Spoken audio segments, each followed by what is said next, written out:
Welcome back, brothers, to Warhammer. Tonight's story, we dive into the full updated lore of Dimitri and Titus. Before getting into the madness, be sure to like and comment on videos and topics you want to see in the future. Be sure to subscribe for the Emperor.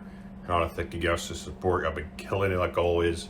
Now, let's get to the madness. The archive vaults of Macraga did not sleep. They endured. Beneath kilometers of adamantine, beneath the cold blue stone of fortress monasteries, and the sanctified bones of heroes who had died before the oldest living mortal empires had learned the shape of their own stars, the Libraria Ultramar kept its silences. Cogitator banks the size of cathedrals breathed heat into the dark. Servo skulls drifted between stacks of sealed data slates, their eye lenses clicking as they read names forbidden to lesser men. Cherubim of vat-grown flesh and polished brass flapped through the gloom on stitched wings, carrying purity seals, parchment spools, and strips of vellum inked with judgments older than planetary dynasties. In those depths, in the era Indomitus, a name was cut back into stone: Dimitri and Titus. The chisels were not held by human hands. Servo arms did the work, guided by red-robed adepts whose mouths had been replaced with vox grills, and whose prayers came out as bursts of machine cant. Each strike sent a dry crack through the hall of provenance. Dust fell from the vault ceiling. Ancient marble surrendered beneath rotating adamantine teeth. The name had been removed once, not destroyed. The Imperium forgot nothing. It only entombed what it feared to remember. The inscription did not call him saint. It did not call him martyr. It did not call him innocent. The Imperium had little use for innocence. It named him captain. It named him lieutenant. It named him Black Shield. It named him survivor of Grier, veteran of the Death Watch, servant of Macraga, blade of Guilliman's sons. The titles were carved with the same cold exactitude as casualty ledgers and execution writs. There was no triumph in the act. No choir sang in celebration. No laurel was placed upon the stone. A record had been corrected. A weapon had been returned to the armory. That was all. Above the vaults, in the mustering halls where the sons of Ultramar drilled beneath banners stiff with the dust of wars, the name moved like a ghost through disciplined silence. Battle brothers did not gossip. They exchanged assessments. They did not whisper in fear. They spoke in low voices, because some truths were heavy enough to dishonor the heir. Once, he had commanded the second company. Once, he had walked into the furnace of Forge World Grier and returned carrying victory like a bleeding wound. Then, he had vanished, not fallen in battle, not interred in a dreadnought sarcophagus, not honored among the dead, taken, questioned, buried beneath Inquisitorial authority for more than a century, while wars burned without him, and warriors who had once served under his command grew into legends or corpses. Now he had returned. That was the fact that troubled them. A dead captain was simple. A corrupted captain was simpler still. Both had rights. Both had endings. Dimitri and Titus had denied both categories. He had gone into disgrace and come back armored. He had gone into suspicion and come back with purity seals unburned. He had gone into the dark and returned not softened by suffering, but sharpened beyond comfort. Among Ultramarines, such things were not spoken of as miracles. They were considered problems until proven otherwise. The oldest record of Titus began far from Macraga's marble and cold blue glory, on an agri world named Torrentus, where the soil was black, the winds were bitter, and every harvest was tithed before it was eaten. Torrentus did not breed poets. It bred laborers, soldiers, and bones strong enough to endure hunger. Its people lived beneath skies choked with storm clouds and chemical haze, kneeling before shrines built from plow blades and spent lasgun barrels. Children learned the emperor's name before they learned their own full lineage. They learned that grain belonged to the Imperium, blood belonged to the emperor, and death belonged to all. The boy who would become Titus was found during a selection tithe in the ash months.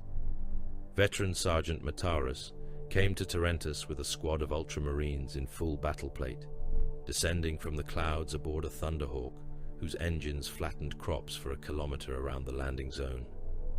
To the farmers, the angels of death were not men. They were judgment in ceramite, blue giants bearing the inverted omega, their lenses red, their weapons mag-locked to armor that had crossed voids and ended rebellions. The children were gathered in the threshing yards. Thousands stood barefoot in mud and chemical frost.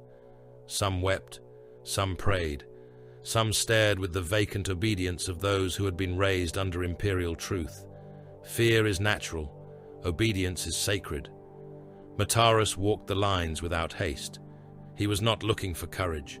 Courage in children was often stupidity wearing a clean mask. He was not looking for strength.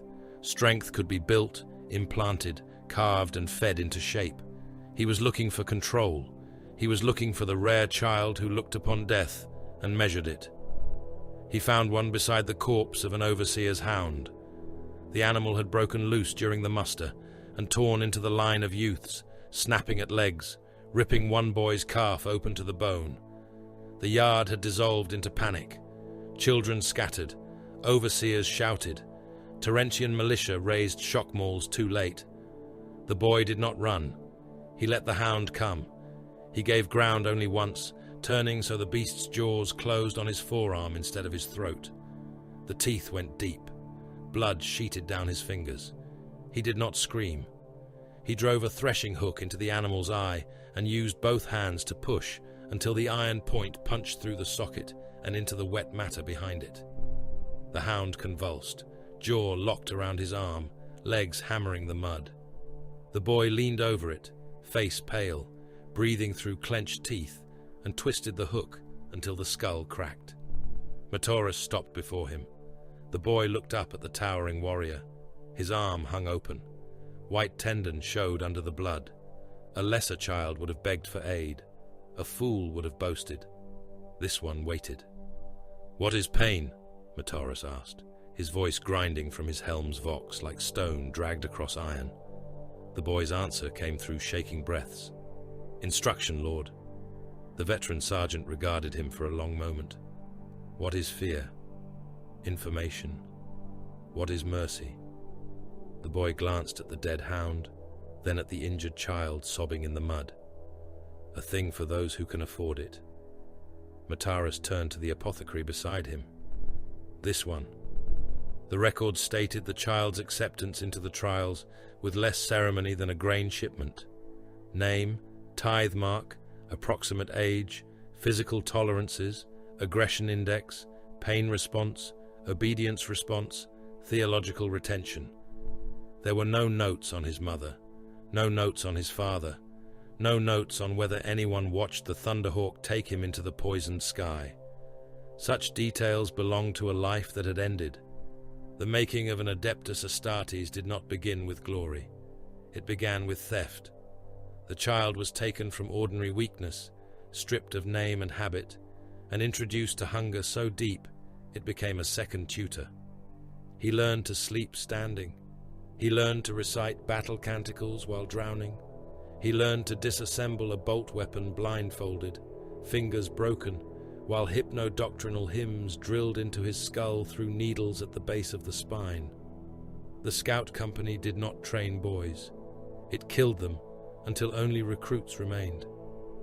Titus endured the implantation rites with the same cold attention Matarus had first seen in the threshing yard. The secondary heart was seeded into him while he was still small enough for terror to have been reasonable. He did not ask whether he would survive. The apothecaries would not have answered.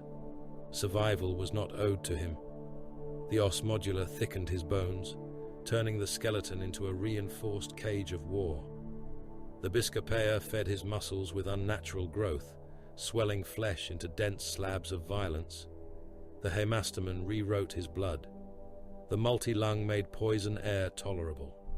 The oculobe sharpened his sight until darkness became a lesser inconvenience. The Omophageia taught his body to read flesh and memory through consumption. The Susan membrane gave him the possibility of death-like sleep. The Betcher's gland placed acid behind his teeth. The progenoids made him valuable beyond his own life. Each organ was a sacrament. Each scar was a line in a scripture written beneath the skin. Not all aspirants received the scripture cleanly. Some died on the slabs, choking on their own blackened blood as their bodies rejected the Emperor's gift. Some swelled into fevered brutes and were put down by bolt pistol before their deformity could become shame. Some survived the blades only to lose their minds beneath psycho-indoctrination, screaming hymns until their throats tore. And they drowned in vomit and blood. Their names were sealed. Their gene seed, where recoverable, was reclaimed. Their bodies were rendered, burned, or buried according to usefulness. Titus watched them die. He learned. During the ash waste trial, the lesson became flesh. The aspirants were dropped onto a dead plain under a white sky. No armor, no full rations, no vox, no extraction beacon within reach until the trial's appointed end. The ash wastes had once been forest, before industry and war had rendered the land into choking grey dunes. Beneath the dust lay rusted machines, burial trenches, broken irrigation cathedrals, and things that had adapted to poison by becoming worse than poison. There were 9 aspirants in Titus's group when the Thunderhawk departed. By the second night, there were 6. One died to thirst after drinking from a sump pool slick with refinery waste. His belly swelled until the skin split. He cried for his mother, then for the Emperor, then only made wet clicking sounds as his organs failed. No one carried him. No one was ordered to. Another vanished during the first ash storm. They found his legs the next morning, gnawed to white bone from the knee down, boots still tied. The third tried to run when the hunting thing came. It had been a man once, perhaps, or descended from men forgotten by tithe records and mercy alike. The wasteland had remade it.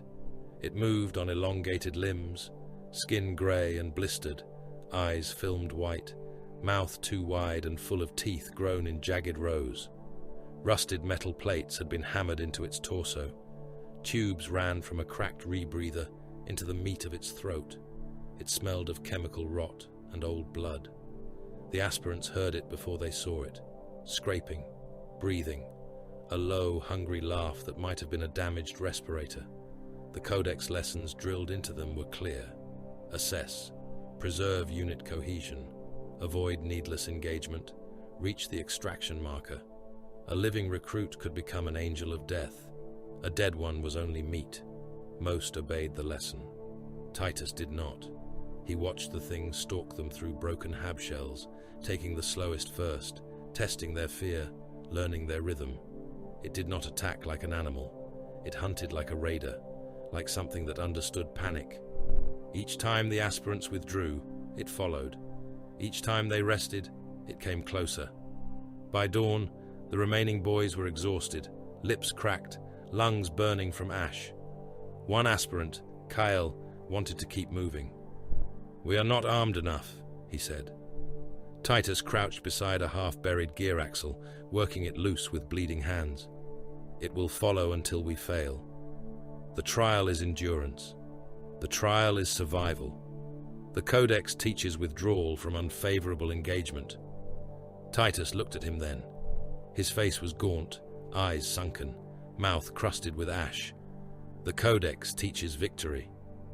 When the hunting thing came again, Titus did not flee. He baited it with weakness, staggering into the open, one hand pressed to his ribs as if wounded worse than he was. The creature lunged from the ruin's shadow. It was fast enough to tear open another aspirant before the boy could shout. Its claws opened his abdomen, spilling loops of intestine onto the ash. Titus let the scream draw it fully forward. Then he attacked. He drove the gear axle into its knee with both hands. Bone cracked. The creature shrieked and swung, claws raking across Titus's chest, tearing skin from collarbone to stomach. Blood ran hot beneath the cold ash. Titus fell with it, not away from it. He jammed his forearm into its mouth and felt teeth punch through flesh. He did not pull back. He pushed deeper, choking it, pinning its skull long enough to seize a shard of machine glass from the ground. The creature tore at him. Its claws opened his scalp. Blood ran into his eyes. It bit down until something in his arm snapped. Titus used his other hand to drive the glass into the side of its neck once, twice, again, sawing until black blood sprayed over his face. The creature bucked. Titus held on. It clawed his side open. He kept cutting. It thrashed hard enough to break one of his ribs. He kept cutting. At last the head came loose enough for the spine to show. Titus hooked his fingers beneath the exposed vertebrae and pulled until cartilage tore wetly in the morning silence. When the extraction gunship came, he was sitting beside the corpse. 2 aspirants remained alive with him. One was unconscious. One was praying. Titus had packed ash into the worst of his wounds and bound his broken arm with strips torn from a dead boy's tunic. Matarus descended the ramp. He looked at the dead thing. He looked at the surviving aspirants. He looked at Titus. You were instructed to reach the marker. The hunter would have reached it with us. You chose engagement without command sanction. I chose the end of pursuit. Matarus stepped closer. His armor was scarred from wars Titus could not yet imagine. The veteran sergeant's red lenses burned in the pallid light. And if you had died? Titus rose unsteadily. Blood slid from his chin. Then I would have failed. That answer was entered into his record. It would follow him longer than any scar. Years passed in pain, doctrine, and war. The boy became a scout. The scout became a neophyte. The neophyte became a weapon worthy of ceramite. His humanity did not vanish in a single rite. It was abraded from him by degrees. Hunger for family became loyalty to chapter. Fear of death became contempt for weakness. Memory became data. Instinct became doctrine. The beating of his natural heart was joined by the second, and together they hammered a rhythm that no longer belonged to mortal life. He learned the Codex Astartes not as poetry, but as architecture. Deployment patterns, fire discipline, strategic withdrawal, decapitation strikes, armored spearheads, orbital insertion, siege logic, command responsibility. The Primarch's wisdom laid out in principles broad enough to guide a war across stars and precise enough to determine where a bolter line should stand in a corridor choked with dead. Titus revered it. He did not worship the page more than the purpose. That distinction was small enough to be missed by those who loved obedience more than victory. It was large enough to become a wound in time. When he received the black carapace, he did not cry out. The final interface was agony beyond the crude injuries of youth. Ports were cut into him. Nerve bundles were awakened and violated. His flesh was taught the language of power armor, and the armor would one day answer him like an extension of wrath. Fever took him. Visions came. He saw Torrentus under storm clouds. He saw the hound's dead eye. He saw the ash-waste thing's spine glistening in his hands. He saw Matarus watching, always watching, measuring not whether he was strong, but whether he would spend strength correctly. At last, beneath the fortress monastery's vaulted immensity, Titus knelt in the blue and gold of Macraga. He was no longer a child of Torrentus. He was no longer an aspirant. He was no longer a scout crouched in ash with blood in his teeth. He was Adeptus Astartes.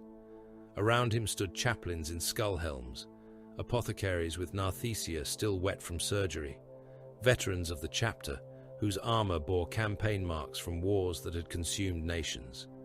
Incense coiled through the chamber. Servo skulls murmured litanies. Candles burned before icons of Guilliman and the Emperor, their light trembling over polished ceramite and sacred blades. Blood still leaked beneath Titus's armor seals from the last wounds of his making. It ran in dark threads down the inner joints of his plate, warm against the cold machine embrace of his war gear. He felt the armor through the carapace ports. He felt its weight, its power, its hunger for motion.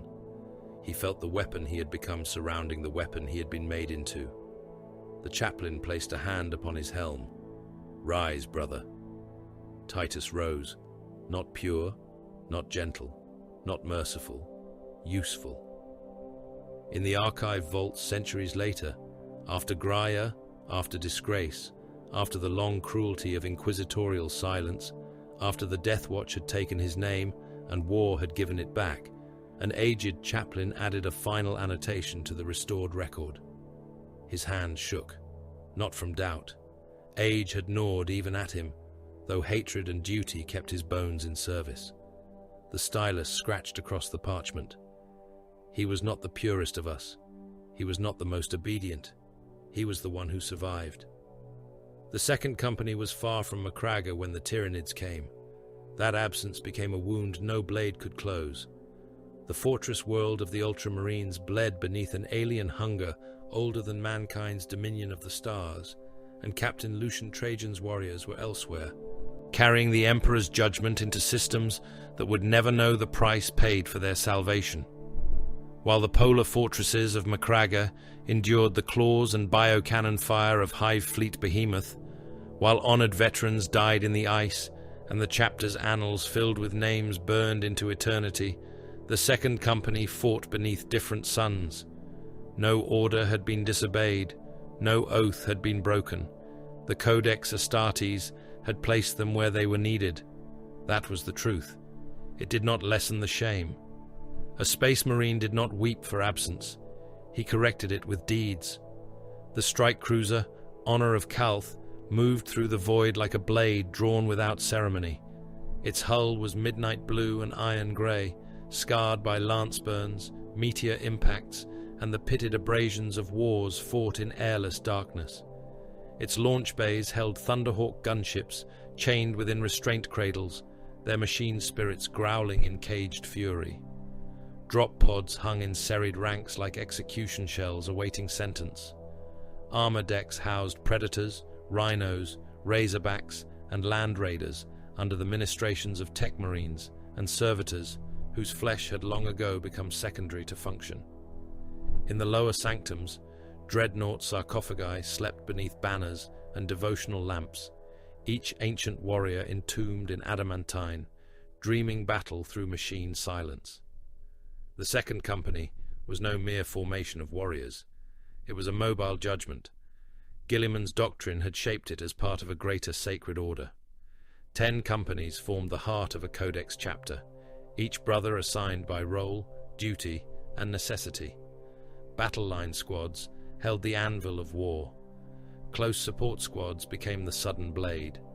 Fire support squads spoke destruction at range. Veterans endured where lesser warriors would be rendered into meat. Armor, strikecraft, void assets, ancients, apothecaries, chaplains, librarians, and tech marines existed not as adornments, but as extensions of the chapter's will. The Codex was not a book to Titus. Not then, not ever. It was a war engine written in thought. Sergeant Demetrian Titus stood in the strategium beneath hololithic stars, helm mag-locked to his thigh, face lit by ghostly blue casualty projections. He wore the armor of the command squad, each plate polished, inscribed, and scarred. His left pauldron bore the inverted omega. His right carried the markings of his station beneath Captain Trajan. A chainsword rested across his back. A bolt pistol sat sealed at his hip. Both had served him well enough to earn names, though Titus had never spoken those names aloud, where mortals might hear and mistake reverence for sentiment. Captain Lucian Trajan watched the hololith with the stillness of a statue awaiting the order to kill. He was a warrior of grave bearing, broad even among the Adeptus Astartes, his face marked by old cuts and surgical silver beneath one eye. His artificer armor was blue-edged in gold, its surfaces bearing campaign honors from wars whose worlds had already been consumed by imperial bureaucracy. He carried a power sword of severe design, without excess ornament, its field generator set into a hilt wrapped in darkened leather. Trajan had no patience for theatrical command. He issued orders as though pronouncing geological facts. Beta Arcturus will fall within 2 days if the Xenos' momentum remains unchecked, Trajan said. The hololith magnified, revealing the planet below, a manufactorum world, not one of the sacred forge worlds, but still valuable enough to spend blood upon. Its northern hemisphere burned in chains of orbital fire. Hive stacks had been cut open from above. Macro rail lines lay broken across continents. Refugee columns, rendered as white flickers, choked the arterial roads between industrial cities. Red runes marked enemy strikes, too precise to be orc, too elegant to be human, too swift to be anything but Eldari. Craft world Bealtan had come to Beta Arcturus. Their war host had struck like a surgeon possessed by hatred. Defense lasers were silenced before alarms completed their first cycle. Command bunkers were breached by warriors who moved through darkness without sound. Civilian districts were not merely attacked. They were dissected. Streets became killing channels. Hab towers were severed from their foundations by bright lance fire and toppled into processional avenues crowded with workers, militia, and administratum clerks clutching stamped evacuation permits that no longer mattered. The Eldari did not butcher like orcs. They did not drown worlds in hunger like Tyranids. They killed with intention, grace, and contempt. It made the dead no less dead. Their primary thrust is here, Trajan continued, indicating a triangular formation of red icons advancing through the outer industrial ring of Hive Karin. They seek the shrine stations along the Manufactorum spine. Their objective is not conquest, it is denial. Titus studied the display. Spirit stones? Asked veteran brother Argolan. Perhaps, Trajan said. Perhaps some relic beneath the foundries. Perhaps prophecy.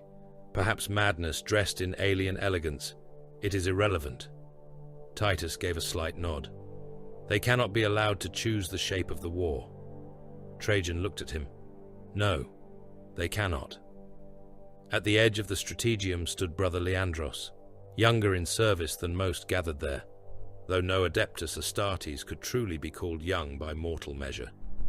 He had recently returned to operational status after a skirmish in which Eldari raiders had cut his squad apart and taken him behind their lines.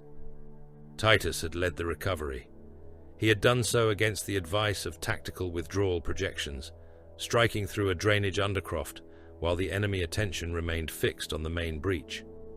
Leandros had been found bound in monofilament, wounded but alive, surrounded by the corpses of those Titus had killed to reach him. Since then, Leandros had watched him with something close to reverence. Reverence was dangerous. It expected perfection. Titus preferred discipline. Brother Leandros, Titus said without turning, my sergeant. What does the Codex teach of Xenos precision warfare in dense industrial environments? Leandros answered instantly. Deny mobility. Force engagement along fixed corridors. Locate command elements. Collapse lateral routes. Avoid pursuit beyond established support range unless greater strategic gain is assured. And what is the greatest strategic gain? Leandros hesitated for the smallest fraction of time. Victory. Titus turned then. Remember that before you remember the sentence.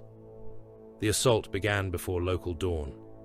Drop pods pierced the cloud cover as burning meteors, their retros roaring, their descent runes screaming green across armor lenses. The sky above Hive Karin had already become a slaughterhouse. Thunderhawks came in beneath the orbital debris, Lascannons and heavy bolters hammering fire into Eldari skimmers that moved like blades of light through smoke. Nightwings cut across the upper atmosphere, too graceful to seem real until Imperial gunships burst apart under their fire. Defense towers spat flak. Burning aircraft fell in spirals.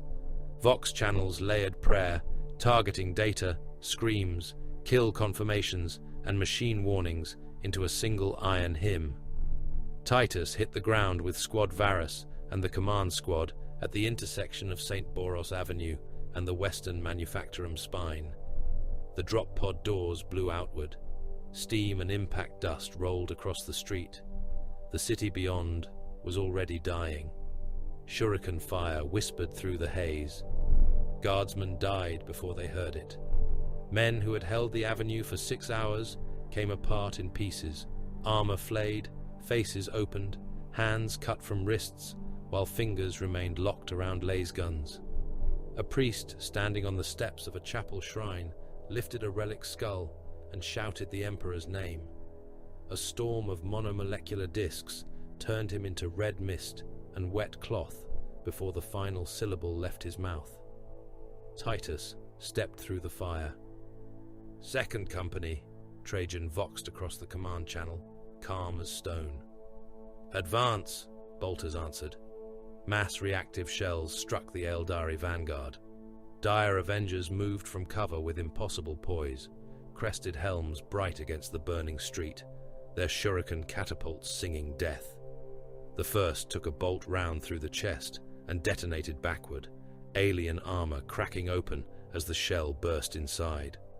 Another leapt through a window of falling glass, only for Titus to track him and fire twice. The first shot shattered the Xeno's knee. The second blew the helm apart in a burst of pale bone and black fluid. "Left flank, suppressing fire," Titus ordered. Brother Argalan's plasma gun whined as it charged, then spat a sun-bright sphere through the avenue. 2 Eldari vanished in the blast, their slender forms reduced to ash shadows on a wall of sanctified brick. A third emerged from the wash of heat, blade drawn, moving too fast for a mortal eye to comprehend. Titus met him with his chainsword. The alien's blade struck first, sliding along Titus's pauldron in a shriek of field against ceramite. Titus absorbed the impact, stepped inside the elegant arc, and drove his shoulder into the warrior's chest. The Xeno staggered. Titus brought the chainsword up through the abdomen, teeth biting, motor howling, spraying fragments of armor and wet alien viscera across his breastplate. The aspect warrior folded around the blade. Titus ripped the weapon free and shot another through the throat before the corpse struck the ground. There was no hatred in it. Hatred was for the undisciplined. There was only function. The second company drove into the city by layers. Battle line squads secured manufactorum approaches. Close support elements launched from broken hab roofs, with jump packs screaming, descending into Eldari firing nests with chainswords and bolt pistols. Fire support brothers established heavy bolter and missile launcher positions among the ruins of an administratum tithe hall, turning Xenos retreat corridors into killing lanes. A Predator Annihilator rolled over a mound of civilian dead, its Lascanon sponsons tracking a Falcon grav tank as it flashed between refinery pylons. The Predator fired. The Falcon's energy field flared, bent, and failed. Its hull split open in white fire and rained burning wraithbone across the avenue. Trajan moved at the center of the advance, not behind it. Where resistance hardened, he went there. Where aspect warriors gathered, his blade found them. Where militia faltered, his presence forced courage back into their spines, through shame alone. Titus remained at his right, translating orders into execution, redirecting squads, marking kill zones, denying the Xenos the fluidity they required.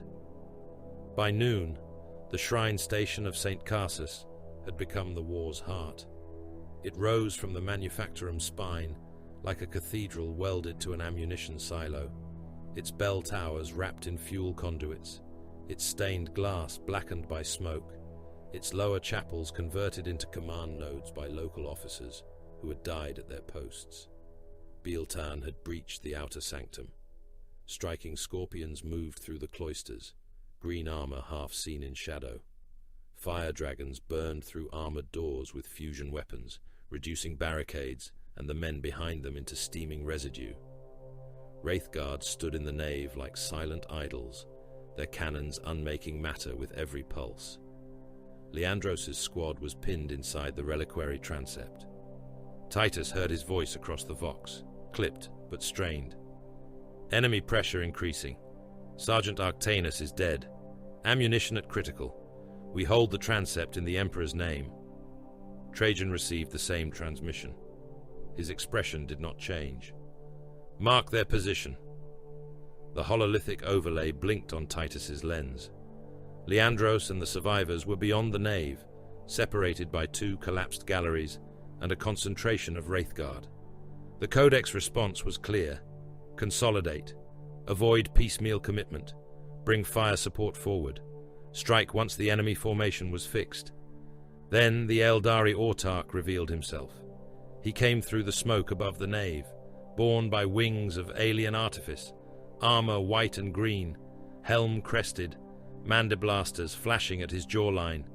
His blade shimmered with a power field cold enough to frost the air. Around him, the Bealtan warriors shifted with sudden unity, not retreating, not advancing blindly, drawing Trajan in. Titus saw it. So did Trajan. The captain smiled without warmth. "Command squad, with me." The nave became murder. Trajan reached the Autarch beneath a rain of wraithbone splinters and falling saints.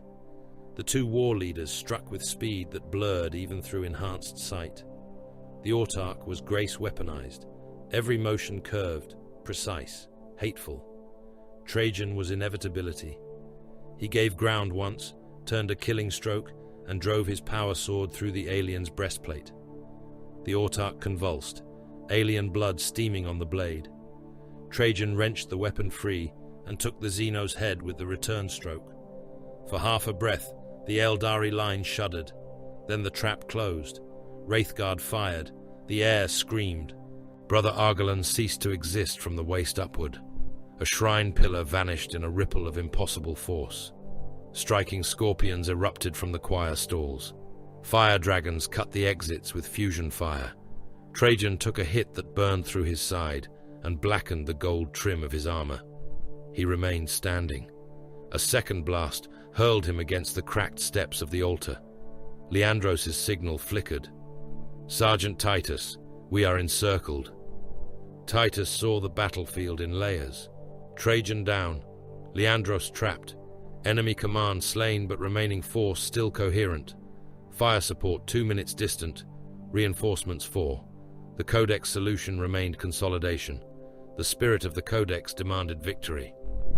"Squad Varus," Titus voxed. "Break right through the reliquary wall. Brother Marius, bring melter charges to the eastern transept. Devastators, fire on my mark at the upper gallery. No pursuit, no honor duels. Kill their roots." Brother Varus answered at once. "By your command." One of the veterans turned toward him. "Sergeant, the captain ordered support range maintained." "The captain is down. Command passes to you only if he is dead." Titus looked through the smoke toward Trajan's unmoving form. "Then pray I am wrong after we have won." He moved before anyone could answer. The counterattack was not glorious. It was a violation. Titus sent melter charges through sacred walls because masonry mattered less than time. He ordered missile fire into the upper gallery despite trapped militia beneath it, because the Eldari pathfinders there were guiding the kill. He commanded a rhino to ram through a chapel gate, crushing wounded men and dead Xenos alike beneath its tracks to open a firing lane. When a local officer protested over the Vox, Titus cut him from the channel. "Your dead have served," he said. He reached Leandros through a storm of shuriken fire. A disc cut across his cheek, opening flesh to the bone. Another struck his helm and ricocheted into the throat seal of the brother beside him. Titus did not slow. He fired until his bolt pistol ran dry, mag-locked it, and took his chainsword in both hands. The striking scorpion that came for him from the smoke died with Titus's blade in its spine. A fire dragon raised his fusion weapon and lost both arms to a chainsword sweep before Titus stamped the alien flat beneath his boot. Leandros emerged from the reliquary with 3 surviving brothers, armor scored, one eye lens cracked. "My sergeant," Leandros said, "can you fight?" "Yes." "Then do so." Together they drove through the transept and into the nave. The Bealtan warriors attempted withdrawal with their usual cruel elegance, falling back by covered angles, sacrificing lesser positions, preserving their core strength. Titus denied them every courtesy. He had already marked their paths. Heavy bolters tore through the west ambulatory. Frag missiles collapsed the Pilgrim Arch. A Predator put Lascanon fire through the Shrine Station's rear gate, cutting apart the Grav transports waiting beyond it. The Xenos died not in a final charge, but in failed movement. That was how Titus preferred it. Revenge would have spent lives to satisfy grief. Titus spent lives to end the engagement. When he reached Captain Trajan, the captain was alive only by the standards of the Adeptus Astartes. His armor was open at the side. One lung had collapsed. The flesh beneath was burned black. Blood steamed from him in thick, dark pulses. His sword lay across his chest, still humming. Titus knelt. "My captain." Trajan's eyes found him. Status: Autarch slain. Shrine Station secured. Leandros recovered. Enemy retreat routes severed. Bealtan force withdrawing under unacceptable losses. Trajan gave a sound that might have been approval, or pain crushed into obedience. "You assumed command." "Yes." "Before I was dead." "Yes." "Why?" "Because the enemy was not waiting for certainty." The captain stared at him for a long moment. Around them, the nave burned. Dead Eldari lay among dead men. Statues of saints watched through cracked stone eyes. Leandros stood nearby, hearing every word. Trajan's gauntlet closed weakly around Titus's wrist. "Then be certain now." He died before the apothecary reached him. Titus did not lower his head. He did not speak a farewell. He rose with Trajan's blood on his vambrace and opened the company command channel. "This is Sergeant Titus. Captain Trajan has fallen. By necessity of command, I assume battlefield authority over the second company. All squads acknowledge." There was no pause long enough to become doubt. Acknowledgements came one by one. Titus looked to the burning manufactorum districts where Bealtan's signal ghosts still moved through the smoke. No pursuit for honor, no rage, no waste. Fire support elements will execute marked command nodes. Armor will destroy Shrine Station egress points. Thunderhawks will cut off aerial withdrawal.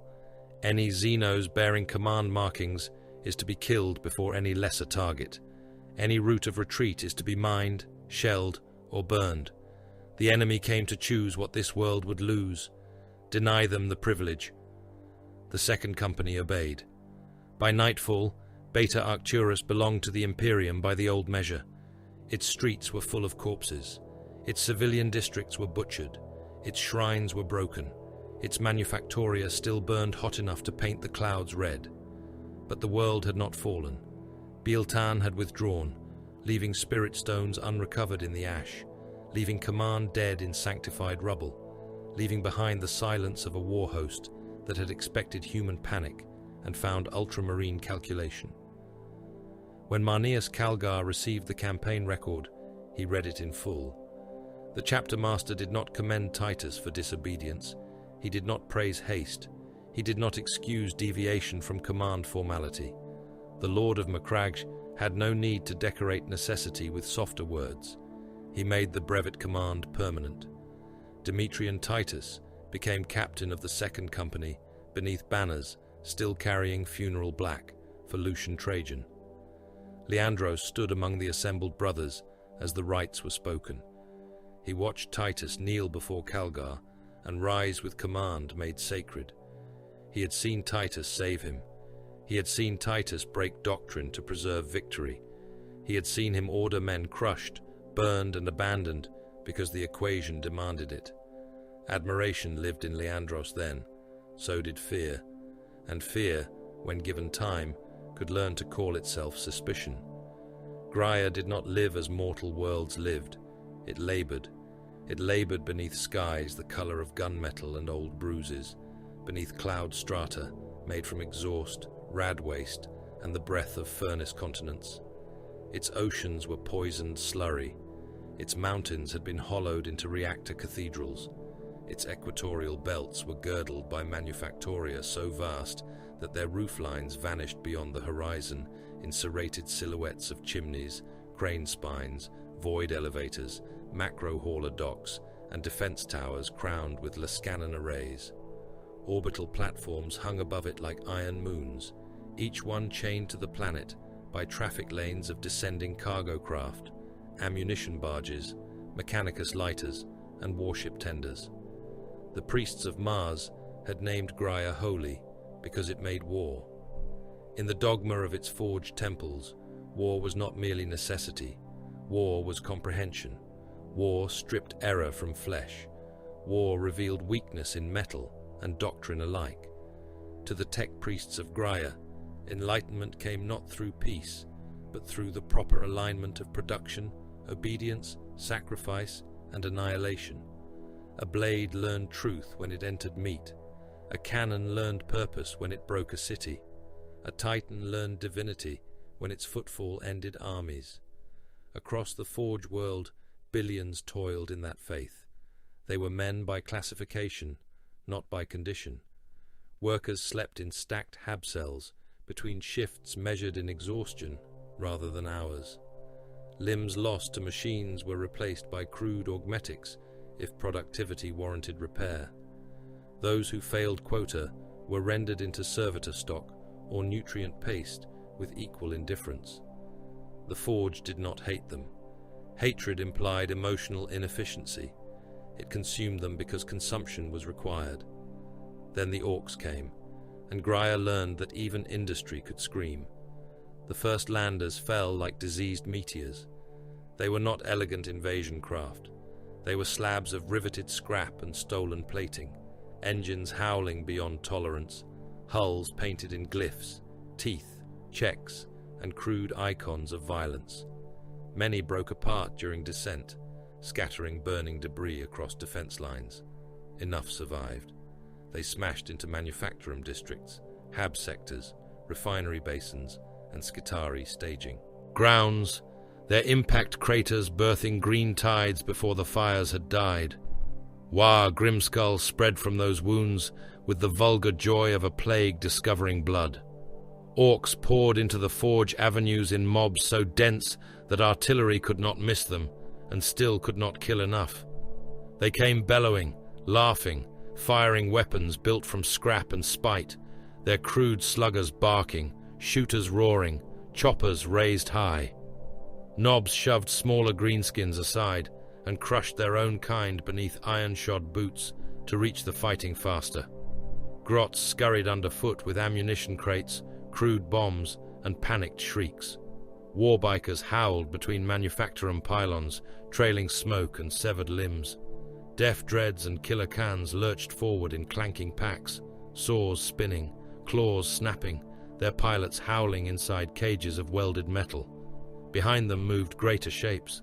Scrap fortresses crawled on treads wider than hab blocks. Gargant silhouettes stalked through smoke banks, their weapon arms vomiting shells into the sky, their crude, idle faces grinning through banners of soot. Mech-built engines advanced in jerking convulsions, power fields sparking, boilers venting, cannons discharging not in disciplined volleys, but in ecstatic rage. They were impossible machines by the standards of rational engineering. That they functioned at all was an insult to the Omnissiah. That they killed so well was a blasphemy written in fire. The Skitarii met them in the streets. They advanced in cohorts of red robes, brass limbs, and polished weaponry, galvanic rifles raised, radium carbines clicking, transuranic arquebuses searching for command targets through smog. Their orders came in bursts of Binharic precision. Their fear came in corrupted subroutines. Every clash along the forge districts became a liturgy of machine panic. Macro haulers the size of cathedrals crashed through freight arteries as orc rockets struck their engines. Cargo elevators fell from the orbital tethers in pillars of flame, striking Grier's surface with the force of judgment. Burning wreckage rained down from the void like broken cathedrals returning to earth. Servitors fought because they were ordered to fight. Workers fought because the gates behind them had been sealed. Skitarii fought because the sacred calculus demanded resistance until physical termination. Grier's defense grid fired until its barrels glowed and split. It was not enough. The orcs did not advance like soldiers. They advanced like appetite given muscle. They gained speed from killing. Every breach widened because more orcs wanted to be first through it. Every barricade they overran became a trophy heap and a platform for more guns. They did not grieve losses. A mob reduced by half only seemed angrier. A column broken by artillery reformed around the largest surviving brute and charged again. War was their native element, and Grier had given them a world built from ammunition, fuel, metal, and noise. Into that furnace came the Ultramarines. The Thunderhawk cut through the lower atmosphere under flak so thick that its armored hull rang like a shrine bell struck by hammers. Warning runes crawled across the lumen strips. The machine spirit snarled through restraint. Outside, smoke swallowed the world in black walls split by orange fire. Tracer streams rose from orc emplacements. Greyan defense lasers fired past the gunship toward crewed aircraft screaming in mad circles through the ash. Vox traffic filled the troop bay, overlapping in broken layers. Binharic distress, guard command oaths, Skitari data bursts, orc laughter captured through open channels, the static hiss of dying men.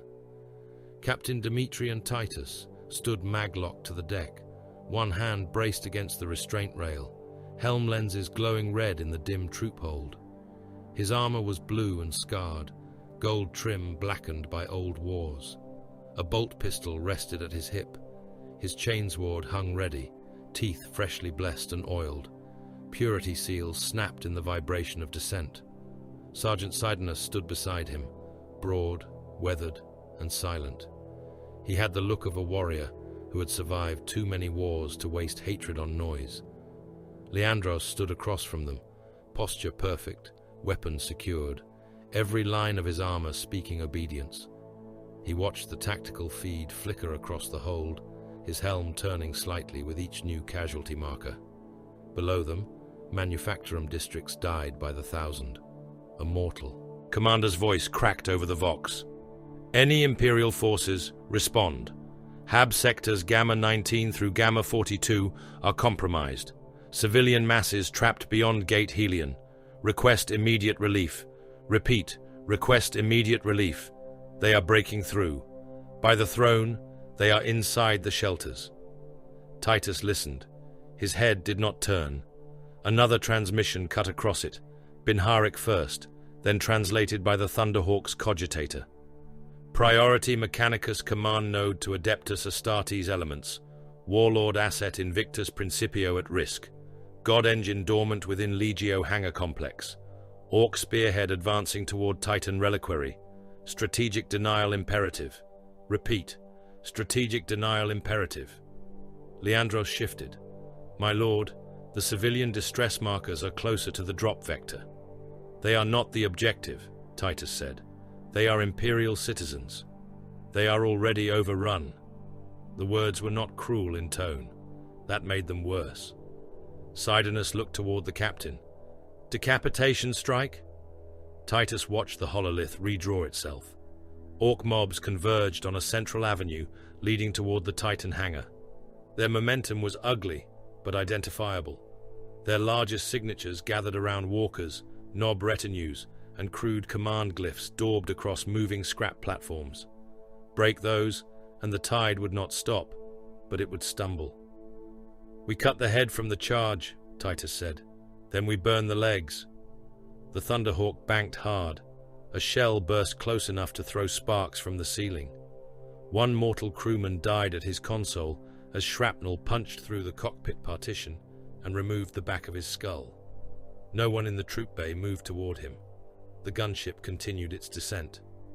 Deployment in 10 heartbeats, the pilot voxed. Titus drew his bolt pistol. Second company, he said across the squad channel. No rescue dispersal, no glory charges. We strike the Orc command mass, sever walker support, and deny access to the Warlord hangars. The Forge world may burn. The God engines do not fall. The ramp slammed down into smoke and fire. The Ultramarines deployed into hell. Grier's Forge Avenue stretched before them in ruinous immensity. Its road surface was broad enough for Titans, scored now by shell craters and slick with oil, coolant, and blood. Manufactorum walls rose on either side like cliffs of iron, their windows glowing with internal fires. Conveyor bridges crossed overhead, some still moving cargo with mindless devotion, even as Orc rockets blasted them apart. Corpses lay everywhere, workers in grey furnace suits, Skitari with severed augmetics sparking in the ash, Orcs piled in heaps where defense guns had caught them, their bodies already being climbed over by more of their kind. A Nob saw the Ultramarines first. It was massive, even by the standards of its species, its jaw reinforced with iron, one arm replaced by a power claw that crackled with crude energy. It pointed a smoking slugger and bellowed. "Blue Humies!" the mob answered with delight. They came as a green avalanche. Titus fired as he advanced. His bolt pistol bucked in his fist, each shot a thunderclap. The first round struck the Nob in the mouth and detonated inside its skull, bursting the back of its head in a spray of bone, teeth, and dark blood. The corpse took 3 more steps before falling. The Orcs behind it cheered at the violence and charged faster. "Form on me," Titus ordered. The Ultramarines met the charge without breaking stride. Bolters roared. Mass reactive shells punched into green bodies and exploded, flinging chunks of muscle across the avenue. Sidonus fired in controlled bursts, each one killing, never wasting. Leandros held the right line, bolter steady, chanting target locks under his breath like catechism. Titus was at the point of impact when the mob struck.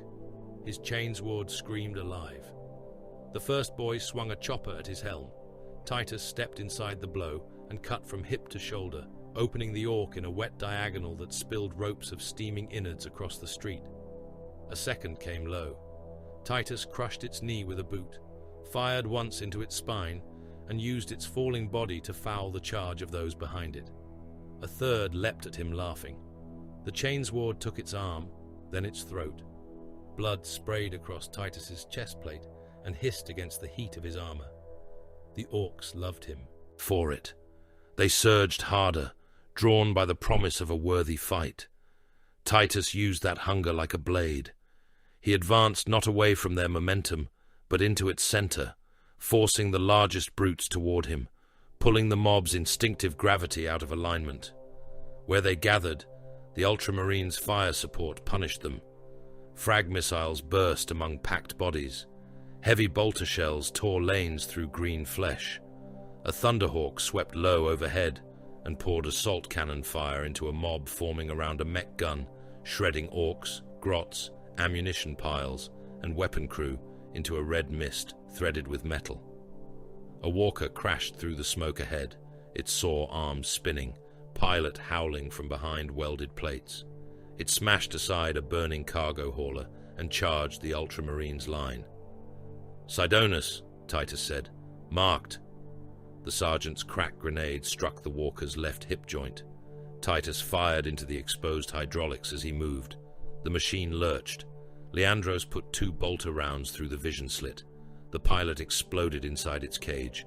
Titus reached the walker as it sagged and drove his chainsword into the cab seam, cutting through cables, meat, and control rods until the engine toppled sideways into the mob following it.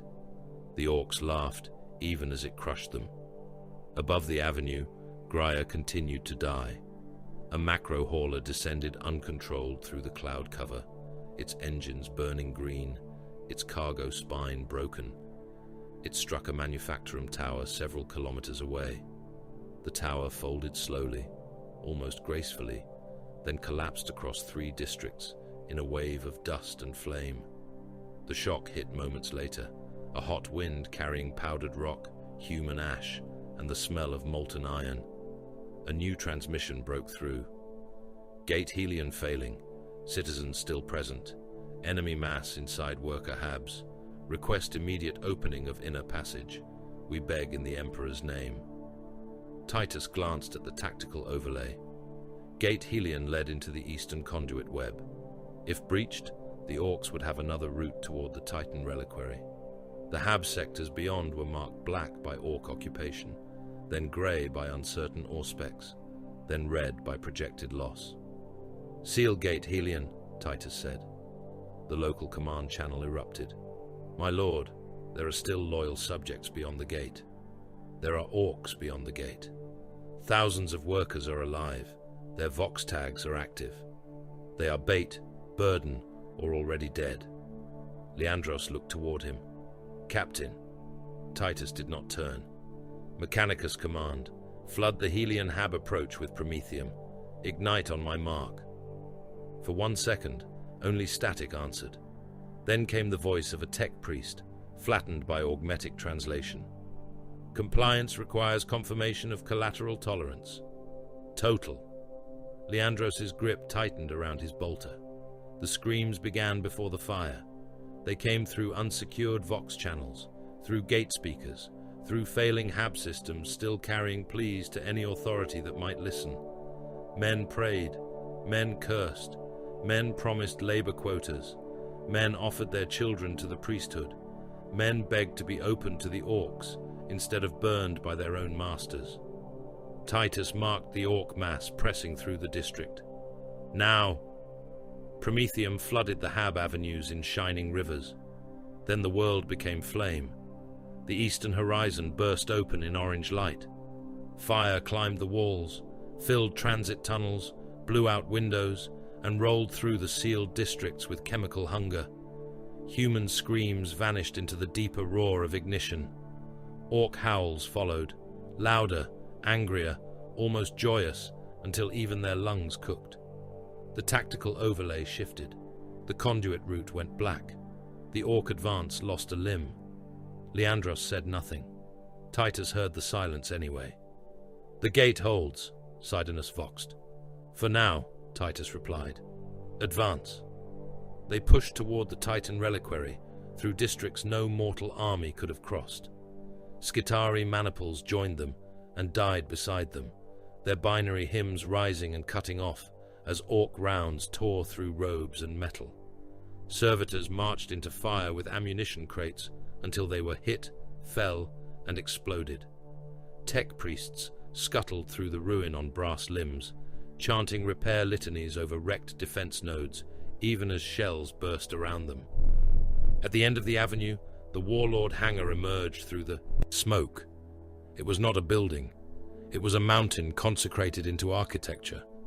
Vast doors rose higher than hive spires, their surfaces carved with machine prayers and battle honors from wars older than some imperial sectors. Above them stood statues of the Omnissiah's wrathful aspects, each bearing weapons in hands of stone and iron. Within, somewhere beyond those doors, slept a warlord-class titan, a god engine whose awakening could end continents, whose capture by orcs would turn Grier's own divinity into a laughing idol of ruin. Titus stopped among the dead. He could feel the ground shake, not from the titan, from beneath. His helm caught it first, as distortion through the auspex, a tremor pattern wrong for orc engines. Vox channels flickered. Binharic distress signals rose from sub-levels below the Titan complex, fragmented by interference and something colder than static. The Mechanicus transmission came in broken shards. Subvault intrusion, unknown Astartes signatures, black legionary forms, warp contamination indicators rising, priority sanctum breach, Nemeroth, Nemeroth, Nemeroth. Leandros turned sharply. Chaos Space Marines. Sidonus spat a curse over the Vox, low and controlled. The orcs were at the gates. The Forge world was burning. Billions screamed under ash and iron. A warlord titan slept behind sacred doors.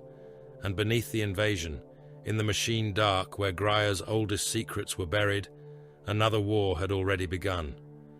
Titus reloaded his bolt pistol. Then the orcs were only the first wound. He looked toward the Titan reliquary as the green tide gathered again through the smoke, and below them, the Vox whispered the name of the enemy waiting in the dark. Nemeroth. Beneath Grier, the war had no sky. It had pressure. It had heat. It had walls that sweated coolant and frost in the same breath, as if the Forge world's buried organs could not decide whether to burn or freeze. It had vault doors thicker than bastion walls, marked with mechanicus sigils that no mortal worker was permitted to read. It had cable bundles like black arteries, pulsing with stolen power. It had data chapels where cogitator stacks rose like iron pews, and dead servitors knelt before them, their skull ports still sparking as Binharic prayers poured from torn vox grills. Captain Titus descended into that underworld with his armor blackened by the surface war and orc blood drying in the joints of his plate. Behind him came Sidonus, Leandros, and the remaining Ultramarines assigned to the strike. Ahead lay the experimental power source, hidden in the sealed vaults beneath the Titan reliquary, the thing the Adeptus Mechanicus had buried under oaths, locks, and lies. The priests of Grier had not named it openly across the command channels. Their transmissions circled it like frightened acolytes circling a corpse they dared not touch. A warp engine, not a true engine in the sacred sense, not a machine whose spirit could be soothed with incense, oil, and catechism. It was a violation caged in metal, an impossible heart built to draw force from the immaterium and bind it into material purpose. The Mechanicus had dressed it in sanctified housings, rune plates, null wards, and logic seals, but Titus had heard the fear beneath their machine voices. They had made a weapon from the ocean of damnation and now acted surprised that something had reached back through it. The descent tunnel trembled as the orc assault hammered the world above. Dust sifted from the ceiling. Lumen strips flickered between red and corpse white. Every few hundred paces, they passed bodies. Skitari first. Some had died cleanly by bolt fire, their chest plates punched open, augmetic limbs twisted beneath them. Others had been torn apart by orcs, their metal bones ripped loose and used as clubs. Then came Manufactorum armsmen, Greyan security cohorts, and robed adepts whose flesh had liquefied inside their augmetic frames. Titus saw one tech priest welded halfway into a cogitator bank, his mechadendrites writhing in death spasms, his vox grill repeating the same broken phrase in Binharic over and over, until Sidonus ended the sound with a bolt round. Leandros turned his helm slightly. Contamination markers increasing. Titus already saw them. His retinal display crawled with warnings, warp temperature irregularities, auspex distortion, biosigns without bodies, vox echoes repeating before they were spoken. The walls shone with beads of black frost, each one reflecting shapes that were not in the corridor. His armor's machine spirit growled in protest through the neural link. "Maintain formation," Titus said. They entered the first data chapel through a door that had been cut open from within. The chamber beyond was drowned in coolant. It reached Titus halfway to the knee, thick, luminous, and filmed with oil. Cogitator shrines stood in flooded rows, their screens alive with static and impossible symbols that hurt to follow. Servitors hung from ceiling rails, their bodies spasming as data spikes drilled in and out of their skulls. Some were dead, some should have been dead. One turned its grey face toward the Ultramarines and screamed in binary so fast that the translation rune failed. A mortal voice came from every speaker at once. "Turn back, turn back, turn back, turn back." Sidonus raised his bolter. "Not human." "No," Titus said. "Not anymore." The coolant erupted. Corrupted Skitari rose from beneath the glowing surface, red robes clinging to metal limbs, eye lenses burning with violet witchlight. Their galvanic rifles fired in ragged volleys. One round struck Brother Cassian in the throat seal and blew out the back of his neck in a burst of blood and cabling. He fell into the coolant, thrashing once, then vanished beneath the surface as grasping hands pulled him down. The Ultramarines answered with disciplined annihilation. Bolters spoke in the enclosed chapel, each detonation magnified into thunder. Mass reactive shells punched through corrupted bodies and burst inside them, shredding robes, metal ribs, pale flesh, and wet organs into the coolant. Titus advanced through the fire, bolt pistol in one hand, chainsword in the other.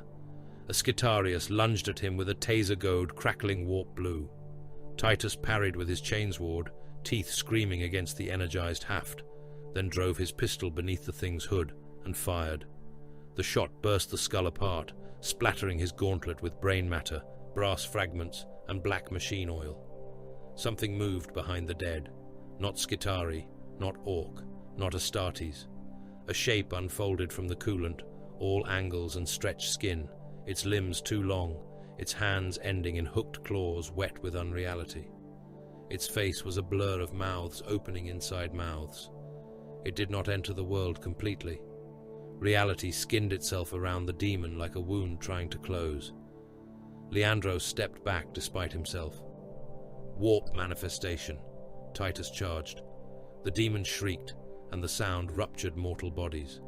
Two surviving armsmen hidden among the cogitator pews exploded where they crouched, skulls bursting under psychic pressure, their blood spraying across the screens in steaming arcs. A tech priest convulsed so violently that his spine tore free from his back in a chain of wet cracks.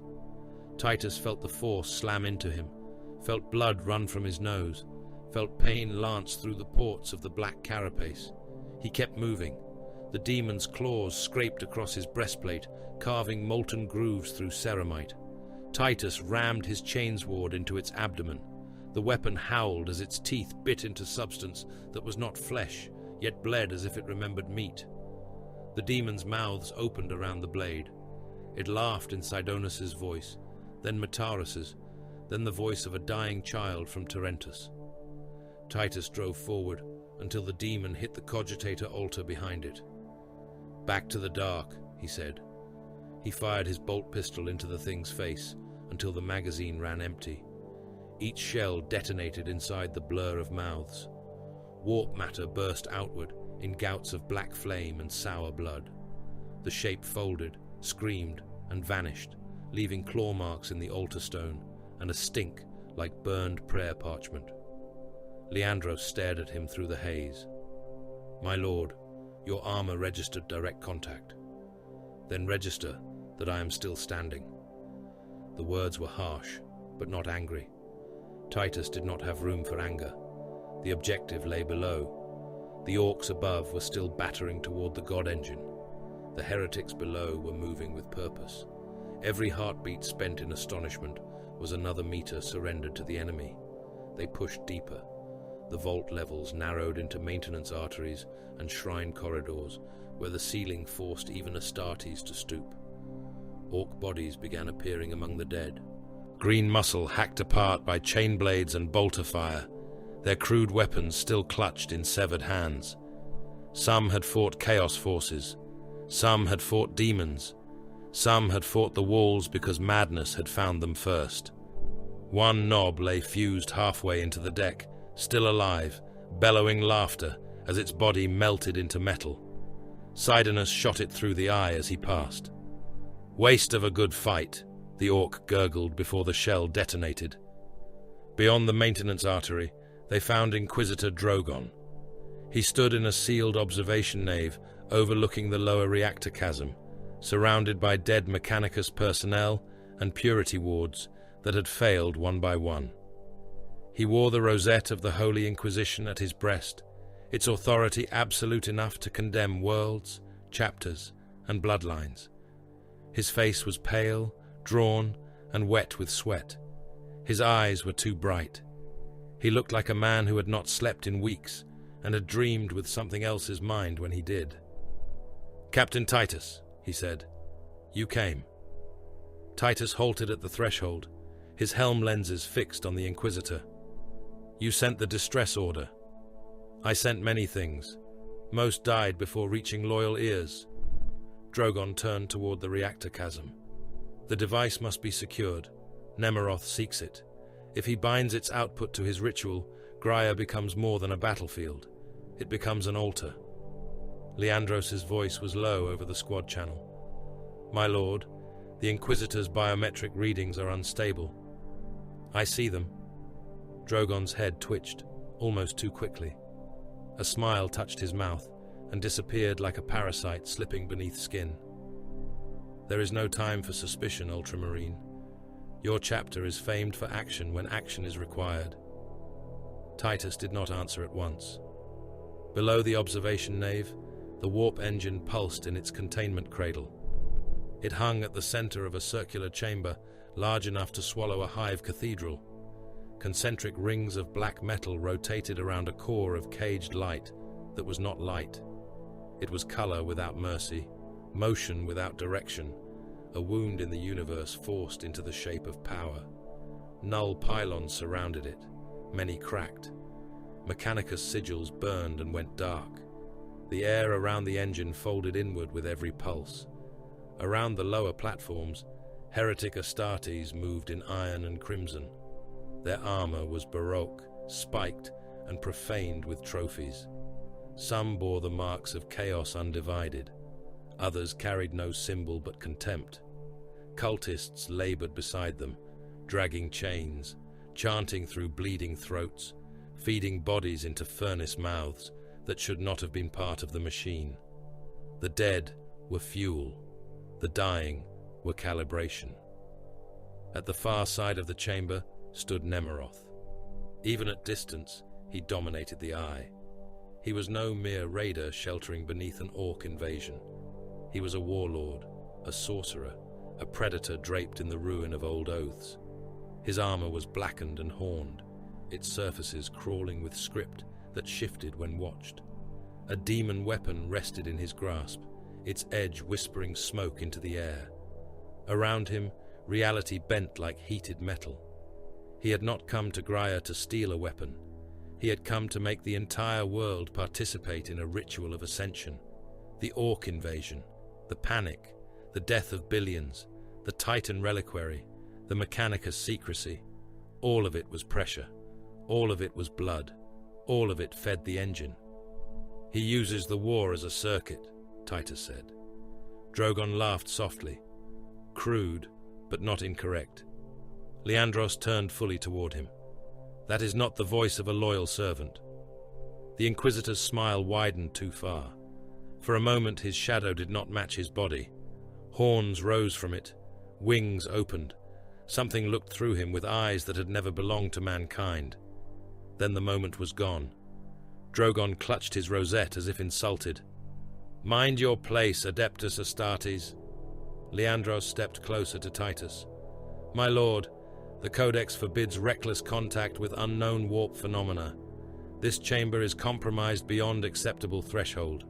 We should withdraw, seal the lower levels, and request Ordo Malleus containment." Titus looked from the warp engine to Nemeroth's ritual lines, then to the tactical feed showing orc pressure above and civilian sectors collapsing around the Titan complex. Containment will arrive to find a dead world. The Codex is clear. The Codex was written to win wars, Titus said, not excuse hesitation. He opened the command channel to the Graian reactor grid. Mechanicus control, this is Captain Titus. Identify plasma reactors feeding districts already lost to enemy control. A static storm answered. Then a tech priest voice emerged, shaking beneath layers of machine translation. Several reactor hearts remain overloaded but functional. Venting would result in catastrophic collateral death among labor populations and remaining defense cohorts. Those districts are corrupted? Confirmed. Warp contamination, orc occupation, heretic signal presence. Survival probability among loyal assets minimal. Vent them. Leandros turned sharply. My lord, vent them now. The tech priest hesitated. Casualty projection exceeds acceptable threshold. The threshold has changed. Across the hololith, entire districts blinked red. Thousands of loyal tags still flickered there. Workers sealed in manufactoria. Skitari cohorts cut off and still fighting. Servitors marching in loops through burning halls. Men trapped under rubble, preying into Vox units as green skins and worse things moved closer. Titus condemned them with 3 words. Execute reactor purge. Grier obeyed. Far above and around them, plasma venting stacks opened across the forge districts. Superheated energy screamed through manufactorum arteries and corrupted transit lines. Hab blocks became furnaces. Orc mobs vanished in white fire. Cult shrines hidden in loading vaults were scoured clean. Loyal men died with the enemy, their flesh cooked inside work suits, their bones cracking in the heat, their final prayers reduced to static. Titus watched the tactical display. Enemy movement patterns broke. Nemeroth's ritual geometry flickered. Sidonus glanced at him. That bought us minutes. Then spend them well. The Ultramarines descended. They hit the lower platforms like judgment in blue ceramite. Heretic bolters opened up at once, their shells hammering against the gantries. Titus led from the front, cutting through cultists first, not because they were dangerous, but because they cluttered the path. His chainsword tore through ribs, spines, throats, and skulls, flinging meat into the air. He fired into a Chaos Space Marine at close range, the bolt round punching through the traitor's helm lens and bursting inside. The corpse staggered, still trying to raise its weapon, until Sidonus split its torso with disciplined fire. Warp lightning crawled across the chamber. A tech priest attempting to reroute containment screamed as his augmetics turned inward. His mechadendrites stabbed through his own chest, plucking out organs in glistening ropes while his Vox grill recited maintenance prayers. A guardsman squad on an upper catwalk tried to support the assault and died when psychic pressure crushed them flat against the wall. Their bodies burst one after another, armor splitting, blood spraying outward in sheets, laser guns clattering from hands that were no longer attached to wrists. Titus felt the pressure again. It struck his armor like invisible surf. His purity seals ignited at the edges. Runes on his vambrace glowed white-hot. Warning sigils filled his vision. Blood vessels burst in one eye. The taste of iron flooded his mouth. He advanced. Leandros saw it. Sidonus saw it. Drogon watched from above with a hunger he no longer hid. Nemeroth turned at last. "Ultramarine," the sorcerer called, his voice rolling through the chamber in layers. "You walk where better men would kneel. Interesting." Titus reloaded his bolt pistol. "You mistake endurance for interest." Nemeroth laughed, and the warp engine pulsed in answer. The final ascent to the containment cradle was a slaughter measured in meters. A heretic champion met Titus on the access bridge with a crackling power axe. Their weapons clashed, field against teeth, sparks and black blood spitting into the void below. The traitor was stronger than a mortal tank engine and fast enough to kill squads of men before they blinked. Titus let him overcommit, caught the axe haft beneath his vambrace, and drove his helm forward into the traitor's faceplate. The ceramite cracked. Titus struck again. The helm caved. He forced the chainsword up beneath the gorget and held the trigger down until the champion's head came apart inside the armor. At the cradle, the warp engine waited. Drogon's voice came over the chamber vox, smooth now, almost tender. "Captain Titus, take the power source. Only you can move it. Only you can deny Nemeroth." Leandros shouted across the channel, "My lord, do not touch it." Sidonus was firing into the traitor line. "Titus!" The captain stood before the impossible core. Light crawled over his armor. His auto-senses screamed. His secondary heart hammered. His bones ached, as if remembering every surgery that had made him more than human and less than anything that could ever return to humanity. The Codex offered caution. The war demanded action. Titus reached into the containment field. The chamber convulsed. Men died from seeing it. Cultists burst into flame. A surviving Skitarius folded backward until his spine snapped through his chest. The coolant in the walls froze black. Every Vox channel filled with screams, prayers, machine code, and laughter from things without throats. Titus closed his gauntlet around the power source. The warp struck him. It should have hollowed him. It should have poured demons through his blood, turned his soul inside out, split his armor, and made of him a gate for horrors older than suns. It should have killed him more surely than any blade, shell, poison, or claw. He staggered one step. Then he stood. The power source burned in his hand, caged in failing light, screaming without sound. Nemeroth stopped laughing.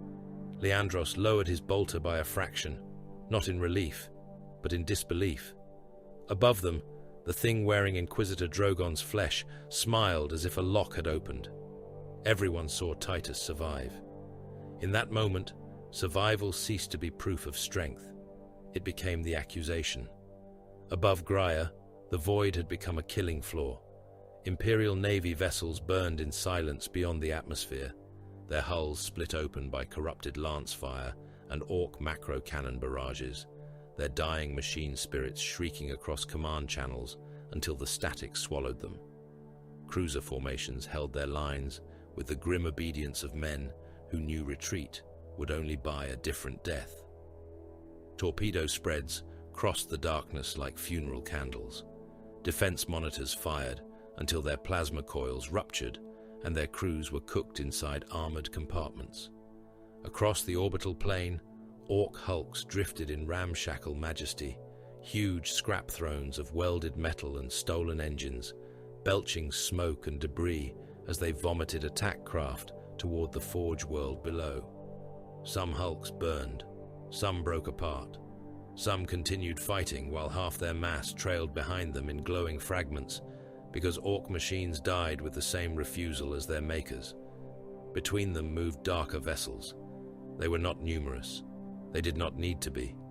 Their hulls wore the silhouette of Imperial warships, profaned by centuries of hatred, their armor plates warped into cruel angles, their cathedrals twisted into horned spires, their launch bays glowing with hellish internal light.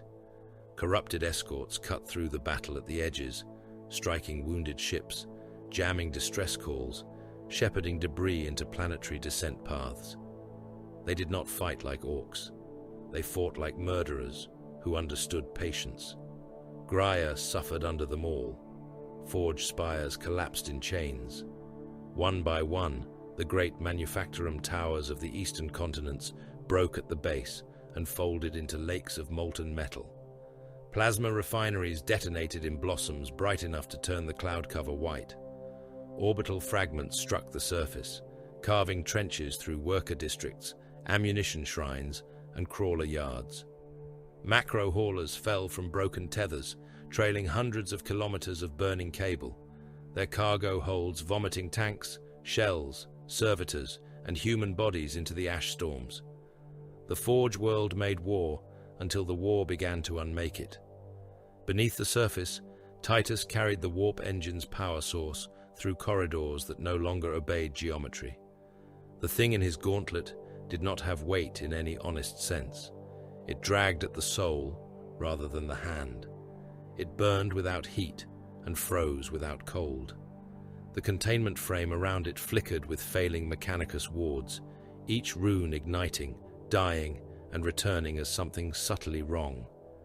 His armor's auspex refused to classify it. His vision swam at the edges. The machine spirit of his plate growled through the black carapace interface, offended by proximity to the unclean. Titus did not release it. Sidonus moved on his left, bolter raised, armor scorched and dented, every motion economical. Leandros followed on the right, with discipline carved into his posture, though Titus could hear the tension in his breathing over the squad channel. The younger battle brother had seen too much that did not resolve into doctrine. He had seen Titus touch the impossible and remain himself. For a warrior shaped by the Codex, survival against all law could become more troubling than death. The false Inquisitor Drogon had vanished into the alarms and smoke, leaving behind his voice in the walls. "Bring it upward, Captain Titus. The device must be brought to the orbital spire. Grier's salvation depends upon your obedience." The voice was human by shape, not by texture. It crawled through the vox lines with a second tone beneath it, something vast and amused wearing authority like flayed skin. Sidonus glanced toward Titus. "That is no servant of the throne." "No," Titus said. Leandros tightened his grip on his bolter. "Then why continue toward the spire?" "Because Nemeroth wants the same device. Because the orcs still advance. Because every moment we delay allows the ritual to mature." The Codex warns against proceeding under enemy manipulation. Titus stepped over the corpse of a tech priest whose skull had split open from within, brass implants flowering from bone like petals. The Codex also warns against surrendering initiative to the enemy. Leandros said nothing more. The passage ahead buckled, not collapsed. Buckled. The walls flexed inward as if breathing. Frost spread over the iron in branching veins. Cogitator panels along the corridor lit with faces of dead men, each mouth opening in perfect unison.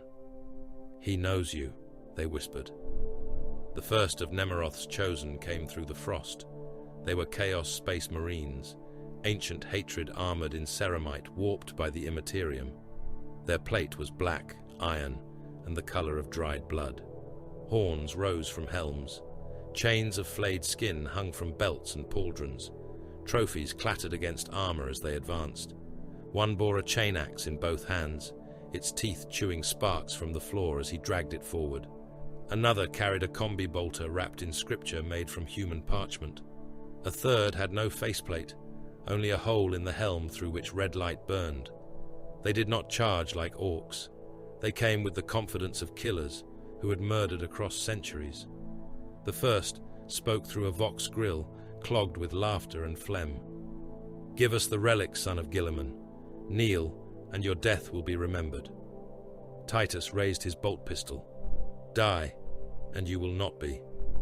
He fired. The shell struck the traitor's right knee and detonated, blowing the joint backward in a burst of ceramite, bone, and corrupted meat. Sidonus put a second shot into the same warrior's chest. Leandros fired into the helm. The chosen fell, still reaching, still trying to rise, until Titus stepped over him and drove his chainsword down through the throat seal. The weapon screamed. Blood and black fluid sprayed across the corridor wall. The others opened fire. Bolter shells slammed into ultramarine plate. Titus took a hit to the breastplate that staggered him half a step. Another round clipped his helm and filled his vision with warning static. He moved through it. Sidonus returned fire in disciplined bursts, driving a traitor back against the wall. Leandros advanced with perfect firing stance, each shot placed according to doctrine, each kill confirmed before transition. The chain axe champion struck Titus from the side. The blow would have cut a mortal in half and gutted a lesser warrior through the armor. Titus turned enough for the axe to bite across his pauldron instead of his neck. Ceramite screamed. The chain teeth tore a furrow through blue plate. Titus trapped the weapon with his forearm and stepped into the champion's reach. The traitor's helm came down in a headbutt. Titus met it with his own.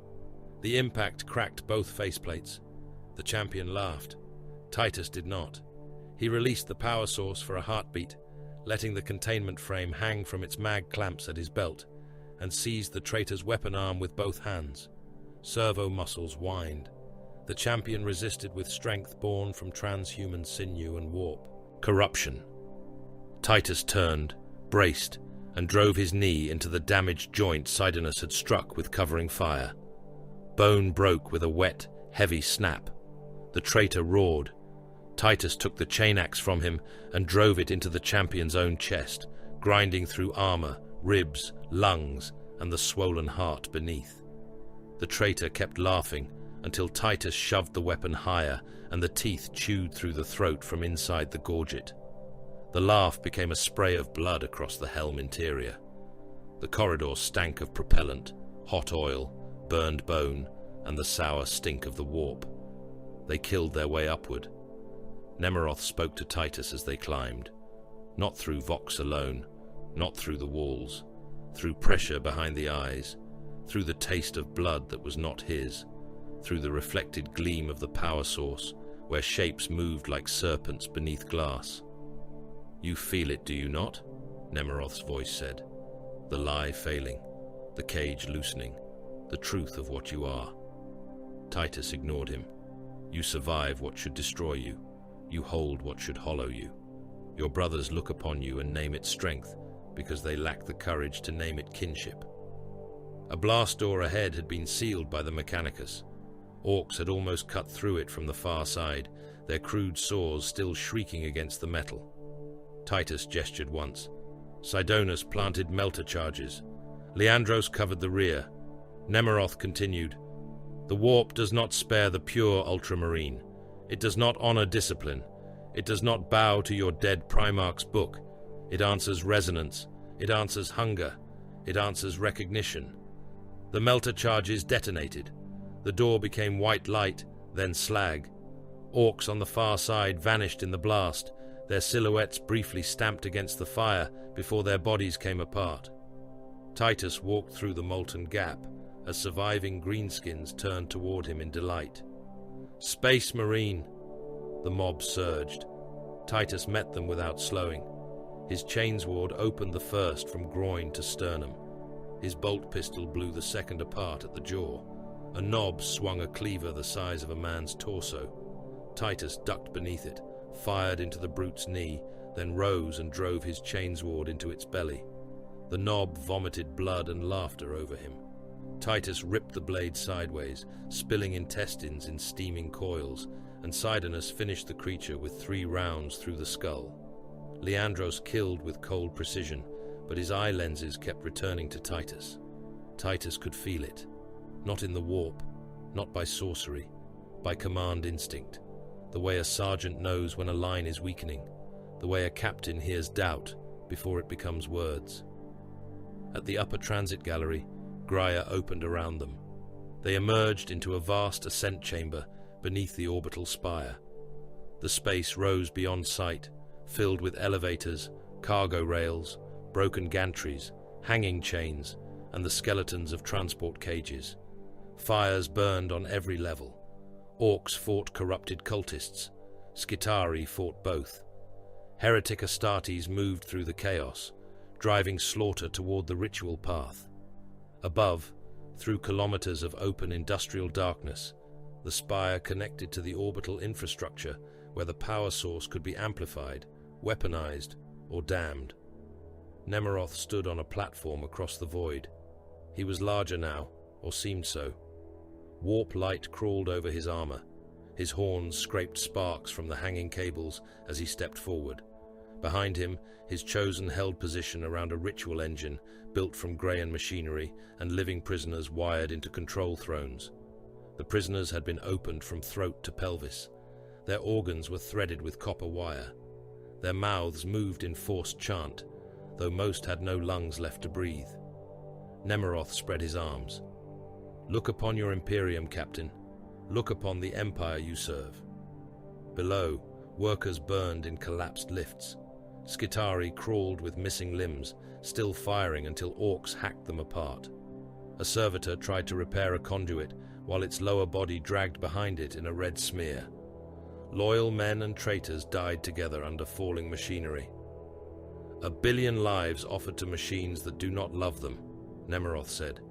1 million worlds chained to a corpse. Your emperor is not a lord. He is a wound kept open by sacrifice. Your loyalty is not virtue. It is obedience dressed in gold. Titus stood at the edge of the platform. The power source pulsed against his armor. You mistake speech for revelation. Nemeroth laughed softly. Do you feel noble when you condemn them? When you seal gates? When you drown districts in Prometheum? When men scream your name and you call it necessity? No. That answer seemed to please the sorcerer. At last, honesty. I feel nothing. The words left a silence around him. Titus raised his pistol. I do what war requires. Nemeroth's amusement thinned into contempt. Then you are closer to us than you know. I am nothing like you. You kill for a corpse. I kill for mankind. You sacrifice the weak. I spend what must be spent. You crave victory. I require it. Nemeroth's eyes burned brighter within his helm. Then take what is offered. Cast down the chain. The warp has already touched you and found something worth preserving. Stand beside me, and Grier will become the first altar of your ascension. Refuse, and your brothers will name you monster all the same. Titus looked at him across the burning ascent chamber. His refusal did not come as prayer. He did not invoke purity. He did not speak of innocence, for innocence was not a weapon, and he had never possessed much use for it. He did not deny that he had sacrificed men, burned districts, and turned loyal deaths into tactical advantage. He did not pretend the Imperium was kind. Kindness could not hold the galaxy against the dark. He answered with contempt. You offer freedom as though you are not a slave. Nemeroth's posture stilled. Titus continued. You speak of chains while kneeling to hunger. You call corruption truth because you have forgotten what command feels like. You are not ascended. You are occupied. The sorcerer's platform cracked under the pressure of his anger. Kill him. The chamber became a storm. Nemeroth's chosen advanced across the gantries. Orcs charged from below, eager to join any fight large enough to hear. Corrupted Skitari fired from rail stations. Demonic shapes clawed into being wherever blood pooled thickest. Titus led Sidonus and Leandros into the collision. The fighting narrowed to moments of brutal clarity. A traitor raised a plasma pistol. Titus shot him through the wrist, then through the exposed cable bundle beneath his helm. A demon leapt from a wall, all claws and teeth, only for Sidonus to step into its path and empty half a magazine into its chest until its form burst into smoke and boiling filth. Leandros drove his combat knife into the throat of a cult champion and kicked the twitching body over the rail. Titus reached the ritual engine through a carpet of bodies. Nemeroth descended to meet him. Their first clash cracked the platform. Nemeroth's blade struck with warp fire coiling along its edge. Titus parried with his chainsword, teeth screaming, motor straining, sparks and black flames spitting between them. The force drove Titus back. Nemeroth struck again, faster, stronger, every blow carrying the weight of sorcery. Titus absorbed what he could and yielded what he must. His left pauldron split. His chestplate buckled. Blood ran inside his armor. You cannot defeat what you refuse to understand, Nemeroth said. Titus drove a boot into the sorcerer's knee joint. It did not break, but it shifted him. I understand enough, Sidonus shouted over the vox. Titus, the source! A blast of warp lightning struck the platform. The power source tore loose from Titus's mag clamp and skidded across the deck toward the ritual engine. Sidonus moved first. Veteran instinct, brother loyalty, no hesitation. He seized the containment frame. For a heartbeat, he held the impossible thing. Then Nemeroth was upon him. The sorcerer's blade punched through Sidonus's chestplate and out through his back, dragging a burst of blood and shredded organ matter with it. Sidonus stiffened. His bolter fell from his hand. The power source clattered beside him. Nemeroth leaned close, almost tenderly, and ripped the blade free sideways. The wound opened wide enough for Titus to see the broken architecture of his brother's transhuman body within the armor. Sidonus fell to one knee. He did not cry out. He turned his helm toward Titus. Captain! That was all. Not a plea, not a farewell, a recognition of command. Then he fell. Something sacred went silent in Titus. He did not roar. He did not curse. He did not break formation in blind rage. The death of Sidonus entered him like a blade placed carefully between ribs and left there. A veteran brother was not merely a companion. He was memory. He was battle record. He was oath-made flesh. His death demanded vengeance, but vengeance was too small a word for what duty required. Titus picked up the power source. Leandros watched him do it. Again, the warp light crawled up Titus's arm. Again, it failed to claim him. Again, the impossible touched him and left him standing. Leandros's bolter lowered by the smallest degree. His loyalty did not vanish. It curdled. Admiration bent under the weight of what he could not explain. Nemeroth saw it and laughed. Even your brother knows, Titus charged. The duel that followed should have ended him. Nemeroth was swollen with ritual force, his blade carving arcs of unreality through the air, his armor shedding sparks of witchlight, his voice speaking words that made steel sweat and mortal minds rupture. Titus fought with a damaged chainsword, a half-empty pistol, and was stripped of everything ornamental. He did not overpower Nemeroth as a Primarch might have done. He did not meet sorcery with sorcery. He did not shine with holy radiance. He survived each killing stroke by a fraction. He let his armor take wounds that would have slain lesser warriors. He used broken terrain. He used the bodies underfoot. He used the sorcerer's certainty. Nemeroth raised his blade for the execution stroke. Titus stepped inside it. The edge tore through his side, splitting armor and flesh. Pain flared white. His secondary heart hammered against shock. Titus ignored it and drove the containment frame against Nemeroth's chest. The warp engine screamed. For the first time, Nemeroth sounded afraid. Titus fired his bolt pistol into the sorcerer's faceplate until the weapon clicked empty.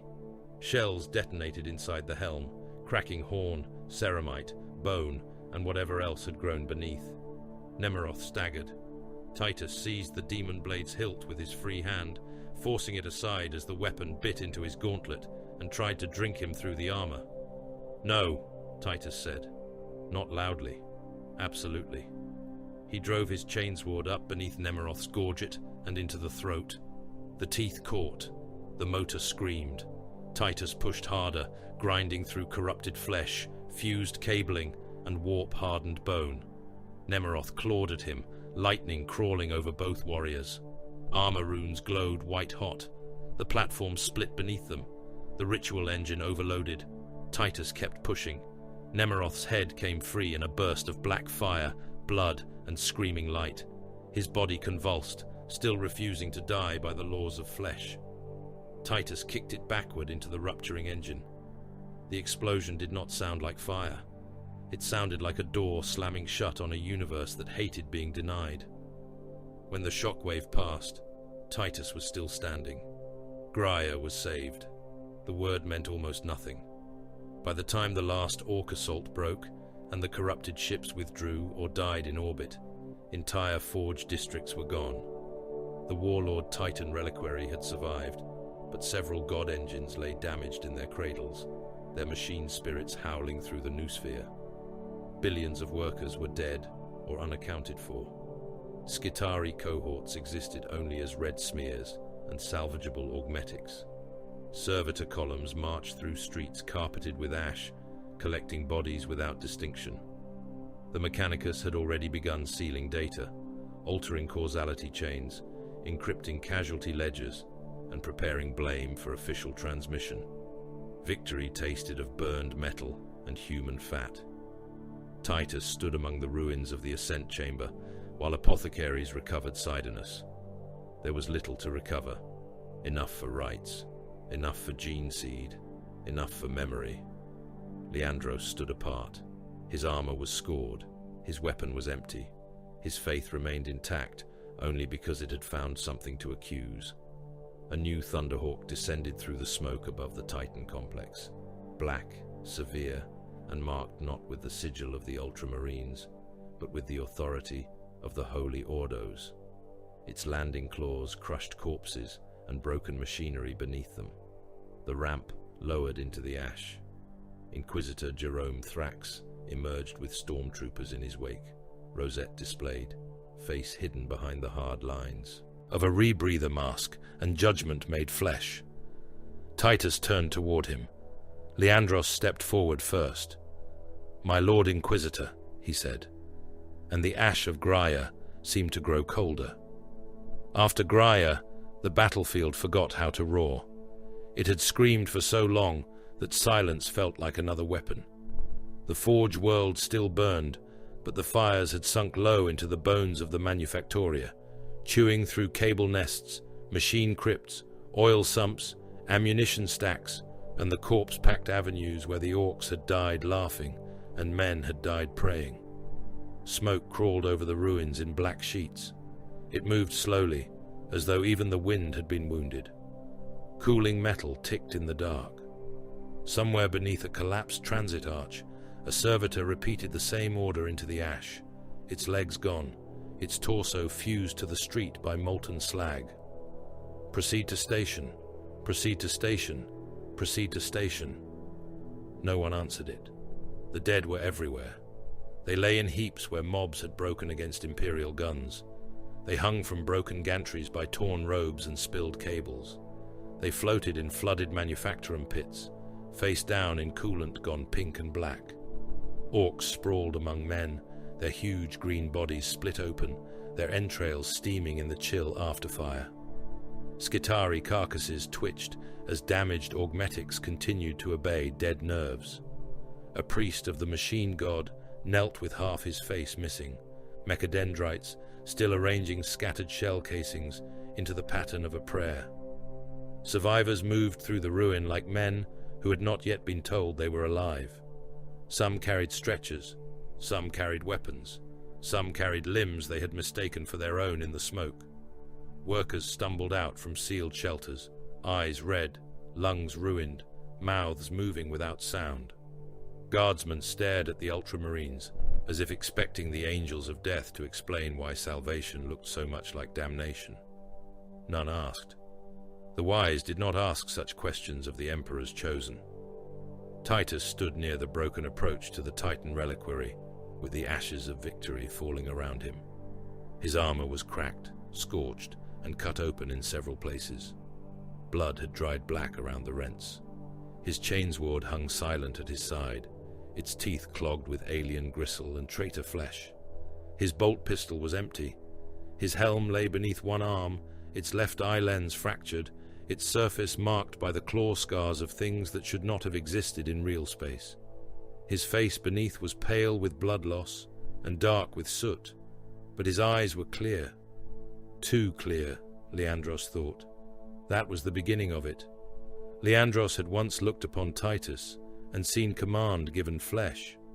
At Beta Arcturus, he had watched him disobey the shape of procedure to secure the substance of victory.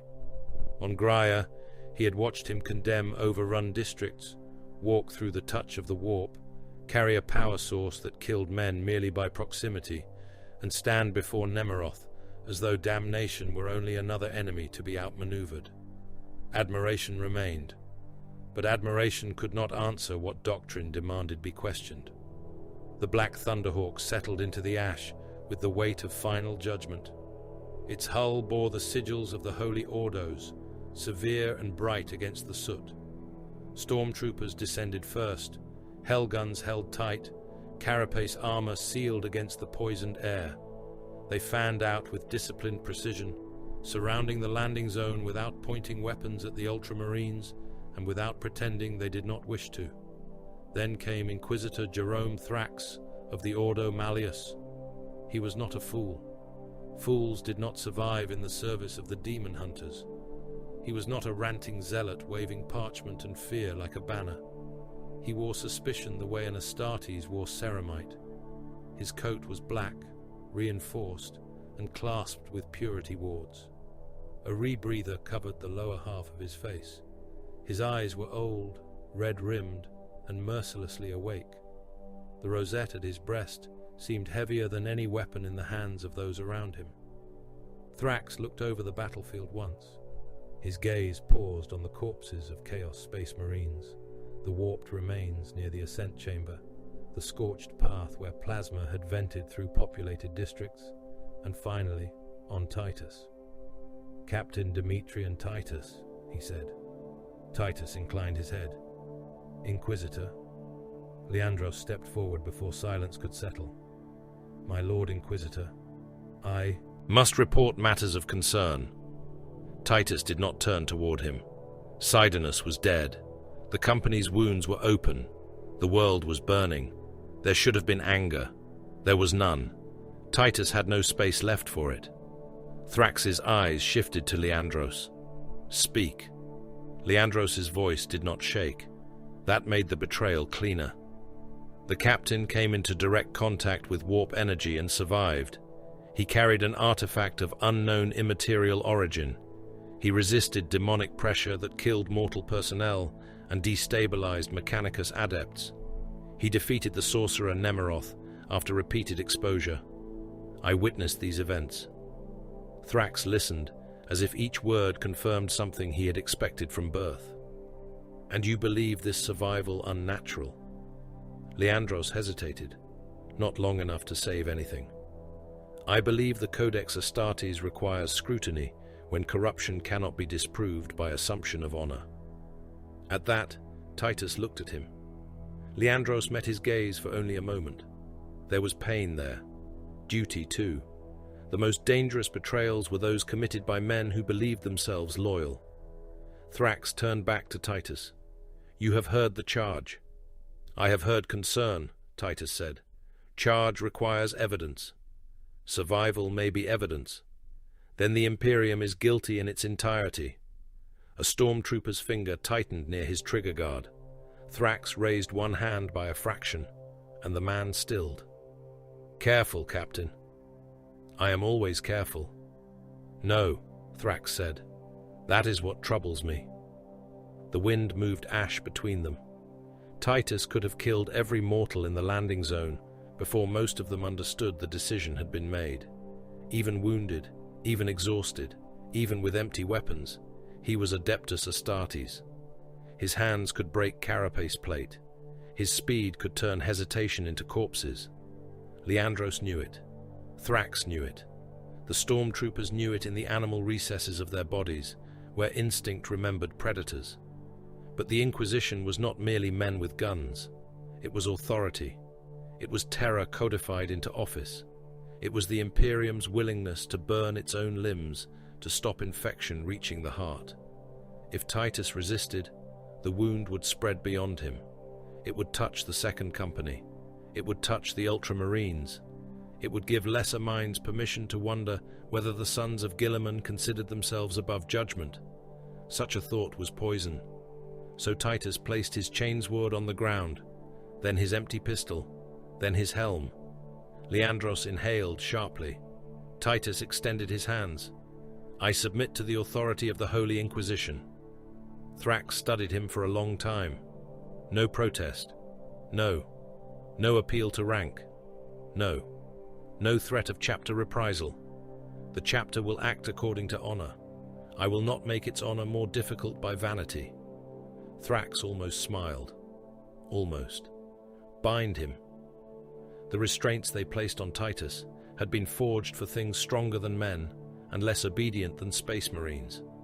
Adamantine cuffs locked around his wrists.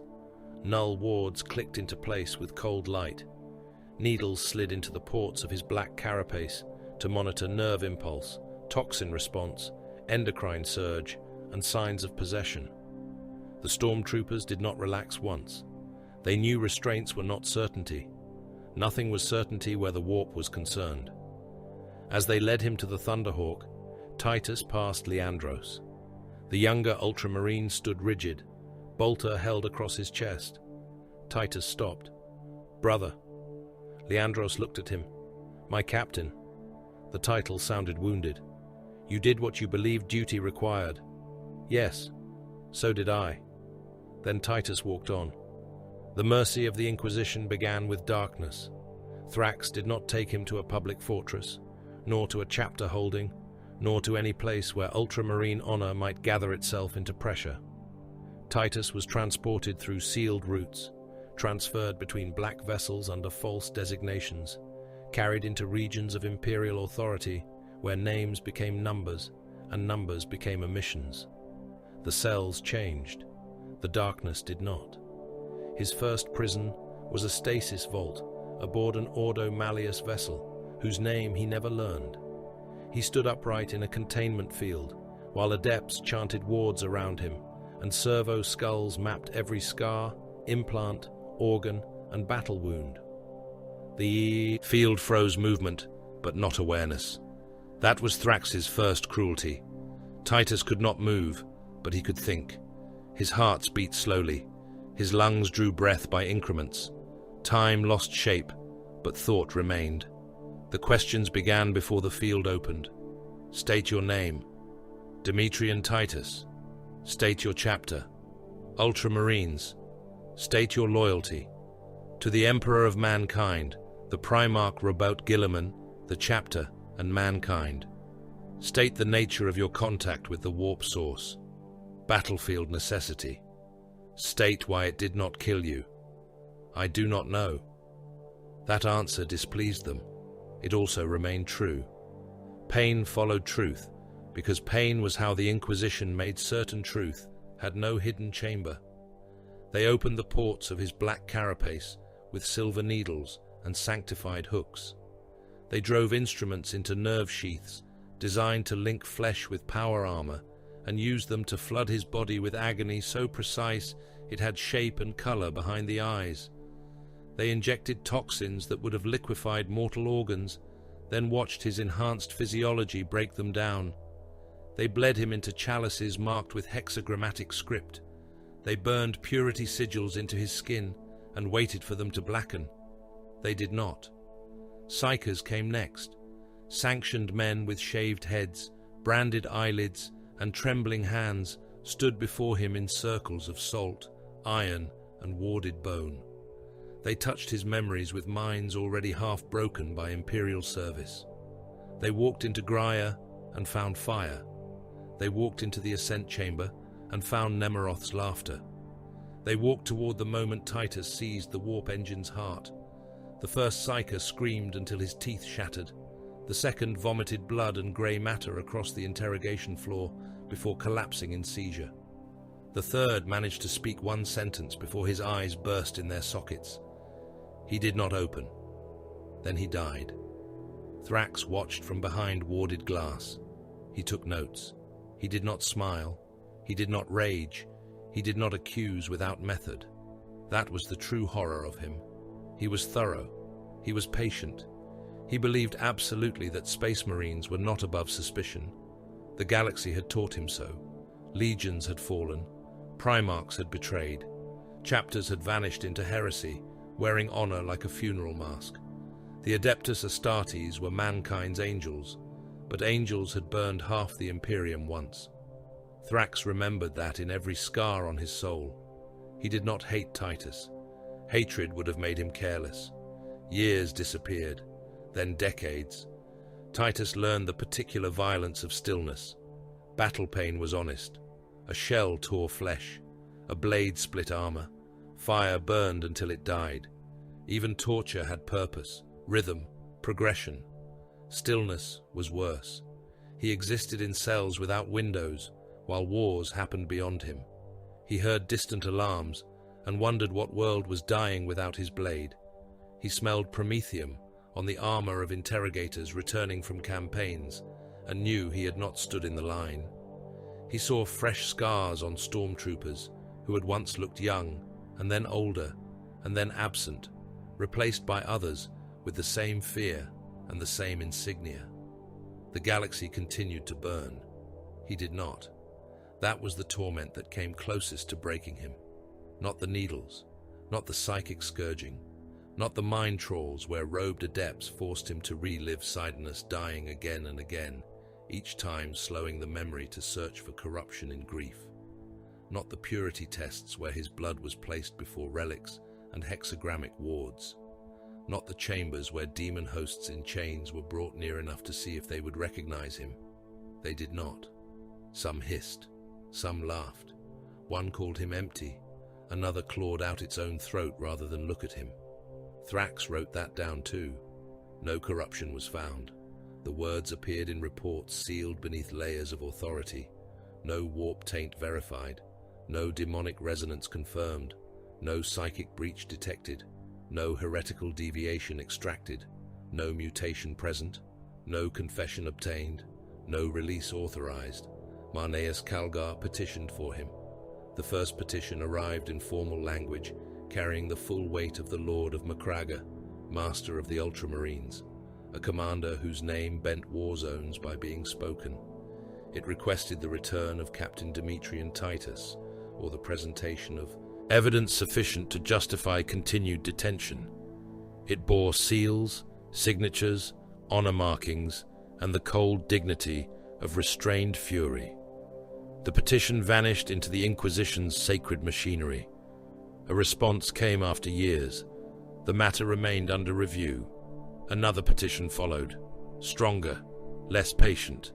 It cited Titus's service, Grier's salvation, the lack of proven corruption, and the operational need of the chapter. It vanished into sealed channels, counter-sealed by offices without names, delayed by requests for additional verification from authorities who would not identify themselves. The matter remained under review. A third petition arrived during a century that had already taken too much from the Imperium.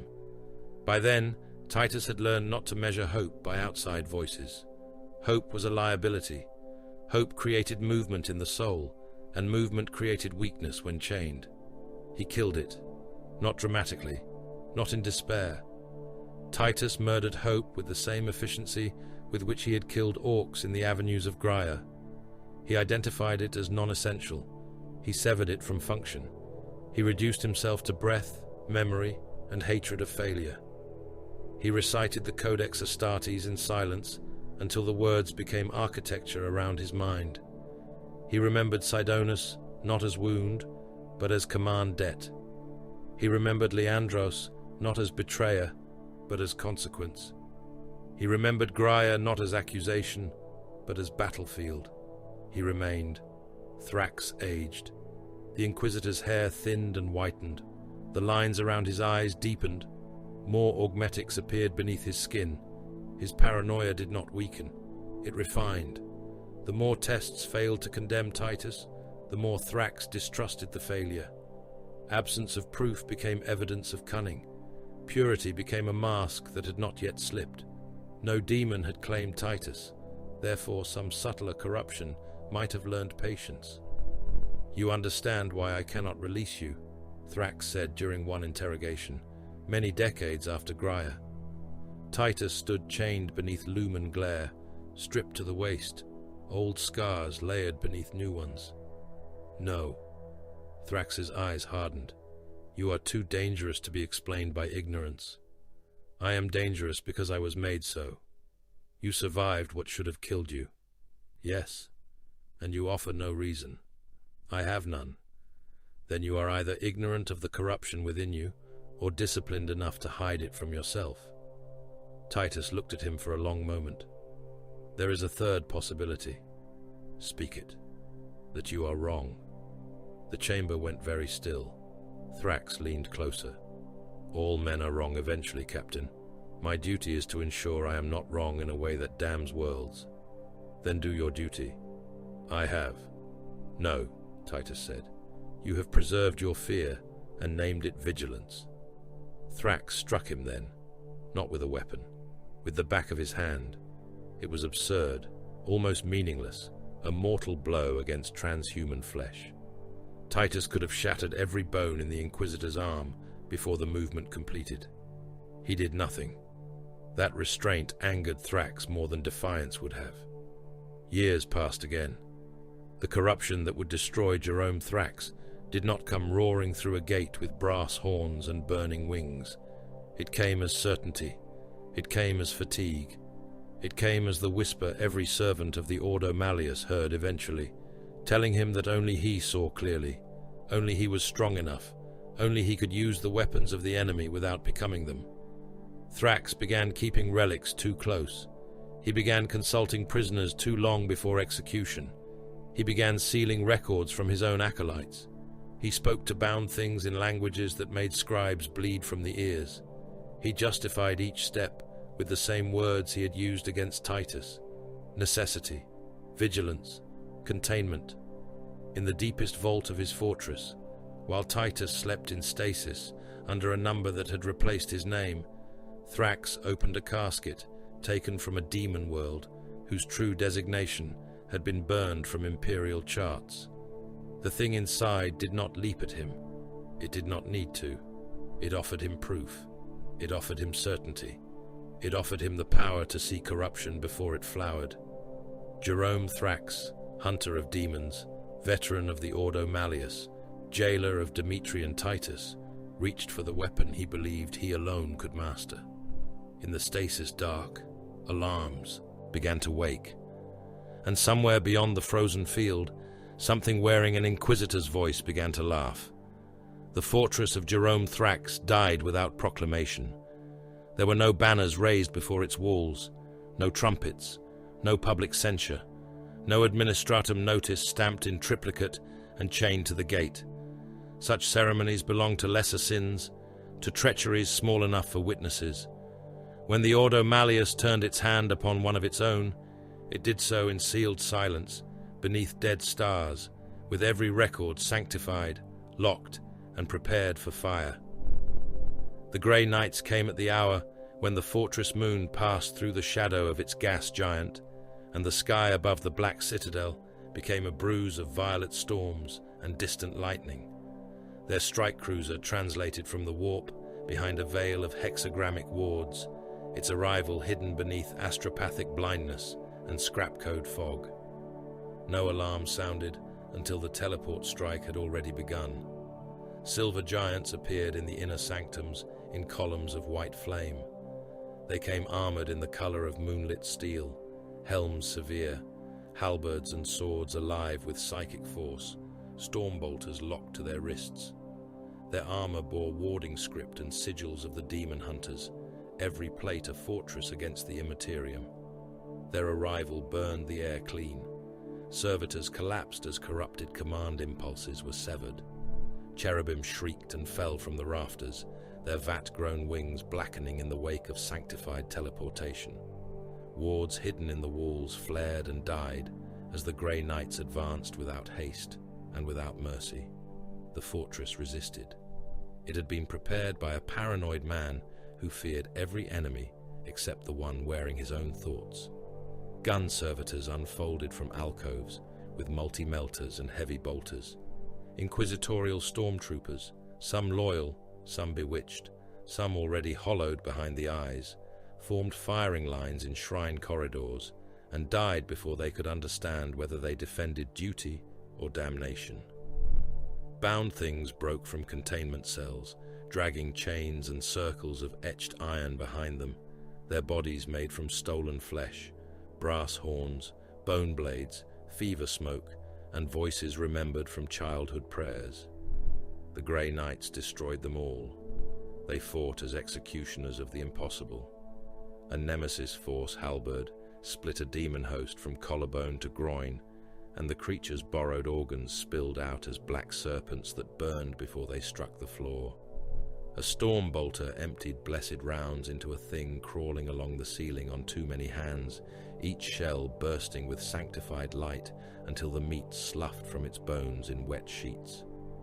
A Justicar spoke a word in a tongue not meant for mortal throats, and a chamber of shrieking cult adepts folded inward, skulls rupturing, spines snapping, souls dragged screaming back into the dark. At the fortress heart, Jerome Thrax waited. He was no longer entirely the man who had taken Dimitri and Titus from Grier. The Inquisitor's body still wore the rosette. His hands still held the symbols of office. His black coat still carried purity seals and warding chains, though some seals now bore script that changed when seen from the corner of the eye. His face had aged into parchment stretched over bone. His eyes were bright with something that had no rightful place in human flesh. He did not beg. He did not laugh like a cultist.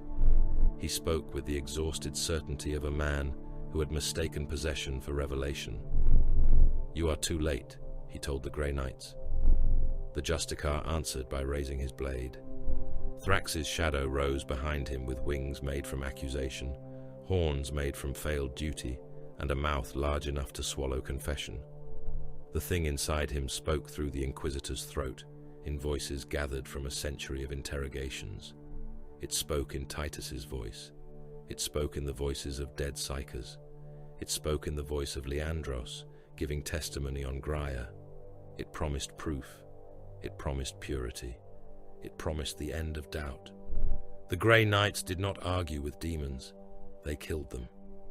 By the time the vault level was secured, Thrax's body lay broken inside a circle of silver flame, his rosette blackened, his eyes finally dull. The demon had been banished with rites that made the stone weep blood. The surviving acolytes were shackled. The compromised were shot. The uncertain were hooded and taken away for later judgment. There were no innocents in such places. There were only degrees of contamination awaiting classification. In the stasis wing, the Grey Knights found the forgotten weapons, not relic blades, not forbidden tomes, not captured Xenos engines, Space Marines. They stood in containment alcoves under frost and pale light, each locked in stasis fields and chained by null wards. Some wore fragments of heraldry from chapters now extinct. Some had been stripped of armor and title alike. Some were dead despite the fields, their bodies preserved upright in the posture of endurance, skin grey, eyes open, mouths slightly parted, as though still answering questions no living interrogator remained to ask. Demetrian Titus was in the deepest row. His designation was not a name, a prison code, a case marker, a warning sigil. The black glass before his cell carried more seals than the others. No corruption confirmed, no release authorized. That had been the shape of his existence for longer than many mortal dynasties survived. The Grey Knights lowered the field. Awareness returned before movement. Titus heard the fortress burning. He heard the scrape of armored boots. He smelled ozone, incense, blood, and demon ash. His hearts resumed their full rhythm like war drums remembering their command. Nerve pain came next, sharp along the ports of the black carapace. His lungs expanded. His fingers flexed within restraints that had not been opened in years. A silver helm watched him through the glass. "Captain Demetrian Titus," said the Grey Knight. The title struck him more violently than the return of pain. Titus opened his eyes. "I was captain," he said. The cell unlocked. He was not freed in the way mortals understood freedom.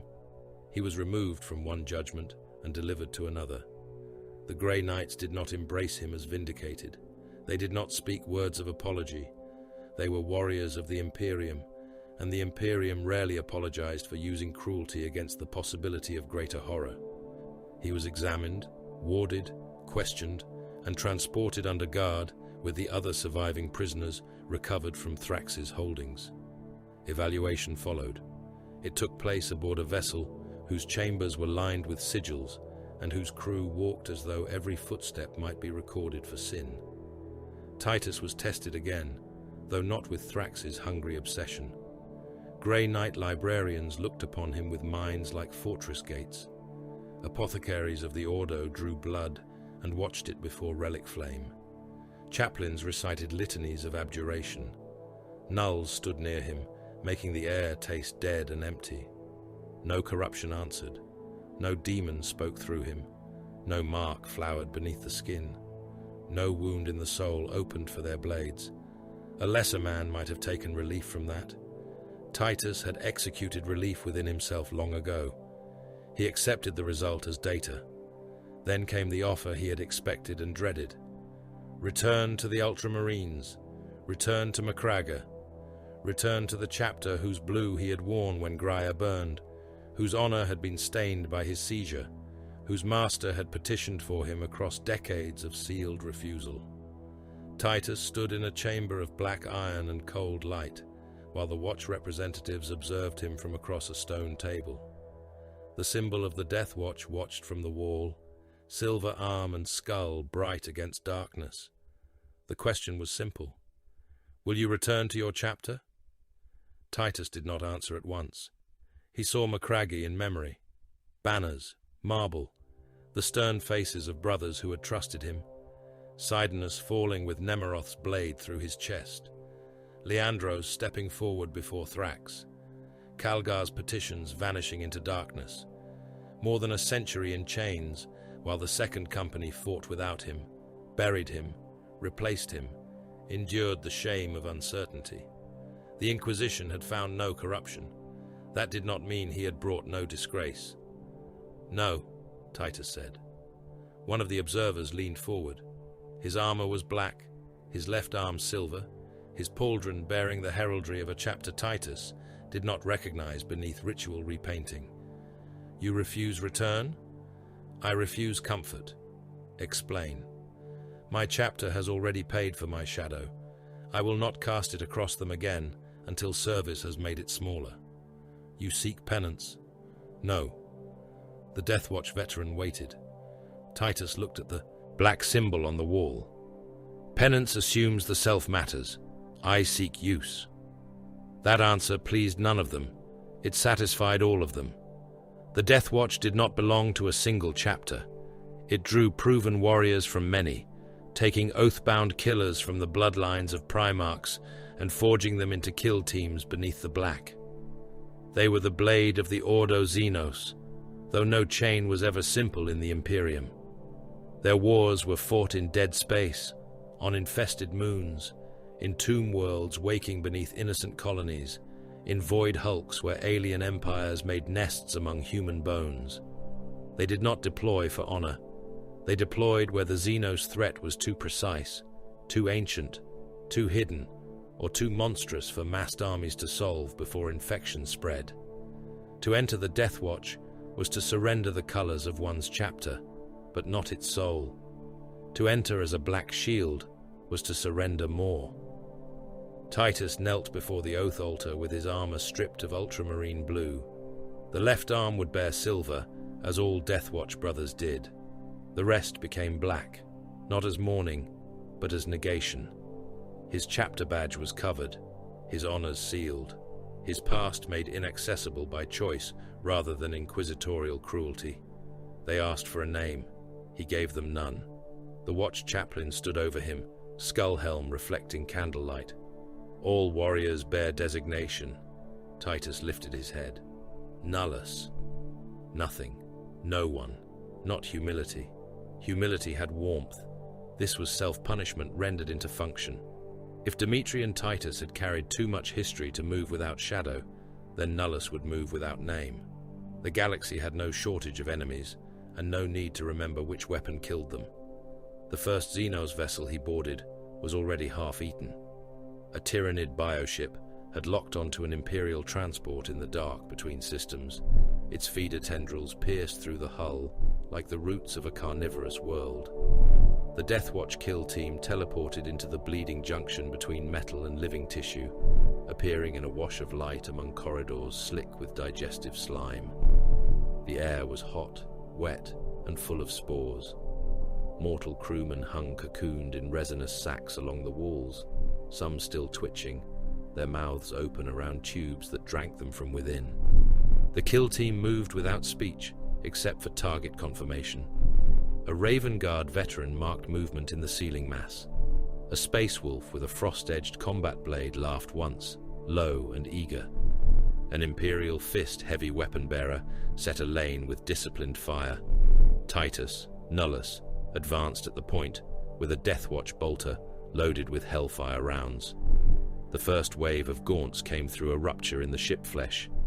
They died in disciplined bursts, bioacid splashing against black plate, limbs snapping, skulls bursting as toxin-laced shells detonated in their bodies.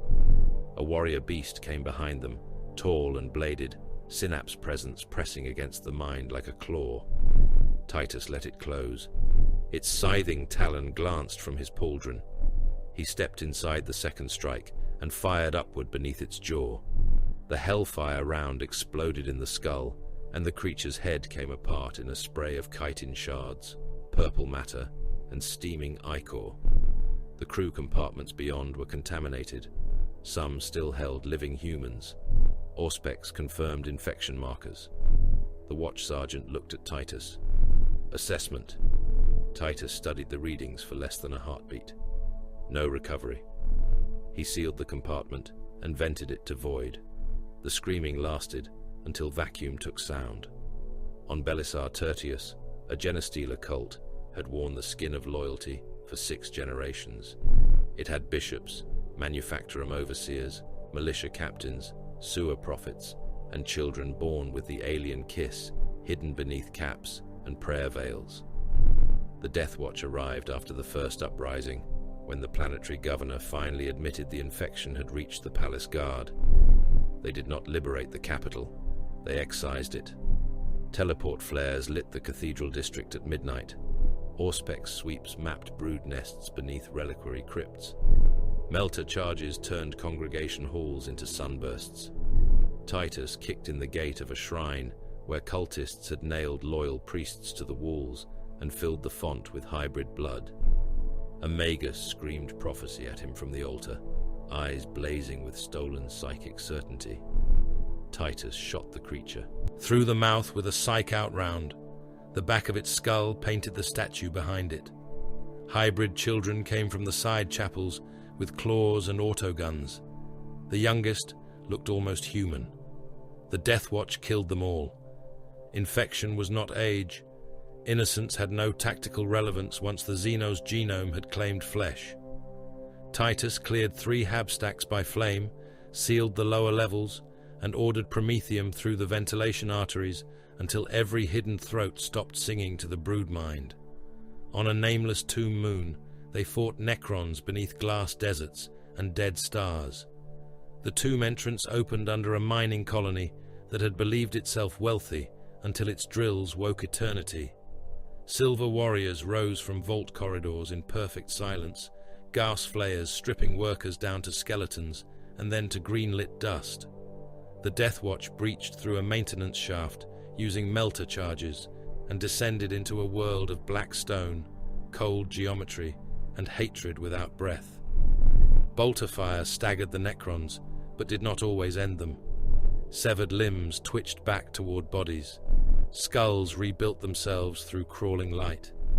Titus learned quickly. He targeted joints, command nodes, and repair scarabs. Kraken bolts punched through living metal. Vengeance rounds cracked glowing ribs. When a Necron Lord rose from its dais, with a war scythe humming in both hands, Titus did not challenge it for honor. He collapsed the ceiling with melter fire and buried the chamber under a mountain of its own sacred architecture. On Arcona's Veil, they found the Drukhari flesh pits. The raiders had hollowed a pilgrim ship and turned it into a gallery of pain, drifting in the outer dark with its distressed beacons singing in the voices of children. The Death Watch boarded by assault ram. There were no children left, only racks, hooks, skin curtains, sculptures made from living nerves, men kept alive beyond sanity, their bodies opened and rearranged for alien pleasure. The Drukhari moved like knives in darkness, laughing through masks of bone and lacquer. Splinterfire hissed. A Death Watch brother from the Iron Hands chapter fell when toxins reached the last organic portions of him and turned them to black froth. Titus killed the first raider with a bolt shell through the pelvis, the second by crushing its throat against a torture frame, the third by driving his combat blade through its eye socket and pinning the skull to the wall. The flesh pits were not cleansed chamber by chamber. They were burned. Melter charges placed at structural arteries. Promethium flooded through slave holds. Airlocks opened deck by deck. The alien ship died in segments, screams venting into space with frozen blood and shredded silk banners. Humans still lived aboard. Some begged. Some had been made into things that could only beg through exposed nerves and mechanical lungs. Titus gave no speech. He decompressed the decks. That became the truth of Nullus. He was more terrible without honor because honor asked to be seen. Nullus did not. He sought no glory tally, no chapter praise, no captain's recognition, no inscription beneath Macraga's cold stone. He executed. He breached. He vented. He culled. He burned infection out by the roots and did not pause to mourn the garden. Kill teams learned to follow him because his decisions were immediate, correct, and merciless. Watch commanders learned to assign him where hesitation would cost worlds. Some brothers distrusted him. A black shield always carried unanswered questions. Titus carried too many, and his silence made them heavier. Yet on the battlefield, suspicion had little room to grow. When the corridor filled with claws, Nullus stood at the breach. When the Auspex showed contamination among civilians, Nullus gave the order others delayed. When ammunition ran low, he advanced with blade and fist. When retreat was possible but failure unacceptable, he remained. He fought like a warrior already dead. The Death Watch used him accordingly. Years of black armor and silver oath became a procession of alien death until one war eclipsed all prior hunts. The summons came through encrypted channels, layered in urgency and dread. Kadaku, a world under consumption, tyrannid presence beyond local containment, evacuation failing. synapse organisms multiplying, shadow in the warp deepening until astropathic choirs bled from their eyes and sang only hunger. The kill team translated into System at the edge of catastrophe. Kadaku filled the forward oculus, a world smeared in storm bands, spore clouds, and continent-sized wound patterns where the Tyranids had already begun digestion. Around it, void combat flickered like lightning trapped in ink. Bioships drifted through debris fields, Imperial vessels burned, spores fell in such numbers that the atmosphere seemed less like air than a descending sea of teeth. Titus stood in the launch bay in black armor, his bolter locked, his blade ready, his name absent from every heraldic surface. A mortal officer on the command deck whispered over an open vox, forgetting discipline for one fragile moment. There are too many. No one corrected him. On Kadaku, the Tyranids came in such numbers that even death seemed outnumbered. Kadaku was being eaten while it still fought. The Fourth Tyrannic War had taught the Imperium new shapes of despair. Men had believed they understood the Tyranid horror because older wars had given them names, diagrams, catechisms of recognition, and corpse piles large enough to become doctrine. Hive Fleet Behemoth, Kraken, Leviathan. The names were recited in strategium chambers as though naming a monster made it smaller. But the Devourer did not care for human memory. It came again and again, altered by every wound, refined by every defeat, endless in appetite, patient only because hunger had no need to hurry when the galaxy itself was meat. Kadaku hung beneath a sky that no longer belonged to the world. It had become a ceiling of wings, spores, and digestion smoke. Mycetic clouds rolled across the upper atmosphere in bruised continents, swollen with living ammunition. Spore chimneys rose from consumed forests and industrial zones, coughing black and ochre plumes into the heavens. Harridans and lesser-winged things crossed the clouds in swarms so thick they blotted out orbital fire. Burning debris fell among them and vanished into the tide. Where sunlight tried to pierce the murk, it came down green, sickly, filtered through airborne toxins and the drifting ash of cities already broken into biomass. The ground had become worse than the sky. Kadaku's plains moved. What had once been soil, road, field, trench, and corpse had been layered beneath chitin, claws, teeth, feeder tendrils, and crawling digestion growth. Tyranid bioforms advanced in waves without glory and without pause. They did not hate the defenders. They did not rage. They did not understand conquest as men understood it. They were the weaponized hunger of a mind vast enough to make cruelty irrelevant. Each beast killed because it had been grown for killing. Each death fed another adaptation. Each barricade taught the swarm how to break the next.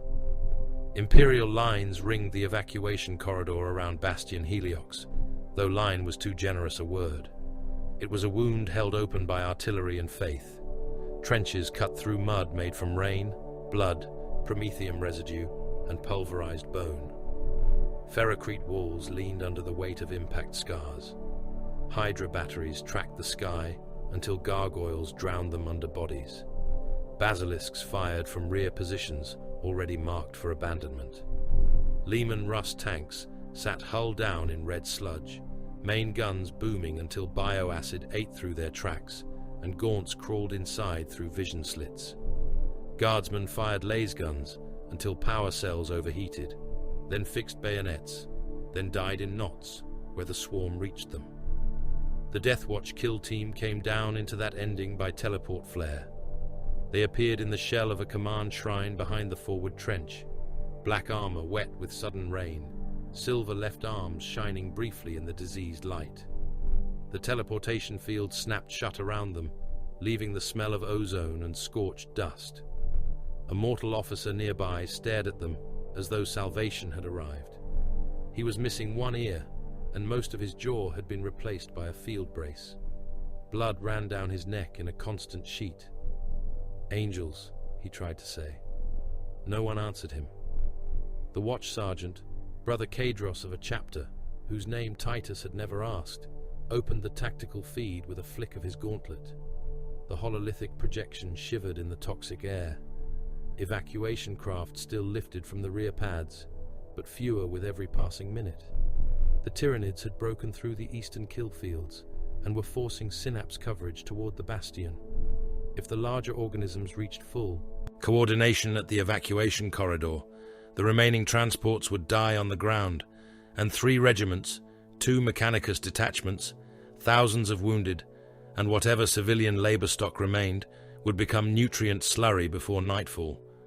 The mission was simple, which made it obscene. Carry a synaptic disruption payload through the forward trenches and into the digestion ravine, where warrior broods and larger node beasts were coordinating the assault. Plant the device, trigger detonation, break the swarm's local unity for minutes, perhaps less. Buy evacuation time. No one in the kill team asked about extraction. It had not been promised. Titus, still named Nullus in the black of the Death Watch, took the payload from a servitor whose lower body had been replaced with a tracked munitions cradle. The device was a sealed cylinder of Mechanicus manufacture, caged in warded alloys and pulsing with a dull red lumen at its core. Too small a thing to weigh so much in consequence. Kadros looked to him. "You will carry it." Titus maglocked the cylinder to his backplate. "Yes." The first breach reached the trench before the command feed finished updating. Termagants came over the parapet in a living sheet. Their flesh was slick with rain and ichor, carapaces ridged, eyes black and mindless beneath the pressure of the greater will. Flesh borers spat living ammunition that chewed into men and armor, burrowing through cloth, skin, muscle, and bone. Guardsmen screamed as the beetle rounds ate through their cheeks and throats from within. One trooper tore his own face open, trying to claw the things out. Another fell backward with his belly moving as if full of rats. The Death Watch fired. Specialist ammunition cracked through the trench. Hellfire rounds burst inside Tyranid bodies and turned their organs to chemical ruin. Kraken bolts punched through carapace and detonated beyond, killing the creatures behind the first rank.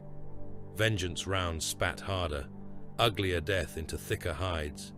Titus fired with cold rhythm, each shot placed into density rather than spectacle. The trench became a butcher's gutter. Chitin fragments, limbs, acidic blood, and steaming meat splashed against black armor. A warrior beast dropped into the trench with them. It landed on a guardsman and flattened him into red paste. Its bone swords flashed through the rain. Brother Varun of the Mortifactors met it with a power maul and died when the creature's blade opened him from shoulder to hip, splitting black armor and transhuman ribs. Titus turned and fired into the beast's head. The first rounds cracked armor. The next entered the mouth. The final shell burst deep enough to blow the back of the skull into the trench wall. "Forward," Kadros voxed. They moved. Kadaku resisted passage even as it died beneath them. The trenches were clogged with dead and half-dead men. Medici orderlies dragged stretchers until the stretcher bearers were taken by gargoyles from above. Priests shouted litanies over the thunder of guns, swinging chainswords in both hands until Hormagaunts leapt into them and dragged them down beneath flashing talons. Vox masts sagged under spore growth. Every surface was slick. Every breath carried poison. Even sealed armor could not keep all of Kadaku out. Spores gathered around joints and seals, hissing where they met blessed oils, seeking entry with patient microscopic hunger. At the second trench line, the barricade died. A Carnifex hit it at a run. There was no elegance to the impact, no roar worthy of a saga. It was mass, muscle, armor, and killing impetus. Ferrocrete blocks, steel braces, sandbags, men, weapons teams, and the front of a Chimera transport ceased to exist as separate things. They became a red-grey vapor sprayed backward through the trench. The beast crashed through the ruin, with fragments of barricade embedded in its carapace, scything talons sweeping, crushing, opening bodies with each movement. Brother Kadros ordered concentration fire. The Death Watch obeyed. Plasma struck the Carnifex's chest and burned through armor into steaming flesh. Melter fire washed over one shoulder, sloughing carapace in molten sheets. Bolter rounds hammered the head, neck, forelimbs. Still it came. It killed Brother Hakon by stepping on him. The Space Wolf vanished beneath the hoofed mass with a crunch that carried across the Vox. His armor split. His blood burst from the seams. He was dead before his oath could leave his mouth. Titus moved beneath the Carnifex's left talon as it came down.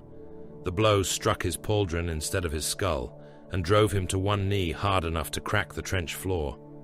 Warning runes flooded his vision. He fired upward into the beast's softer throat until his magazine emptied. The Carnifex reared. Kadros put a melter charge into the exposed wound and triggered it. The explosion painted the trench with boiling alien meat. The beast fell sideways, crushing a squad of guardsmen who had survived the first impact only to die beneath its corpse. Don't forget to like, comment, and subscribe. Support really helps. Titus rose, armor dented, arm numb, payload still locked to his back. "Move," he said. Kadros looked at him for half a heartbeat. Then they moved. The digestion ravine lay beyond the last Imperial line, where the Tyranids had split the ground with capillary towers and feeder pits. It was not a ravine by nature. It had been made. The earth had softened, collapsed, and opened into channels where rivers of liquefied biomass moved toward pulsing sacs rooted in the bedrock. Corpses floated there. Men, beasts, trees, chunks of tanks, all of it stripped, softened, consumed, categorized by the swarm's vast hunger. The synapse beasts waited beyond it. Tyranid warriors stalked among the feeder towers in broods, their minds acting as local knots in the greater shadow. Zoanthropes drifted above the slime pools, swollen skulls shining with psychic force. Behind them moved larger shapes, half hidden in spore mist, guiding the advance with alien certainty. The air itself pressed against thought. Mortal minds near the ravine broke quickly. Guardsmen at the final line had stopped speaking in words and simply fired until the swarm reached them. The kill team descended under cover fire from the dying trench. They lost Brother Serevan to spores before the enemy reached him. His armor seals blistered, then melted. Something entered through the thigh joint and multiplied with obscene speed. His legs swelled, split, and burst in a gush of yellow fluid and wriggling larval things. He tried to continue walking. Titus shot him through the helm before the infection reached his progenoids. No words were exchanged. Mercy had no place. Preservation of gene seed did. They fought across a bridge of dead Tyranids and broken pipework above the biomass stream. Termagants fired from the far bank. Hormagaunts leapt in packs, impaling themselves on combat blades just to pull warriors off balance for the next wave. Rippers came like living mud, thousands of small mouths and claws pouring over boots and through cracks. They crawled into wounds, armor rents, under plates, between fingers. One reached the torn edge of Titus's side seal and bit deep. He crushed it against his armor with his gauntlet, feeling its body pop like a rotten fruit. A warrior caught Brother Kadros with both bone swords. The watch sergeant parried the first and lost his left hand to the second. He head-butted the beast, fired his wrist-mounted weapon into its chest, and was lifted by a third limb that drove through his abdomen and out through his backplate. He triggered his own grenade harness before the warrior could throw him aside. The blast cleared the bridge and took the last coherent command voice with it. Titus continued. He had no squad left in any meaningful sense. Two brothers still fought somewhere behind him, their locator runes flickering in and out beneath the interference. His bolter clicked empty. He discarded the magazine and found no reloads. His chainsword snarled as he drew it, teeth already worn from prior killings. The swarm met him at the far side. Titus became motion. The chainsword bit through chitin, flesh, claws, throats, and skulls until its teeth clogged with alien matter and the motor began to cough. He reversed it, kicked a gaunt backward into the biomass stream, crushed another beneath his boot, and drove the blade into the belly of a warrior. The weapon jammed halfway through. Titus abandoned it and seized the warrior's lower jaw with one hand, the upper with the other. Servo muscles screamed. Bones snapped. He tore the head open and rammed the broken skull into the next creature lunging at him. A talon punched through his side. He turned into it, trapping the limb in his armor, and broke it with both hands. Acid splashed across his chest plate and began eating through the ceramite. A bioplasma burst struck him from the left and hurled him into a feeder pillar. His backplate cracked. The payload's clamps shrieked, but held. Titus landed hard, vision red, one lung filling with blood despite his enhanced physiology. He rose. A zoanthrope's psychic scream hit him. Around him, surviving mortal defenders at the edge of the ravine died instantly. Their skulls burst, eyes liquefied, teeth shot from gums under pressure. Titus felt the attack drill into his mind like a heated spike. For a moment, he saw Grier's warp engine. He saw Thrax's cell. He saw Sidonus fall. He saw Leandros lower his bolter. He saw Macraga beyond a century of darkness. He kept walking. The zoanthrope drifted back, as if the motion offended it. Titus took a broken length of Tyranid talon from the ground and threw it like a spear. It pierced the swollen skull, not deeply enough to kill, enough to stagger. He reached it, seized the embedded talon, and drove it in with both fists until the creature split open and its psychic presence burst like a rotten star. The payload armed under his hand. Mechanicus runes crawled across the cylinder. He did not understand all of them. He understood enough. Activation, delay, synaptic disruption, no retrieval. He drove the device into the root mass beneath the feeder tower. The organism resisted, muscle fibers tightening around the casing. Titus punched it deeper, gauntlets sinking into warm alien tissue. The tower convulsed. The hive mind's pressure sharpened. Every Tyranid nearby turned toward him. There were too many to count, too many to kill, too many even for hatred, had he allowed himself any. Titus drew his combat blade. The detonation came as a silent white pulse. The swarm faltered. Not long, not dramatically. The Tyranids did not flee or scream or become confused as men did, but coordination fractured for precious moments. Gaunts collided. Warriors jerked mid-stride. Winged forms in the sky broke formation. The pressure in the mind blinked, and across the evacuation corridor, Imperial guns found seconds of clean target acquisition. Thunderhawks lifted. Transports rose through spore clouds. Artillery fired final salvos. Men who would have died were granted another few minutes of life in which to die elsewhere for the Emperor. Titus did not see the evacuation. The swarm buried him. It came over him like the sea deciding to become teeth. Termagants clawed at his armor. Hormagaunts stabbed through weakened plates. Rippers poured into gaps and wounds. A warrior struck him across the helm, cracking the faceplate and driving him down into the slime. He killed with the combat blade until it snapped. He killed with the broken blade until it was lost. He killed with fists, elbows, knees, helm, teeth. Acid burned through his side. Poison flooded his blood. His right arm broke under a Carnifex's stamping blow. The same impact crushed him into the ravine floor, hard enough to splinter ribs and rupture organs. Still he moved. A talon entered beneath his breastplate and came out through his back. He seized the limb with his working hand and pulled the creature closer, smashing his helm into its skull until both broke. Something bit through the armor at his thigh and gnawed into muscle. Something else crawled under his cracked chestplate, chewing toward his hearts. He crushed it against his own ribs. The alien bodies piled over him. The world narrowed to pressure, blood, venom, and darkness. Somewhere beyond the shadow in the warp, Varro Tigurius heard him. The chief librarian of the Ultramarines stood aboard an imperial vessel above Kadaku, surrounded by the agony of astropaths, the roar of void war, and the smothering psychic absence cast by the Tyranids. To most minds, the shadow was a suffocating ocean. To Tigurius, It was also a battlefield of impressions, pressures, instincts, and dying lights. He had walked closer to the thoughts of the devourer than any sane warrior would choose, and sanity had survived in him only because duty had stronger walls. Amid the roar of hunger, he felt a soul sign that should not have been there. Old, scarred, buried beneath black armor, and a name erased by penance. A presence he remembered from records, from chapter grief, from the unanswered absence that had haunted ultramarine honor across long years. Dimitri and Titus. Tigurius opened his eyes. "Recover him," he said.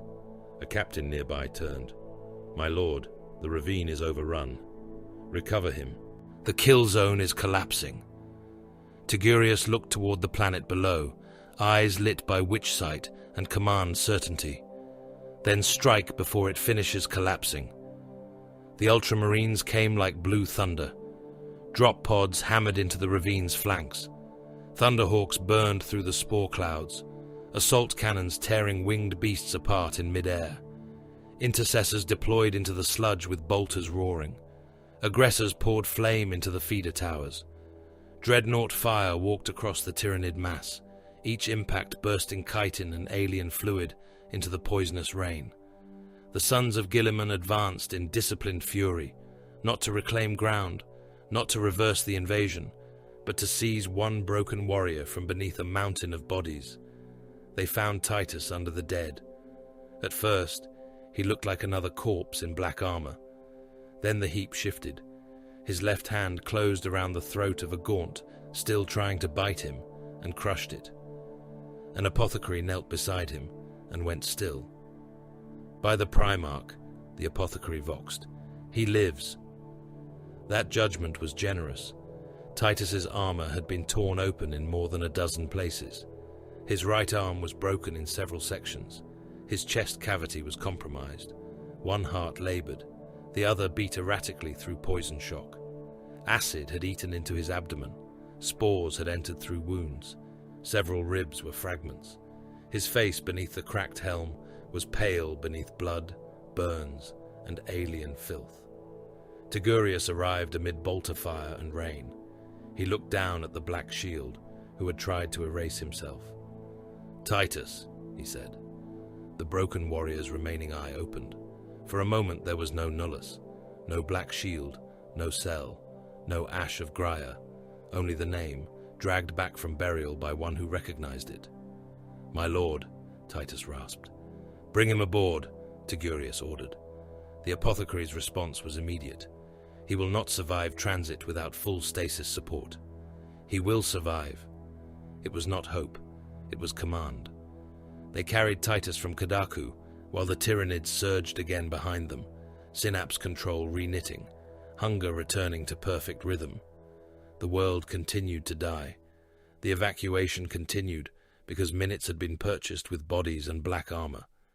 The Death Watch kill team was gone. The payload had done its work. Kadaku's sky burned. Aboard the Ultramarines' vessel, the Apothecarian became a theater of desperate brutality.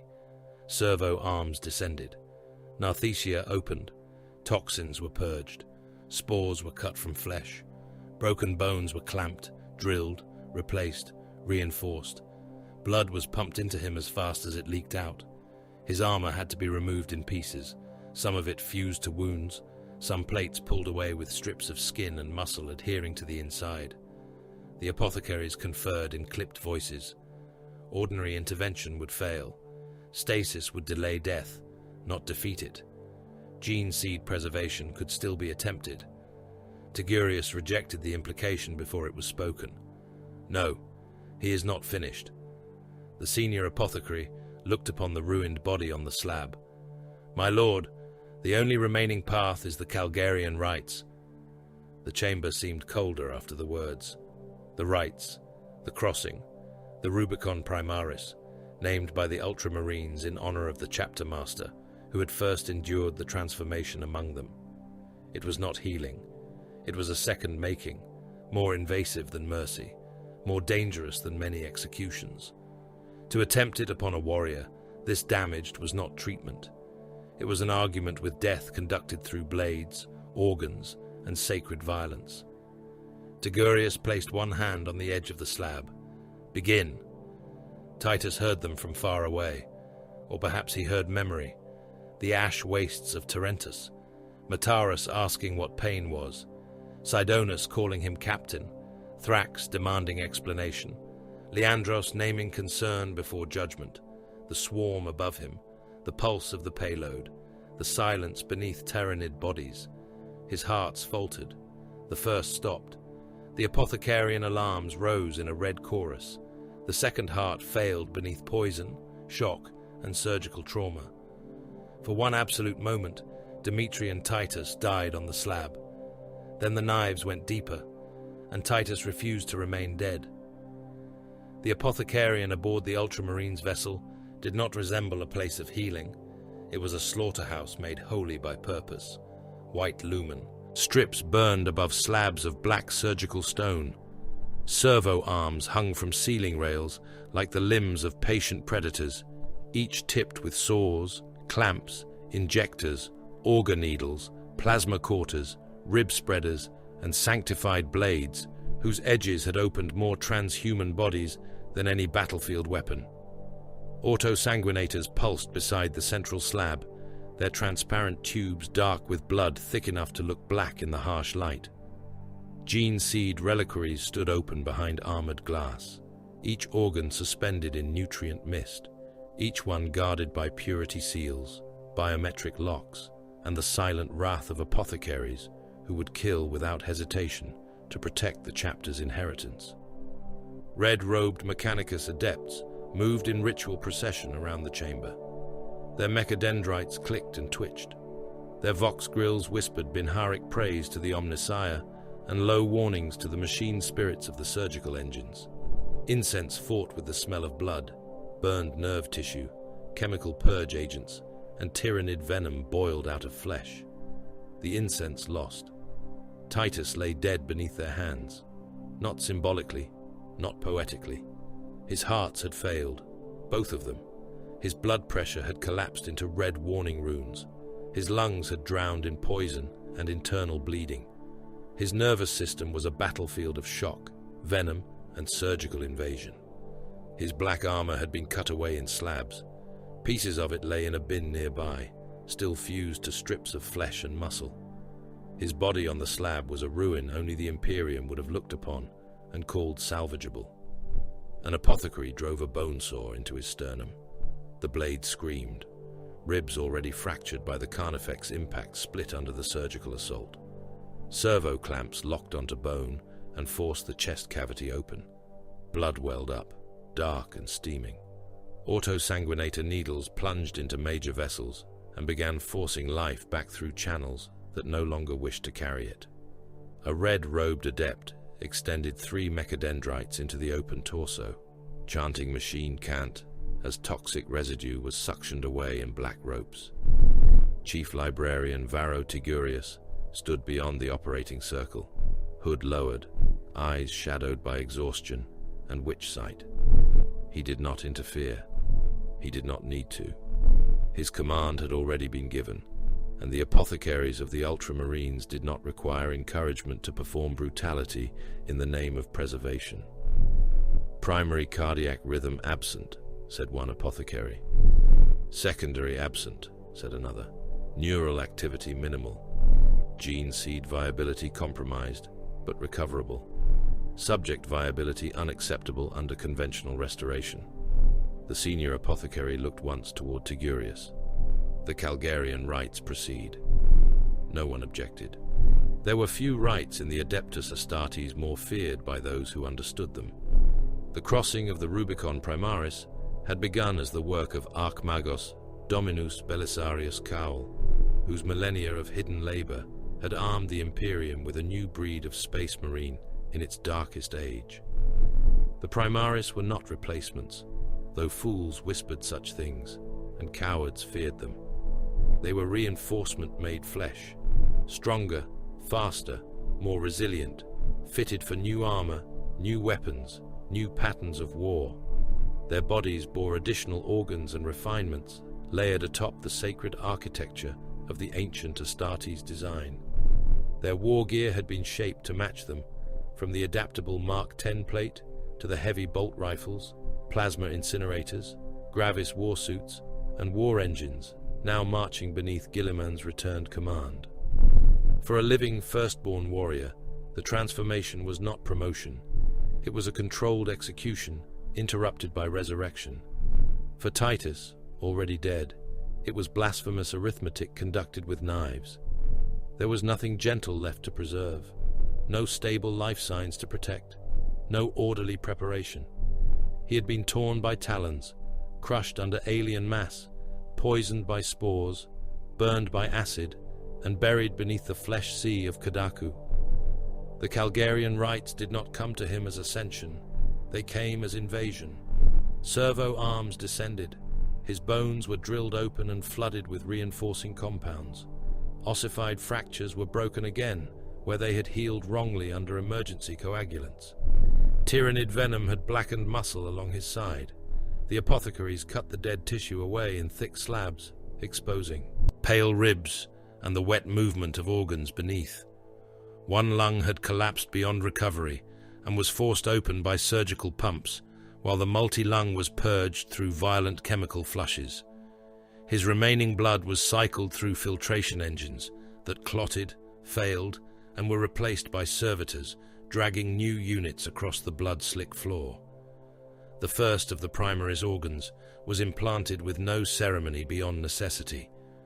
The sinew coils were placed deep into his muscle structure, threaded through torn fiber and transhuman tendon. They promised strength if he survived them. They promised only more damage if he did not. The Magnificat followed, the small but sacred amplifier of greater transformation, tied into endocrine and growth systems already ravaged by shock. Then came the Belisarian furnace, the final engine of desperate endurance, seated within him like a caged emergency sun, a thing meant to ignite in extremis and drag a dying Primaris warrior back from the final threshold. Titus was already beyond that threshold. The apothecaries installed it anyway. His nervous system was burned open path by path. Needle arrays descended into the ports of the black carapace. Old scar tissue, some from Torrentus, some from Beta Arcturus, some from Grier, some from Thrax's needles, some from wars he had not named aloud in decades, was split, peeled, cut away, or forced to accept new interface architecture. The carapace itself was rewritten in places, augmetic bridges grafted into the sacred biological circuitry that allowed an Astartes to become one with his armor. Every correction caused a cascade of red runes across the monitoring altars. Every successful connection brought a chime from the Mechanicus adepts, soft and reverent, as though they were tuning an organ made from suffering. Tigurius felt the chamber change, not with the warp, not with corruption, with refusal. The body on the slab should have emptied. The soul should have fled into whatever judgment awaited the Emperor's angels. But something remained fixed within the ruin of Demetrian Titus. Not peace, not hope, not even rage. A hard point, a nail driven through existence, a command given inward and obeyed by flesh too broken to understand mercy. The first heart restarted. It beat once, then failed again. An apothecary drove both fists into the open chest cavity, shocking the organ through direct contact, while a servo arm injected combat stimulants into the cardiac wall. The second heart fluttered. Poison clots burst through the filtration line. A servitor exploded as pressure overloaded its intake tank, spraying blood across the chamber in a hot fan. No one looked away. The first heart beat again. The second followed. "Rhythm unstable," an apothecary said. "Continue." Bone pins locked into place. New tissue grafts were stapled and sealed. Laraman cells raged through his bloodstream, trying to close wounds the surgeons continued to open. The Belisarian furnace flickered in his chest, dormant, but recognized by the body now forced to house it. Nerve pathways blazed. Titus's hands clenched on the slab restraints, hard enough to crack adamantine plating. His eyes opened during the 7th hour. He did not wake cleanly. He woke like a weapon being drawn from wreckage. He saw white light, red robes, blue armor, bone saws, Tigurius. For a moment the apothecarian became Grier's vault, then Thrax's cell, then Kadaku's ravine. His left hand tore free of one restraint. A servo arm snapped backward as he caught it mid-descent and crushed the tool head in his fist. Two serfs stumbled away in terror. An apothecary stepped forward and drove a sedation spike into the side of Titus's neck. Titus turned his head slowly toward him. "My lord," the apothecary said, voice utterly calm, "remain still, or this procedure will kill you." Titus's cracked lips moved. "It has tried." Then the sedatives dragged him under. When he woke again, the chamber was darker. He was no longer open on the slab. He lay within a recovery cradle, half submerged in nutrient fluids, his body armored in bandages, sutures, surgical staples, graft supports, and sacred monitoring wires. Pain filled him so completely it became weather. He catalogued it by region, severity, usefulness: chest, spine, right arm, abdomen, throat, black carapace ports, secondary implant sites, new organs seated like unfamiliar ammunition within him. He was larger. He knew before he saw it. His proportions were changed. Weight sat differently in his bones. Strength coiled under the ruined flesh with new density. Even broken, even barely held together, his body felt as though it had been reforged around a harder command. Tigurius stood beside the cradle. "You live." Titus took time before answering. His throat felt lined with ground glass.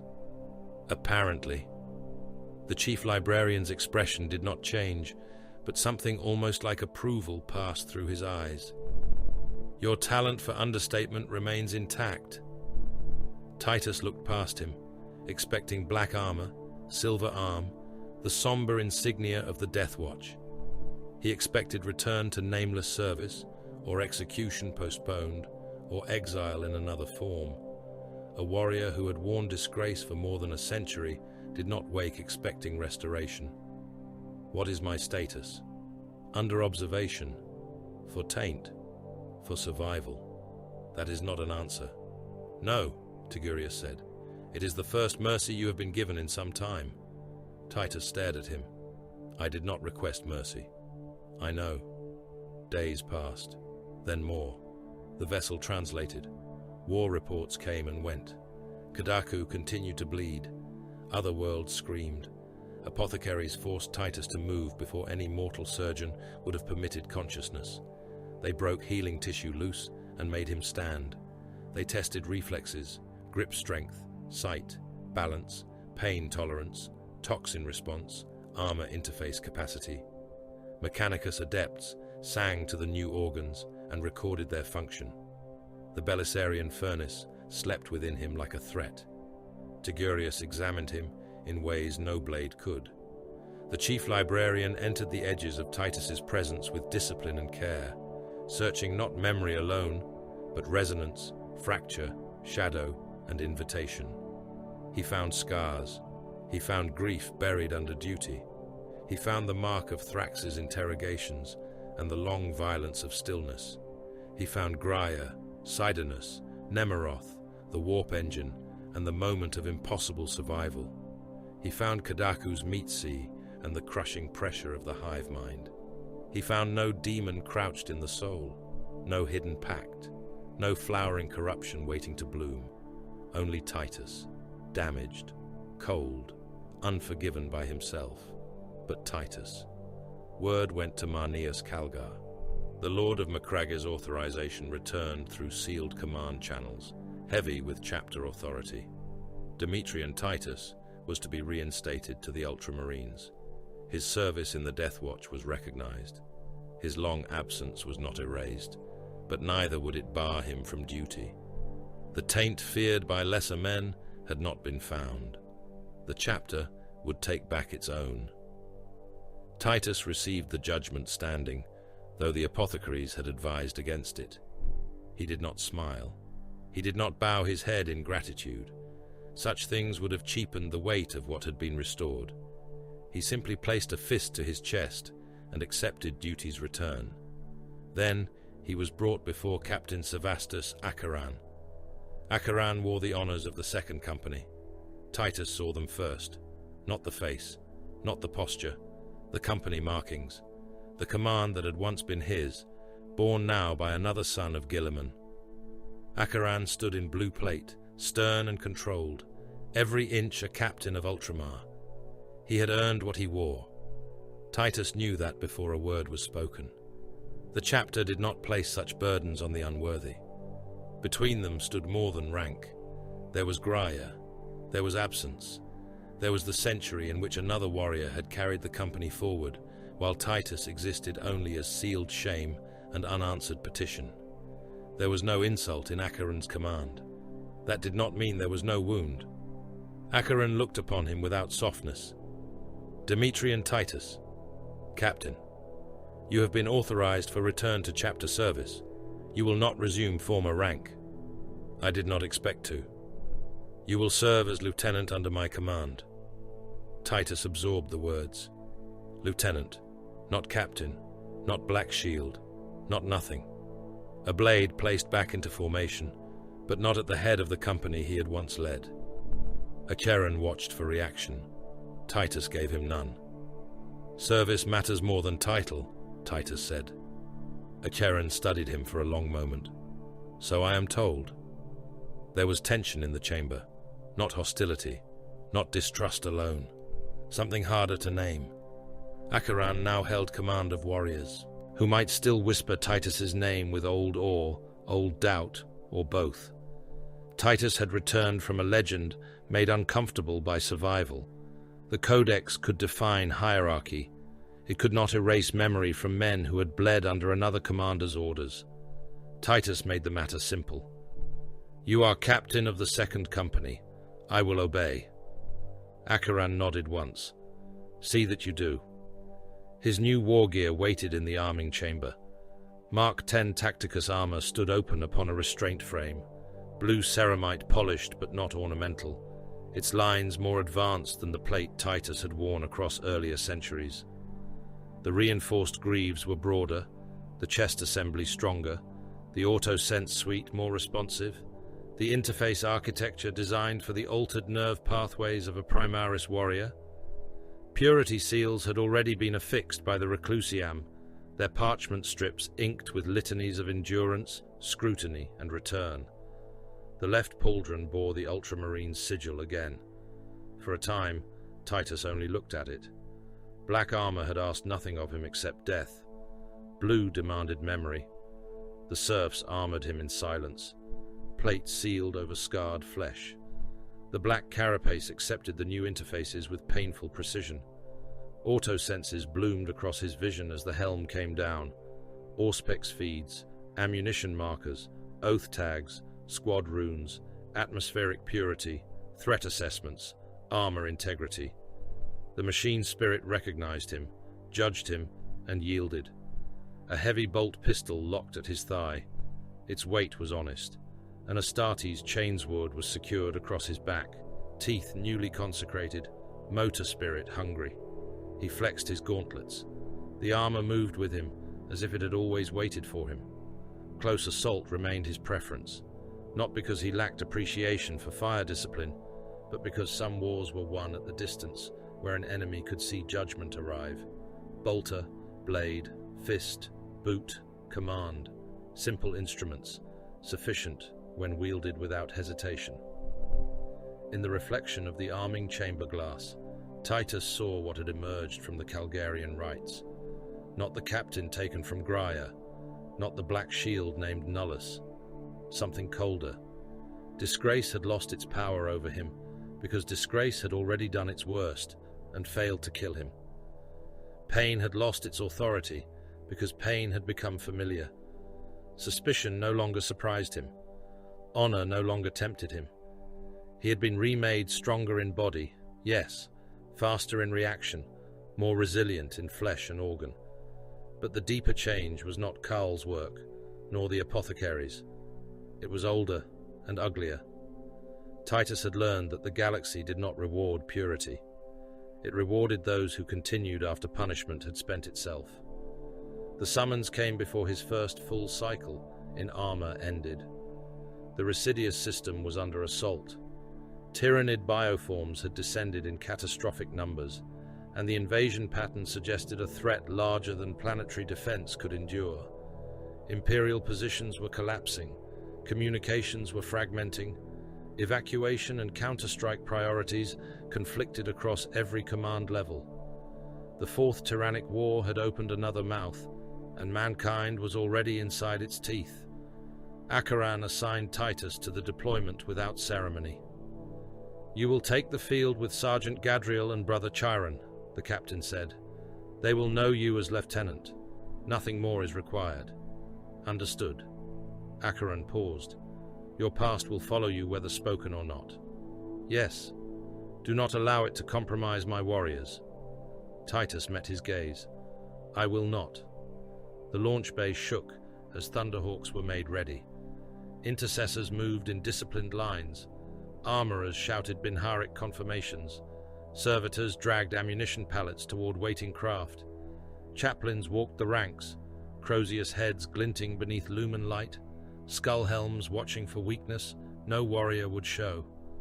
Beyond the bay shields, the void waited, and beyond the void, another world called for blood.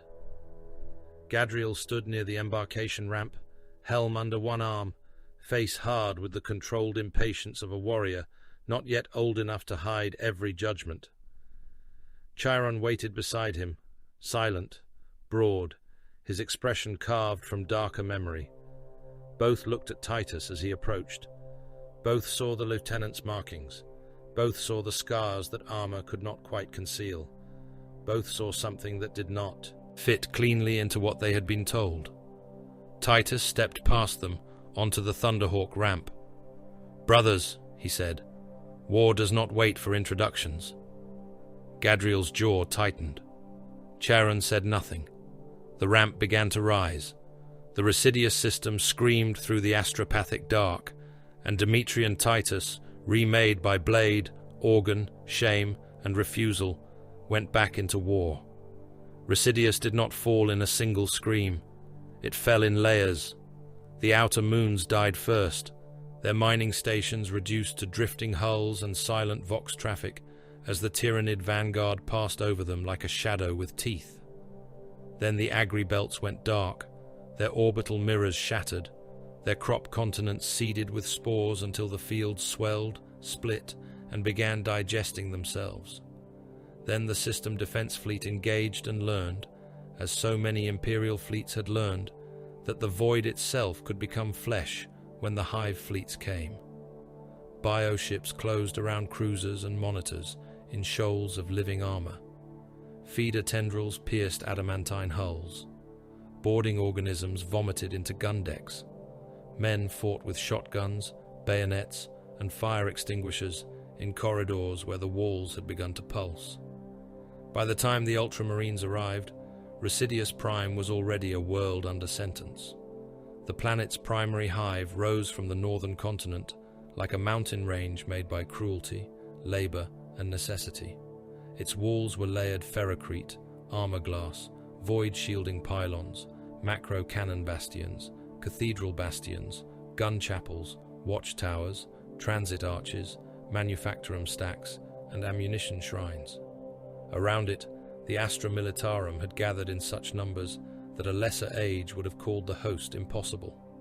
Regiments from half a dozen tithing worlds, armored companies in ranks of Lehman Russ battle tanks, basilisk and manticore batteries hidden behind trench belts, Hydra flak platforms coughing upward at the living sky, infantry divisions packed into defense lines until the horizon itself seemed filled with helmets, laser guns, banners, and mud. Billions fought in the Emperor's name across the system. Billions were not enough. From orbit, the Tyrannid swarms looked like weather. From the ground, they were a continent in motion. Termagants flooded the low approaches. Flesh borers clutched in clawed limbs, their bodies rising and falling over barricades like waves. Hormagaunts bounded over corpse fields, talons held wide, each organism eager only because the greater will behind it demanded forward motion. Warriors stalked among them, like living command towers, their synaptic presence binding the smaller beasts into purpose.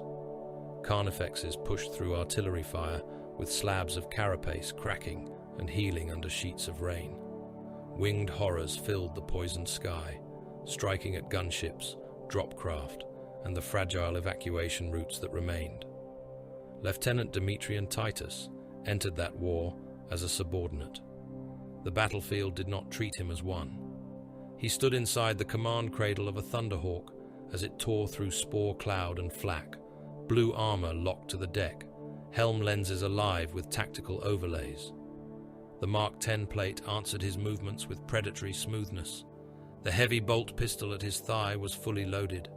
His Astartes chainsword rested across his back, its teeth blessed before deployment and hungry for work.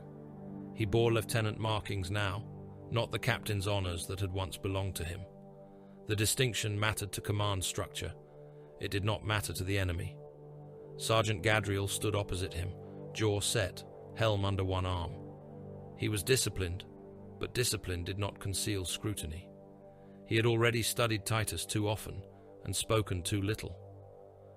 Brother Chiron stood near the ramp, silent and immense, his expression closed around old hatreds. His hands rested near his weapon with a stillness that was almost meditative. They knew Titus carried a past. They knew it had weight. They knew the chapter had chosen not to place all of that weight in their hands. Ultramarines did not easily tolerate hidden variables. Gadriel finally spoke as the Thunderhawk shuddered under a near miss. "Lieutenant, command has assigned us to the outer Hive wall, Bastion Theocles. Captain Acheron's order prioritizes reinforcement of the eastern defense grid." "I have read the order," Titus said. "The grid is already compromised." "Yes." Chiron looked over. "Then we are being sent to a corpse." Titus turned his helm slightly toward him. "We are being sent to decide how much of the corpse remains useful." Gadriel's eyes narrowed. "That is a severe assessment. It is an accurate one." The Thunderhawk banked, and the forward oculus filled with Residius Prime.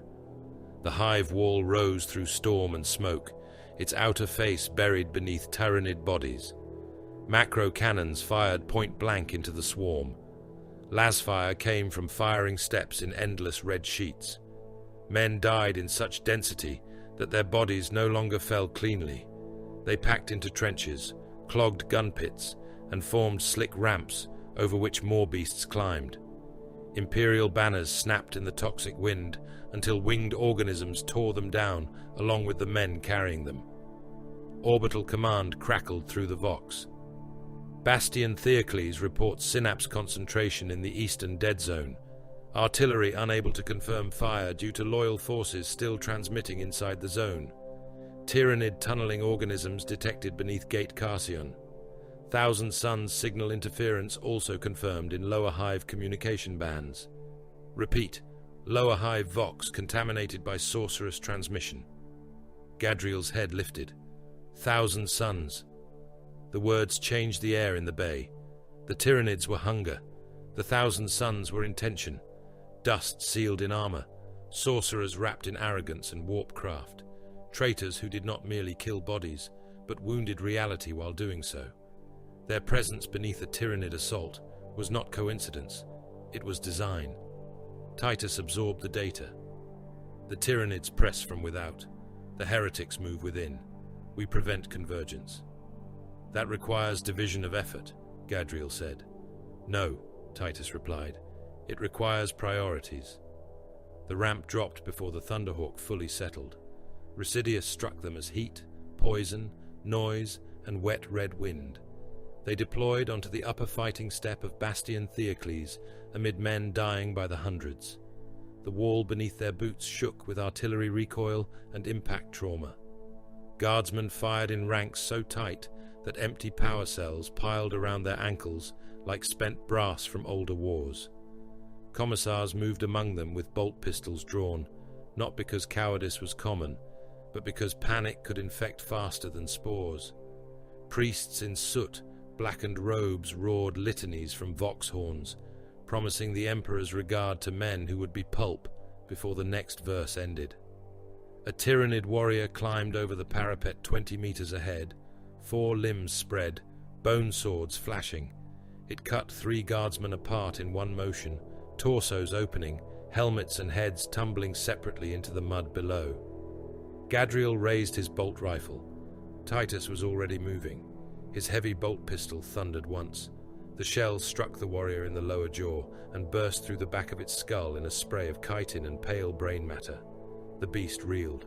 Titus drew his chainsword and struck as he passed, taking one arm, then the throat, then driving a boot into its chest and kicking the dying mass back into the swarm.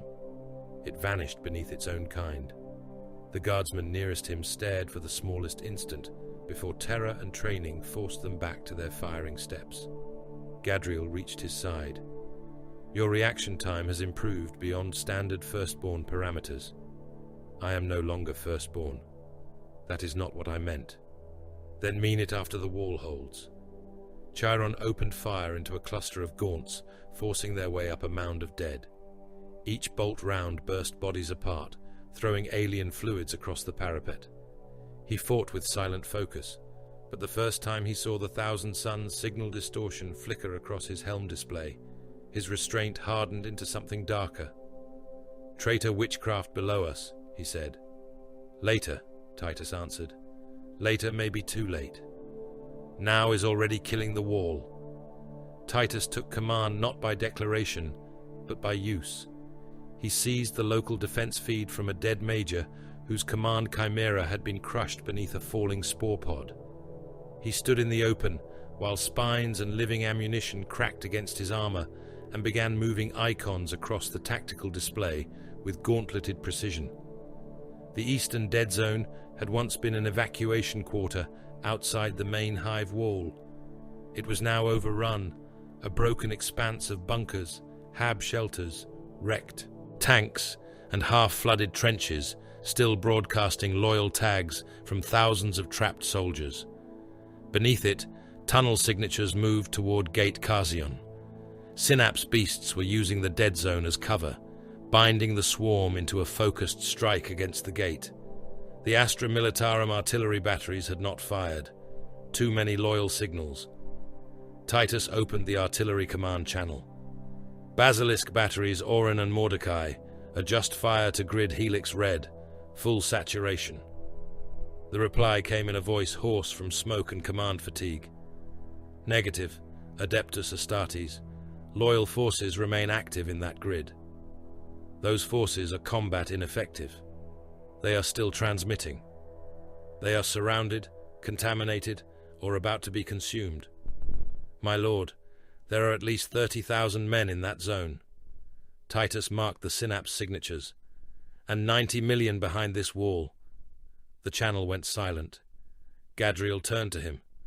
"Lieutenant." Titus did not look away from the display. "Fire the grid." The artillery commander's voice returned, smaller now. "By your authority?" "By necessity." The basilisks spoke from beyond the hive. Their shells passed overhead in screaming arcs, one salvo, then another, then so many that the sky seemed to tear open. The eastern dead zone vanished beneath impact blossoms. Trenches erupted. Bunkers folded inward. Tyranid swarms disappeared under columns of mud, fire, flesh, and pulverized plasteel. Loyal tags blinked out in clusters. Some vanished under shell fire. Some died beneath the Tyranids the shelling exposed. Some kept transmitting for several seconds after the bodies carrying them had been turned into mist. Gadriel faced Titus fully. "You ordered fire on Imperial soldiers. I ordered fire on a lost position. They were alive. Yes." Chiron said nothing, but his gaze remained on Titus. Gadriel's voice stayed controlled. That made it more dangerous. "The Codex Astartes counsels preservation of combat assets where possible. The Codex does not counsel feeding 90 million to the swarm to preserve 30,000 already removed from useful formation. You speak of men as quantities.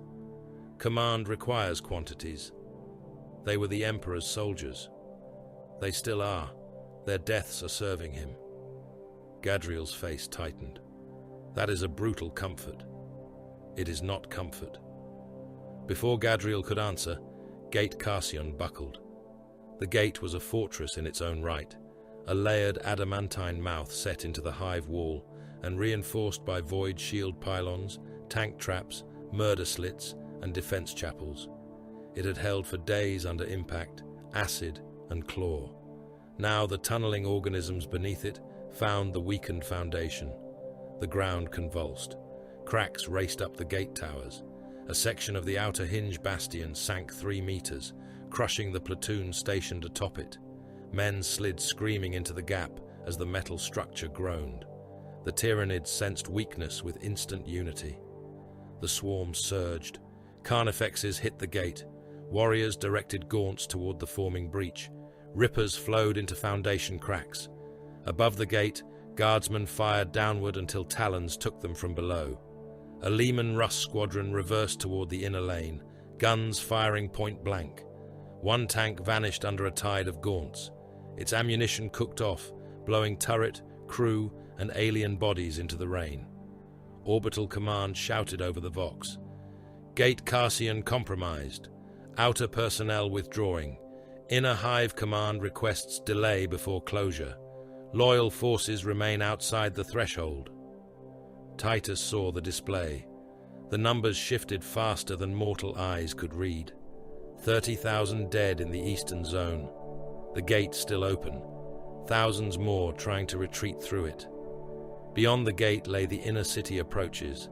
Ammunition shrines, command relays, water processors, field hospitals, and population vaults. If the Tyranids entered in mass, the Hive would become a digestion pit before night. "Seal the gate," Titus ordered. A Hive commander replied at once. "Lieutenant, evacuation streams remain outside. Repeat, Imperial forces remain outside. Seal it. We can recover several thousand more if given minutes. You have seconds." Gadriel stepped close enough that only Astartes would hear his voice beneath the war. "My lord, you cannot condemn them without attempt." Titus finally turned to him. "Watch the gate." The outer lane filled with men. Guardsmen ran toward the narrowing entrance, some carrying wounded, some without weapons, some turning to fire over their shoulders, as gaunts took the slowest. A commissar stood atop a wrecked chimera and waved survivors forward with his chainsword until a warrior cut him in half. Men at the gate shouted for it to remain open. Men inside shouted for it to close. A priest outside lifted a reliquary and began blessing those who would not make it. The gate motors howled, too slowly. A Carnifex struck the left tower. The metal screamed. The opening widened by a fraction as one hinge assembly failed. Titus opened a direct channel to the gatehouse. "Manual override. Drop the inner lock. Now." "My lord, the inner lock will crush the threshold." "Yes. There are men under it. The Hive is behind it." The lock fell. An adamantine slab the size of a cathedral nave dropped through smoke, bodies, and alien flesh. It hit with a concussion that threw men from their feet on both sides. Those beneath it ceased to exist in any human shape. Blood jetted from the impact seam. Tyranids trapped in the threshold burst like insects under a boot. The gate sealed with a sound like judgment. Outside, the remaining loyal soldiers vanished beneath the swarm. Inside, 90 million lived for another day of war. Gadriel seized Titus by the forearm. It was not an attack, not quite, but it was close enough that Chiron turned toward them, weapon lowering by a fraction. Gadriel's voice came through clenched teeth. "Tell me there was no other way." Titus looked at the gauntlet on his arm, then at Gadriel. "There were other ways." Gadriel stared. Titus continued. "All of them killed more. That is not absolution. I did not ask for absolution. You speak as though numbers cleanse the act. No, numbers define the cost. The men outside trusted us. Yes, and you killed them. I spent them." Gadriel's grip tightened. Titus did not pull away. "One gate," Titus said. "Several thousand at the threshold. 30,000 in the dead zone. 90 million within the Hive. Ammunition shrines sufficient to maintain the planetary defense grid for another full cycle. Command relays still connecting orbital batteries to surface targeting. Water processors serving every inner bastion. If the gate remained open, all were lost. If it closed, some were lost. That is not cruelty, Sergeant. That is arithmetic conducted in blood. Gadriel released him. For a moment, neither spoke. Then the Vox filled with screaming from below. Lower Hive breach. Unknown hostile signatures. Blue and gold armor. Sorcerous phenomena confirmed. The traitors are inside the command underways. Chiron's silence broke like a blade leaving a sheath. 1,000 suns. Titus turned from the sealed gate. Now they are the priority. They descended through the Hive wall by armored lift, then by emergency ladder when the lift died, then by cutting through a maintenance shaft with melter charges when the ladders collapsed beneath spore growth and sabotage. The lower Hive was a cathedral of panic. Civilians had been herded into transit tunnels by Arbites and Militarum provosts, but fear moved faster than orders. Crowds pressed against sealed bulkheads. Wounded soldiers lay in rows beside ammunition crates. Servitors dragged fuel lines through puddles of blood. Above it all, the Vox system broadcast evacuation instructions that had become contaminated by whispers in a dead language. The 1,000 Suns had not come in force. They did not need to. A handful of Rubicon held a command relay shrine beneath the wall, silent warriors in azure and gold, their armor filled with dust and old damnation. They stood among dead tech adepts and shattered consoles, firing inferno bolts down the approach corridor. Behind them, a sorcerer chanted before the relay core, his staff raised, warp fire coiling around the machine. The relay linked artillery, gate control, and orbital targeting for the eastern wall. If corrupted, it would turn the Hive's surviving guns into instruments of murder. Chiron saw the colors and accelerated before Titus gave the order. "Brother," Titus voxed, "hold formation." Chiron did not answer. He struck the first rubric marine with all the fury he had not spent at the gate. His chainsword bit into ornate armor and screamed against sorcerer's plate. The rubric turned without haste, raising its bolter. Gadriel fired, taking the weapon arm off at the elbow. Titus drove past both of them and put heavy bolt pistol rounds into the knee joint, the chest seal, then the helm. The rubric collapsed, dust leaking from armor seams like ash from a broken urn. The corridor became a furnace of warp fire and bolter thunder. Inferno rounds detonated against ceramite. One struck Titus in the abdomen, burning through the outer plate and filling his armor with pain. He kept moving. Gadriel advanced on the left, firing in controlled bursts, covering Chiron despite the breach in discipline. Chiron fought like hatred given form, each blow aimed not merely to kill, but to erase. Titus saw the danger. Anger spent too freely became a tactical liability. Anger correctly aimed became a breaching charge. "Chiron," Titus said. "The sorcerer." That was enough. They drove through the Rubicon. Titus killed one by smashing its helm against a wall shrine until the faceplate split and dust poured over his gauntlet. Gadriel put crack fire into another, blowing open its torso and scattering the animate remains within. Chiron reached the sorcerer as the relay core began to glow with impossible light. The sorcerer turned, laughing behind a horned helm. Another son of Guilliman with grief in his hands. Chiron's answer was a strike. The sorcerer parried with his staff. Warp fire burst outward, hurling Chiron back into a console hard enough to dent the metal. Titus entered the duel before the sorcerer could finish him. Chainsword met force staff. The impact sent lightning crawling across the chamber. Titus felt the old echo of Grier, the pressure of the warp against his bones, the offer behind the pain. It found no door. The sorcerer tilted his head. "You have been touched before."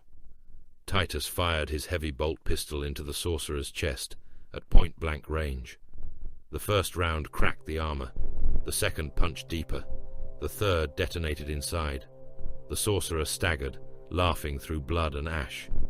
Gadriel came in from the side and drove a combat blade into the joint beneath the arm. Chiron rose and struck low, chainsword cutting through both knees. The sorcerer fell forward. Titus caught him by the helm crest and held him above the relay core. "Your interference ends. You cannot save this world," the sorcerer hissed. "No!" Titus forced the traitor's head into the exposed relay conduit. "But I can deny you the pleasure of choosing how it dies." He fired into the back of the sorcerer's helm. Warp-charged circuitry overloaded. The relay core screamed. Blue fire became white, then collapsed inward. The chamber went dark for one heartbeat. When emergency lumens returned, the sorcerer's body was burned into the console from the chest upward, and the relay had purged itself in a rain of sparks. Orbital targeting returned. Artillery began speaking again above them. Gadriel leaned against a broken terminal, armor scarred, one lens cracked. Chiron stood among the dust of 1,000 suns, breathing hard, his blade dripping with residue that was not blood. Titus checked the relay status. Objective secured. Request extraction. The reply from Orbital Command came fractured beneath static and battle noise. "Lieutenant Titus, extraction denied. Captain Karin's strike group has suffered catastrophic enemy contact beyond the Western Theater. Command status uncertain. Repeat, Captain Karin is either dead or cut off. Higher authority orders you to proceed to secondary assault coordination. Mission classification extreme. Survival projection negligible." Gadriel looked at Titus. There had been anger in him at the gate. There was still judgment. But beneath it now lived something harder won. He had watched Titus bleed beside them. He had watched him kill the largest threats in reach. He had watched him choose the objective over safety, over approval, over any hope of being understood. Trust had not come as brotherly warmth. It had come as recognition in the middle of ruin. Chiron reloaded in silence. Titus accepted the new coordinates. "No extraction," Gadriel said. "No," Titus answered. "Negligible survival." "Yes." Chiron looked toward the dark. "Passage leading west." "Then we had best not waste time discussing it." Titus drew his chainsword from the sorcerer's wreckage. The teeth coughed once, then snarled back to life. Above them, Residius burned. Outside the sealed gate, the devourer fed. Within the hive, 90 million souls continued their frightened breathing because other men had stopped. Somewhere beyond the Western Theater, Captain Karin's fate hung in smoke, blood, and failing Vox returns. Titus stepped into the passage. "Forward," he said, and the war opened its next mouth. The mission was written as an execution before Titus ever received the order. No one spoke it as such. The Imperium preferred cleaner words for the disposal of necessary lives. Strategic interdiction, deep assault, decapitation strike, denial operation, high attrition projection. Each phrase was another strip of parchment laid over a grave already dug. Zaha'uj was the name on the slate. It was not a city by any sane measure. It had been one once, perhaps, before the cults hollowed it from within and the war made maps into lies. Now it squatted beyond the Western Theater of Residius Prime, like a tumor grown from manufactorum bone, half buried in ash storms, half shielded beneath broken void pylons and stolen Mechanicus field generators. Orbital augers could not pierce its innermost vaults. Thunderhawk insertion was impossible. Drop pod descent would be torn apart by overlapping flak, scrap code interference, and warp distortion bleeding through the upper atmosphere. Armor could not reach it. Artillery could wound its shell, but not kill the thing beneath. So warriors would walk. That was the oldest answer the Imperium possessed. Titus stood in the embarkation chamber, while the mission parameters burned in blue light before him. His armor had not been fully repaired after the lower hive assault. The Mark 10 plate bore fresh scoring from Tyrannid claws and Inferno rounds. One pauldron had been replaced by an unpainted ceramite plate, still marked with the manufactorum stamp. His side ached where the Thousand Suns sorcerer's fire had burned through the outer layer and licked the flesh beneath. Pain was information. He accepted it. Across the chamber stood veteran Sergeant Arcturus. Age had not softened him. It had refined him into something more severe. His armor carried the weight of campaigns almost too numerous to record cleanly. Each honor mark a wound in metal, each purity seal a judgment endured. His face was lined, scarred, and iron calm, the same face Titus remembered from Torrentus, from the threshing yard, from the ash wastes where a boy had learned that survival was not reward, but obligation. Arcturus had found him. Arcturus had trained him. Arcturus had watched the blade being made before the blade understood itself. Now the old warrior checked the action of his bolter as though preparing for a routine patrol rather than a march into a cult fortress under orbital death sentence. "You have read the projection," Arcturus said. "Yes. And?" "The projection is optimistic." A corner of Arcturus's mouth moved, not quite a smile. "You are always more honest with numbers than priests prefer. The numbers have no pride." "No, men do." Titus closed the hololithic display. Captain Karin's status remains unconfirmed. Unconfirmed is a generous word for the Vox fragments we received. He may yet live. "He may," Arcturus said, "but command has already begun behaving as though he does not." Titus said nothing. The silence between them carried more than grief. Karin had held the command Titus once bore. He had done so with honor. If he was dead, the chapter had lost a captain. If he was alive but cut off, the chapter had lost the certainty of command when it was most needed. Either way, the burden moved. Burdens always did. Arcturus locked a magazine into his weapon. Jar-Uj is transmitting through chained psychers. The signal interferes with orbital fire control and guides the Tyrannid swarm around our kill zones. The cult has linked itself to the enemy pressure outside the Hive and the witchcraft below it. If the node remains active, Residius dies faster. If it is destroyed, Residius dies slower. That is worth the walk. That is the Imperium, Arcturus said, buying slower deaths until one becomes victory. They deployed.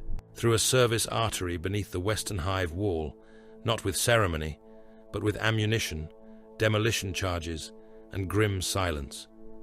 Gadriel and Chiron were assigned elsewhere, holding the inner relay corridors against renewed Tyrannid pressure. This mission belonged to Titus, Arcturus, and a handful of Ultramarines, whose names entered the operational record before most of them entered the grave. Brother Helion carried melter charges. Brother Decimus bore a heavy bolter and enough ammunition to make him a walking bastion. Brother Iovar had a plasma weapon that whined like an angry star behind its restraint lock. 2 intercessors walked rear guard, both quiet, both too disciplined to ask whether they were being spent or trusted. The route out was supposed to be sealed behind them after passage. It was destroyed before they cleared the 3rd access tunnel. The first shell struck the Hive wall above and turned the ceiling into falling stone.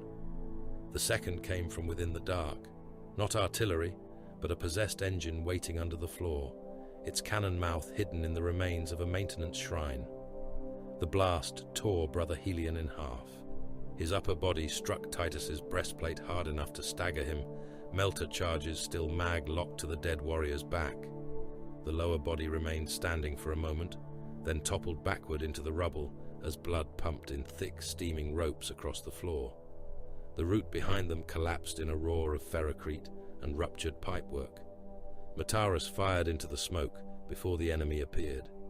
His first rounds killed the cult Vox operator crawling from an access hatch, the man's head bursting against the wall in a spray of bone and headset fragments. Titus understood the target priority instantly. Vox first, leaders second, heavy weapons third, then everything else. The cult came howling through the smoke. They were men, in the way a corpse puppet was still shaped like a man. Their skin had been carved with runes.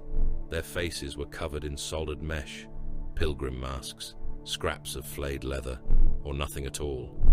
Some had autoguns, some carried chain blades, some had industrial tools welded to their wrists. They came in crowds, shrieking hymns that had been turned inside out, pushing each other forward with the eagerness of the damned. Titus killed the first leader by the shape of command around him. The man wore a crown made from vox aerials and finger bones. He raised a staff topped with a servo skull that still blinked and whispered coordinates. Titus shot him through the sternum with the heavy bolt pistol. The shell detonated inside the ribcage and opened him like a red flower. The men around him faltered for the length of a breath. That was enough. "Left fire lane," Titus ordered. Decimus braced the heavy bolter and erased the corridor. Cultists came apart under mass reactive fire, torsos bursting, limbs spinning away, heads vanishing into red mist. The walls became slick. The floor became treacherous. Titus advanced through it, chainsword in hand, severing arms, throats, spines, and weapons with the same clean violence. He did not rage. He did not curse. He identified function and ended it. A flamethrower team emerged from a side hatch. He killed the Prometheum bearer first with a pistol round through the tank. Fire filled the hatchway and cooked the squad behind it in their own fuel. Matorus moved beside him like an older reflection. Slower than Titus now, perhaps. Not weaker in any way that mattered. His bolter found command throats, ammunition carriers, exposed knees, weapon crews, eyes behind masks. When a cult brute swollen by stims and warp growth smashed through a machinery bank with a chain cleaver, Matarus stepped aside, shattered its knee with a burst, and let Titus take the head as the thing fell. The chainsword bit through the neck and lodged in the spine. Titus kicked the corpse free without breaking stride. They reached the outer manufactorum floor of Zah-Uj, beneath a ceiling painted in blood. Not splashed, painted. Ritual lines crossed the plasteel in vast circles, each one connected to hooks, hanging bodies, broken cherubim, and vox horns grown into the architecture. The floor had been scrubbed clean in some places, and layered with gore in others, forming symbols that made targeting lenses blur. Conveyor belts moved severed hands instead of machine parts. Cogitator banks had throats grafted into them, human throats, arranged in clusters, each one forced open by brass clamps. They spoke coordinates, prayers, screams, and astropathic fragments in ragged unison. At the far end of the hall, chained psychers hung in vertical frames. Their skulls were opened. Copper nails pierced their brains. Their eyes had burned out, yet their mouths still moved. They were not guiding the signal by choice. Choice had been removed from them, along with skin, fingers, dignity, and the mercy of death. Warp light flickered between them, carried through cable bundles into a tower of scrap, bone, and mechanicus relay parts. The signal node. Before Titus could give the order, the floor split. Possessed engines rose from beneath the manufactorum deck. They had been walkers once, perhaps cargo haulers or combat servitor frames. The cult had remade them with flesh, scrap, demon script, and hatred. One moved on 6 uneven legs, its central body covered in screaming faces riveted to armor plates. Another dragged itself forward on track units made from spines and tank treads. A third bore a cannon that fired shells filled with teeth, shrapnel, and burning warp matter. The machines roared with voices that had been human before being stretched into engines. Eovar fired first. The plasma shot struck the nearest possessed engine in the chest and burned through its plating, releasing a gush of black fluid and shrieking steam. It kept coming. Its claw arm swept through Brother Decimus before the heavy bolter could turn. The blow crushed the warrior against a pillar, breaking ceramite, bone, and ammunition feeds in the same impact. The heavy bolter fell silent beneath him. "Charges," Titus said. Brother Helion was dead. The melter charges were still strapped to his upper body, which lay somewhere behind them under rubble and smoke. Matarus understood before anyone spoke. "We do it by hand." They advanced into the machines. Titus targeted the cannon engine first. It was the battlefield's greatest immediate threat. He fired into its optical cluster while crossing through a storm of autogun rounds and shrapnel. A shell struck his left thigh, cracking armor. Another burst against his chest. He reached the walker as it lowered the cannon toward him. He drove the chainsword into the barrel assembly. The teeth caught, screamed, shattered, and jammed the mechanism. The cannon fired anyway. The weapon detonated.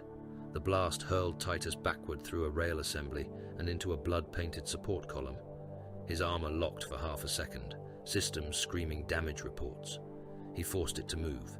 His chainsword was gone from the hilt upward. He drew his combat blade and heavy bolt pistol as the engine staggered, its front half open and burning. Matorus climbed onto the spine-treaded machine while it crushed cultists under itself. He moved with the savage economy of a veteran who had survived too long to perform anything unnecessary. He planted crack grenades in a seam of living armor, rolled clear, and fired into the exposed wound as the charges blew. The machine collapsed sideways, screaming through every face bolted to its hull. The third engine caught him. A claw like a loading crane slammed Matorus against the deck. His armor cracked from shoulder to hip. The second blow struck before Titus reached him, driving the veteran sergeant into the floor hard enough to crater the plasteel. The engine raised its claw for the final impact. Titus shot its knee assembly until his pistol ran dry. The machine sagged. He reached it, leapt onto the damaged joint, and drove his combat blade into a cluster of cable, muscle, and exposed nerve fiber. The blade snapped. Titus used the broken length, punching it in again and again until the engine bucked, losing balance. It toppled forward. Titus threw himself beneath the descending head assembly and braced with both arms. For a moment, he held the impossible weight. His armor shrieked. His reinforced bones bent under pressure. The Primaris organs within him burned with emergency force. The Belisarian furnace stirred like a chained sun behind his ribs. The machine pressed down, faces screaming into his helm lenses. Matorus rolled clear. Titus let the engine fall and came out from under it through wreckage and sparks, one pauldron torn away, left arm trembling from the strain. Matorus tried to stand, failed. His right side was ruined. Blood ran through the broken seals of his armor. One leg dragged uselessly. His breathing came wet over the vox. "Leave me," Matorus said. Titus reloaded his pistol from a mag locked to his belt. No, that was not counsel.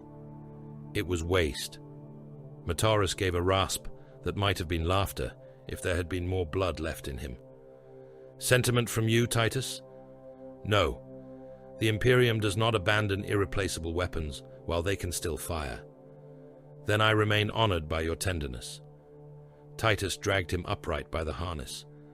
The remaining Ultramarines were dead or dying. Eovar had reached the Psyker frames and was melting the relay tower with plasma fire before a cult sniper punched around through his damaged helm lens. He fell without sound. The relay tower burned but did not fail. The chained Psykers screamed louder, their voices rising into a signal that made the walls bleed. Titus carried Matorus toward the frames. Cultists gathered again, fewer now, but fanatical beyond reason. Their leaders were dead. Their Vox operators were dead. Their heavy weapons were mostly slag. What remained was mass, blades, and faith turned rotten. Titus killed a path through them with one hand.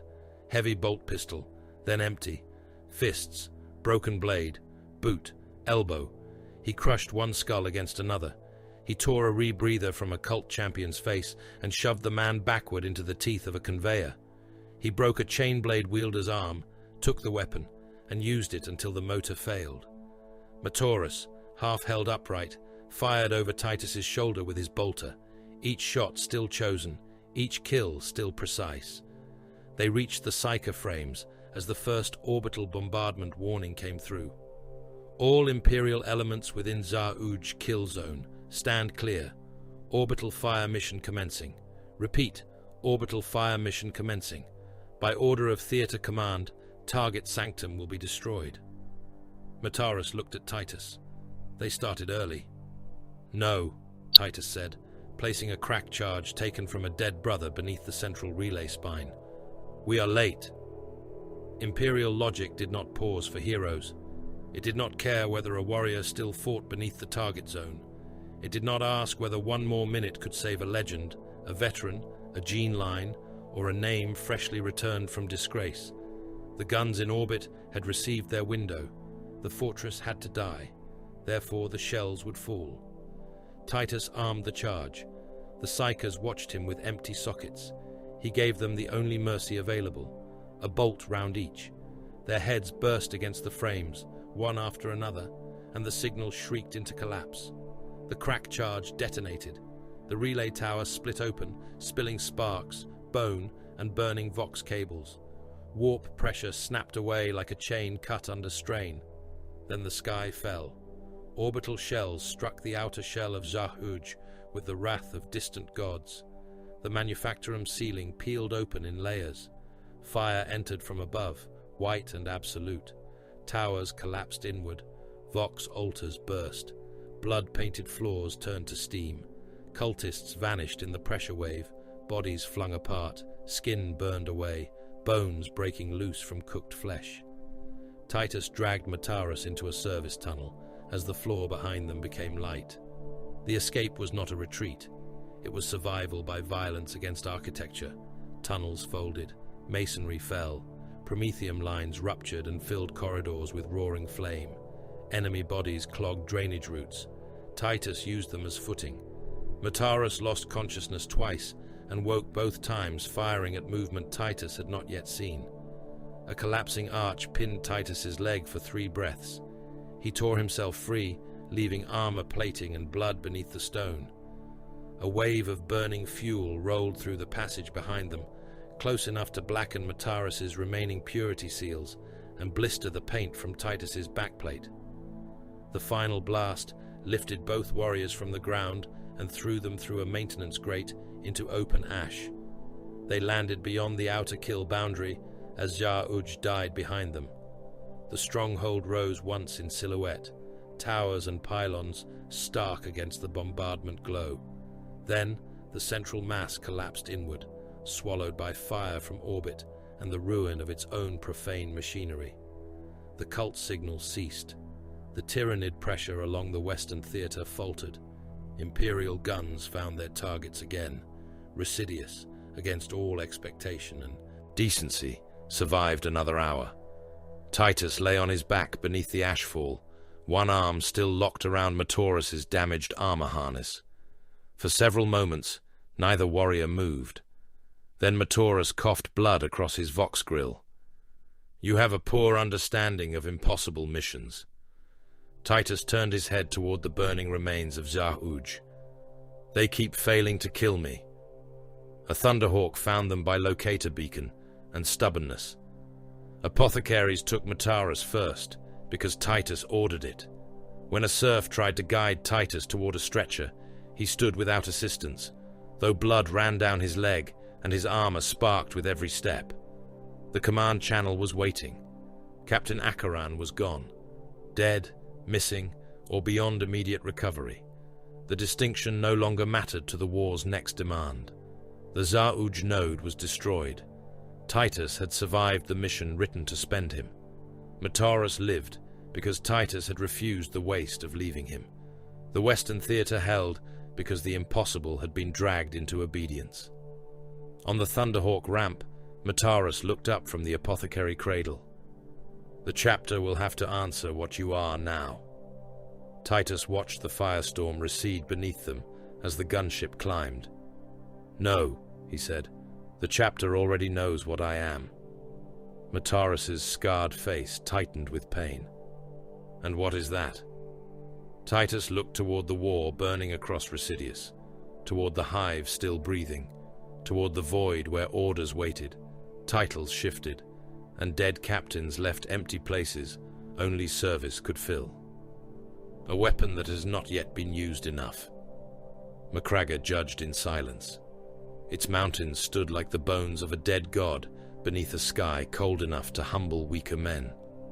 Fortress walls rose from blue stone and adamantine, layered with gun batteries, shield projectors, devotional towers, and statues of heroes whose names could have filled a library wing. Banners hung from the vaults of the fortress monastery, each one heavy with victories, defeats, crusades, censures, and the blood of brothers long since rendered into memory. The air smelled of incense, polished ceramite, old parchment, machine oil, and the faint mineral chill of a world that had learned discipline before most human realms learned steel. Demetrian Titus knelt beneath those banners. He did not kneel as a penitent. That time had passed. He did not kneel as an accused. The Inquisition had spent more than a century failing to make accusation into truth. He did not kneel as Nullus, the Black Shield, who had tried to erase himself through Xenos slaughter. That name had been useful. It had not been enough to bury him. He knelt as an Ultramarine. Before him stood the icons of the chapter, cold and severe in the candlelight. The Emperor enthroned in gold, Guilliman with sword raised and law in his other hand, Calgar in battleplate vast enough to look carved from the will of Macragge itself. Around them stood chaplains, captains, librarians, ancients, Victrix honor guard, apothecaries, tech marines, and warriors of the Second Company, whose armor bore fresh scars from the fires of Residius. Some had fought beside Titus. Some had only heard what others would not quite call legend. All watched. Marneus Calgar's voice filled the chamber without strain. Demetrian Titus. Titus looked up. The chapter master's face was as hard as the world beneath them. There was no indulgence there, no sentimental welcome, no softening for suffering endured. That was mercy in its purest ultramarine form. Titus had not been brought before him to be comforted. He had been brought to be used. You have borne command, disgrace, silence, exile, death, and return, Calgar said. You have served as captain, prisoner, Black Shield, and lieutenant. You have been tested by Xenos, traitor, demon, hive mind, and the doubt of your own Imperium. The words struck the chamber like measured blows. You have not broken. Titus said nothing. Captain Sevastus Acheran is gone to the role of the honored dead. His service is recorded. His command does not remain empty. By my authority as chapter master of the Ultramarines, you are restored to command of the Second Company. A serf approached with the captain's honors, borne on a cushion of dark blue velvet. Titus saw the markings and felt no triumph. Command was not reward. Command was debt given shape. Calgar continued, You are further named Master of the Watch. While Lord Guilliman wages the Indomitus Crusade beyond the borders of Ultramar, while the 500 worlds claw themselves from ruin, while the enemies of mankind gather in the dark between our bastions, you will hold the interior. You will defend Macragge. You will guard Ultramar's heart. You will see what approaches before it enters the gate. Titus rose. The chamber watched him become what it had already needed him to be. Captain again. Master of the Watch. Not redeemed.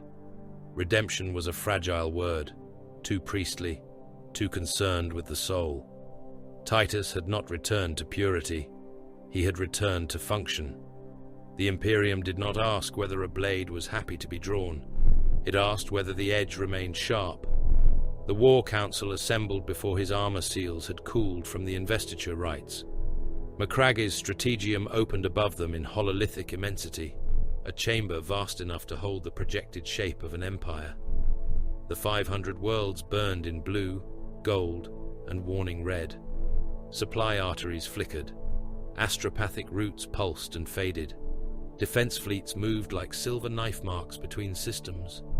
Worlds under reclamation showed as amber icons, their populations reduced, their manufactoria damaged, their loyalty intact, but strained beneath famine, cult activity, Xenos predation, and the simple exhaustion of surviving the era Indomitus. Titus stood at the central table in upgraded warplate, the captain's markings newly restored, his right hand resting near the hilt of a master-crafted chainsword, whose teeth had been consecrated in the reclusiam and tested against adamantine blocks. The weapon was not beautiful. It was perfect, in the way a guillotine was perfect. Mataras stood to his right, still damaged from Za'uj. One leg, reinforced by external bracing, worked into his armor. One side of his torso sealed under fresh replacement plating. Age had not made him less lethal. It had made every motion more economical. Gadriel stood across the table, sergeant now tempered by wars that had forced certainty out of him, and replaced it with judgment. He no longer looked at Titus with suspicion alone. There was still question in him, but question had learned respect. Astropath Dainal Cornelius sat within a warded command cradle, blind eyes sealed by silver caps, scalp marked with burns from the Emperor's light and from messages that had tried to kill him on arrival. His attendants murmured prayers while his fingers twitched against the carved arms of the chair. His voice, when he spoke, came dry and strained, as though every word had crossed knives to reach the room. Fleet Commander Gaius Silva stood beneath the projection of Ultramar's inner patrol routes. He wore Void Officer black and blue, his face lean, his augmetic eye ticking as it tracked fleet dispositions. He commanded not warriors in ceramite, but ships, crews, macro batteries, torpedo magazines, lance decks, void shields, and the thousands of mortal lives required to make one warship speak. Around them gathered the lesser powers of survival, Logis masters with parchment trains of production estimates, tetrarchic envoys bearing sealed demands, Adeptus Mechanicus liaisons clicking in Binharic displeasure, cardinal representatives anxious over pilgrimage routes, auxiliar generals in dress armor scarred by real war, administratum officials clutching casualty slates and tithe projections like shields. They had come to advise the master of the watch. Some had come to test him. Titus let them speak long enough to show him where fear had nested. The Indomitus Crusade draws too much from the outer musters, said one envoy. Ultramar cannot reclaim all interior holdings at current strength. The Defense Auxilia can hold fixed lines, said a general, but mobile response requires Astartes' presence. Fleet Commander Silva touched the hololith, and several systems darkened. Worlds have gone silent along the eastern approach, not under Tyrannid shadow, not warp storm loss, clean silence, no last transmission, no distress hymn, no orbital debris. Dainal Cornelius stirred in his cradle. Not silence, the astropath whispered.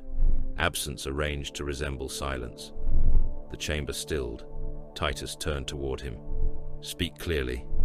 The astropath's sealed eyes wept thin lines of blood. Green fire beneath dead moons. Machines that... Hate breath. A crown of black metal. A blade made from extinction. Something walks before a greater shadow. It names itself Necrosaur Amentar. The hololith flickered. Silva entered the designation into the table. Necron glyph approximations formed and broke apart. Destroyer cult activity. Tomb awakenings. Transmission lattice events. Atomic degradation patterns. Orbital bodies stripped of internal mass without external breach.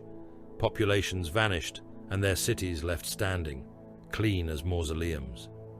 Gadriel looked at the pattern. They are moving toward Ultramar's interior. Not moving, Mataras said, waking the root beneath themselves. The Mechanicus liaison emitted a harsh burst of binary before translating.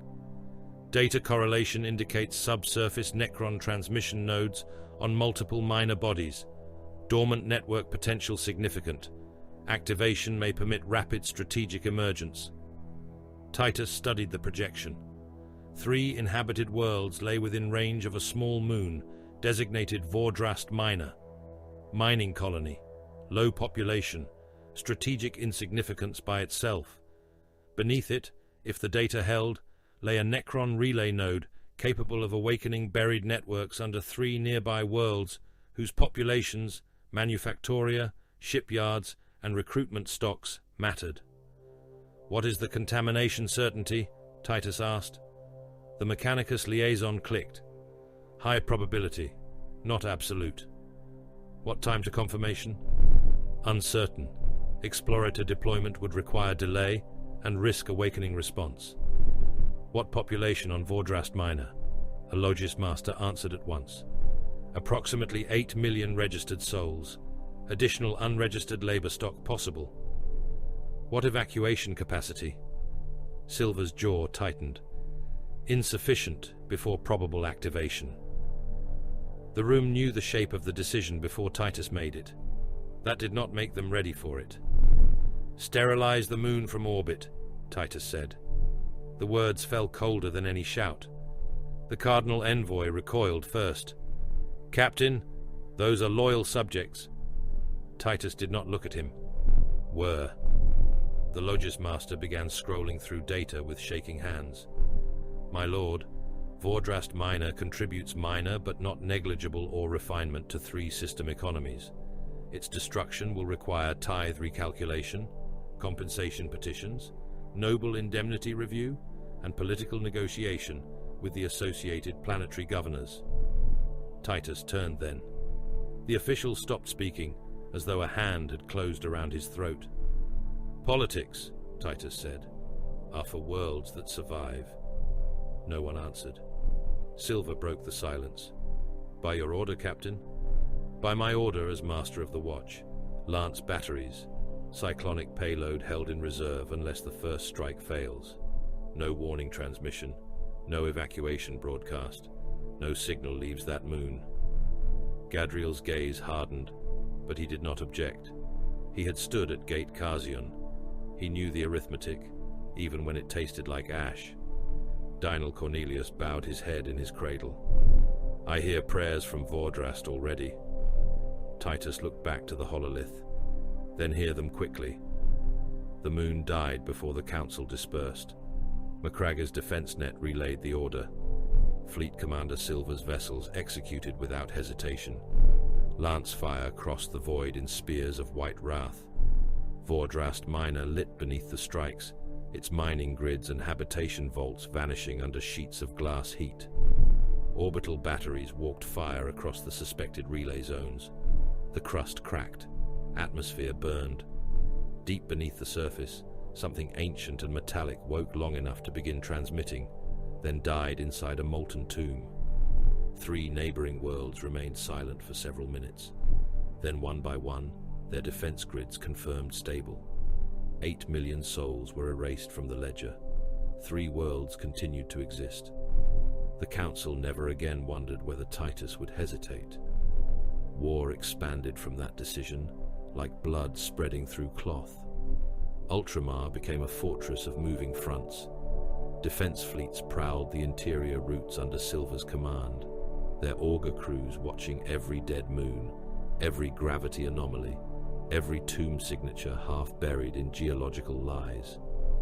The Ultramar Defense Auxilia mobilized in planetary hosts, millions upon millions of soldiers in blue-grey armor, laser guns, heavy weapons, artillery brigades, super-heavy detachments, air wings, and fortress cohorts swearing oaths beneath local banners and the greater symbol of Ultramar. Astartes strike forces deployed like surgical wrath, thunderhawks and storm ravens descending through fire, drop pods hammering into killing zones, land raiders grinding forward through alien ruins, dreadnoughts waking from honored sleep to fight beneath skies they had not seen for centuries. Worlds went silent despite them. Some died screaming. Some sent final messages of green lightning, flensed metal, skeletal warriors, and men dissolving into light as gas fire stripped them down, atom by atom. Some transmitted only static, and one repeated phrase from astropathic throats before the mind burned out. The night has teeth. Necrosor Amantar became more than a name. He became a pattern of extermination. Necron destroyer forces struck not to conquer, not to rule, not even to harvest. They came to annihilate. Locust engines skimmed above battlefields, weapons reducing armor columns to glowing dust. Skorpek killers carved through infantry blocks with cold mechanical frenzy. Ophidian forms erupted from beneath command bunkers, turning generals and Vox officers into severed pieces before phase shifting away. Warriors advanced in ranks of living metal, silent beneath emerald fire. Reanimation protocols dragged ruined bodies back into war. The dead machines did not hate as men hated, but the destroyer curse that moved through them gave their slaughter the shape of obsession. Behind them, in visions, reports, and the dying dreams of astropaths, there was a greater darkness, a shard shadow, a memory of the Nightbringer, death given ancient form, moving behind Amantar like a god's reflection in black glass. Titus did not allow the word God into operational briefings. Target hierarchy remains unchanged, he told the council. Command nodes, mobility assets, relay structures, destroyer concentrations. Then, the warlord. A Mechanicus Magos clicked uneasily. If a Cetan shard is confirmed, conventional doctrine becomes insufficient. Then we will use insufficient doctrine until it kills the target, or teaches us what will. Mataurus looked at him then, and something like grim approval passed across his scarred face. The decisive engagement came beneath emerald lightning on the ash plains of Kuldrath Septimus, a world of shrine manufactoria and defense silos whose orbital batteries guarded the inner routes to Macraga.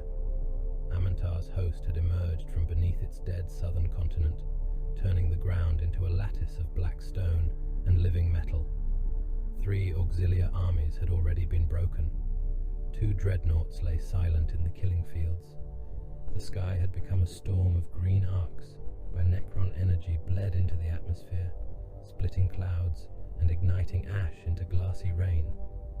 Titus led from the front, because some symbols were weapons.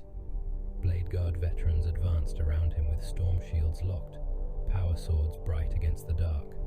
Intercessors moved in disciplined firing lines, bolt rifles cracking in controlled volleys. Eradicators burned Necron destroyers with melter fire. Redemptor dreadnoughts strode through Gorse storms, plasma incinerators roaring, sarcophagus warriors chanting kill oaths through vox speakers older than mortal nations. Land raiders ground across fields of severed machine limbs and human dead, their lascannons punching white tunnels through the Necron advance. Behind them, auxiliar infantry rose from trenches and fired in massed ranks, laser guns filling the lower air with red light, dying by the thousands and holding anyway, because Titus had ordered the line to hold. Amantar's forces met them without sound. That was the worst of it. No orc laughter, no tyrannid shriek, no chaos sermon, only the hiss of Gorse flayers, the scream of atomized matter, the impact of bodies falling apart. A Blade Guard veteran beside Titus took a direct hit and vanished from the left shoulder down, shield dropping with an empty arm still locked to the grip. The warrior tried to continue for 3 steps before a second beam erased his helm and the head within. Titus stepped over him, closed the gap. Gadriel's squad moved on the right, pinning a destroyer phalanx beneath disciplined fire. Chiron, returned from the relay wars, led an assault into the flank with a brutality that had become colder since Residius. Mataurus commanded the rear kill lanes, wounded body braced in armor, voice as hard as the first day Titus had heard it on Torrentus. Left advance stalling, Mataurus voxed. Commit the Land Raider reserve, Titus answered. Reserve commitment leaves no fallback. Correct. The Land Raiders moved. The Necron line bent under their fire, did not break. Machines rose again. Severed torsos crawled toward missing legs. Scarabs swarmed over fallen warriors and rebuilt them under fire. Titus saw the control rhythm, the relay pulse buried beneath the killing field, the invisible command cadence drawing ruined bodies back into the fight. There, he said, marking a black obelisk half exposed through the ash. Silver's voice came from orbit. Lance strike unavailable, interference too dense. Then we walk. Titus advanced toward the obelisk, through a storm that stripped paint from armor and life from men. His master-crafted chainsword roared in his hands. A Skorpek destroyer came at him low and fast, blades rotating with surgical hatred. Titus parried the first strike, let the second score his breastplate, and brought the chainsword down through the machine's neck assembly. The head came free, still glaring emerald. He kicked the body into another and fired his heavy bolt pistol into the joint cluster until both collapsed. A Lockhurst engine swept toward him, cannon charging. A Redemptor dreadnought intercepted it bodily, smashing the skimming platform from the air with one arm before the Necron weapon fired. The blast took the dreadnought through the chest. The sarcophagus cracked. The ancient within shouted Guilliman's name once as the machine toppled forward, crushing the Lockhurst beneath its dying weight. Titus reached the obelisk with 7 warriors. He left it with 3. Melter charges failed against the living metal skin, their heat sliding across adaptive surface layers. Gadriel tried crack charges and lost 2 fingers when the obelisk discharged a defensive pulse. Titus placed his gauntlet against the surface and felt the vibration of command moving through it, cold and ancient, utterly without doubt. "Cover me," he said. "What are you doing?" Gadriel asked. "Opening it." "With what?" Titus activated his chainsword. The teeth struck living metal and screamed in protest. Sparks burst around him. The weapon's machine spirit howled through the grip. Titus drove harder. The first layer resisted. The second began to notch. The third bled green light. Gauss fire hammered his backplate. A blade cut across his thigh. Something struck his helm hard enough to crack the right lens. He did not stop. The obelisk split. Gadriel fired into the wound. Charon joined him. Then the Eradicators found line of sight and filled the crack with melter fury. The relay detonated inward, emerald lightning snapping across the field. Across the killing plane, Necron reanimation faltered. Not ended. Never ended cleanly, but slowed. That was enough. The Auxilia charged, not because they were brave in any pure sense. Men were rarely pure under artillery, terror, and alien fire. They charged because the line ahead moved, because Ultramarines were advancing, because officers screamed, because commissars raised pistols, because the Emperor demanded one more step from legs already shaking. They poured into the gap in their thousands, bayonets fixed, laser guns firing, banners burning above them. Titus saw Necrosor Amentar then. The Necron warlord stood beyond the lightning, taller than the warriors around him, his body shaped for murder rather than royalty. His limbs were bladed, his carapace marked with the geometry of annihilation, his eyes burning like captive stars. Around him, destroyers lowered their weapons in unified silence. Behind him, for one impossible heartbeat, the shadow of something older unfolded across the sky. A hooded vastness, a scythe-shaped absence. Death remembered from before mankind had language to fear it. The Nightbringer's shadow passed over the field. Men died from seeing it. Some simply dropped, hearts stopped by terror older than instinct. Others screamed until their throats tore. An astropathic relay behind the line burst, psychers convulsing in their chairs as black blood ran from their eye sockets. Titus stood beneath the shadow. His armor smoked, his blade roared. His brothers died around him. The banner of the Second Company burned at its edges behind him, held upright by a veteran with one arm and half a face. He took one step forward. Amentar vanished in a fold of green light before the duel could begin. The Necron host withdrew not in rout, but in calculation.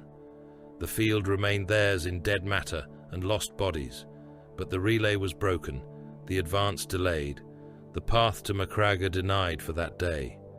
In the aftermath, ash fell over severed machine limbs, dead Ultramarines, burned Auxilia banners, wrecked land raiders, silent dreadnoughts, and the glassed remains of men who had been alive an hour before. Titus stood at the center of it, with his chainsword lowered. Gadriel approached through the ash. "Victory?" the sergeant asked. Titus looked across the killing field. "Delay!" Mataris's voice came over the vox, rough with pain. "Captain, Astropath Cornelius has received a transmission through 3 dying choirs. Amentar is not the terminus threat." Titus looked up at the emerald scar still fading in the clouds. "Report." The answer came through static, blood, and the distant sound of men praying around the wounded. Amantar is only the herald. Titus was silent for a long moment. Around him, the dead cooled, the living reloaded, the banners burned. Ultramar endured because it had paid enough blood to purchase another day of defiance. At last, Titus raised his damaged helm toward the darkening sky. Let it come. I have survived better monsters than gods.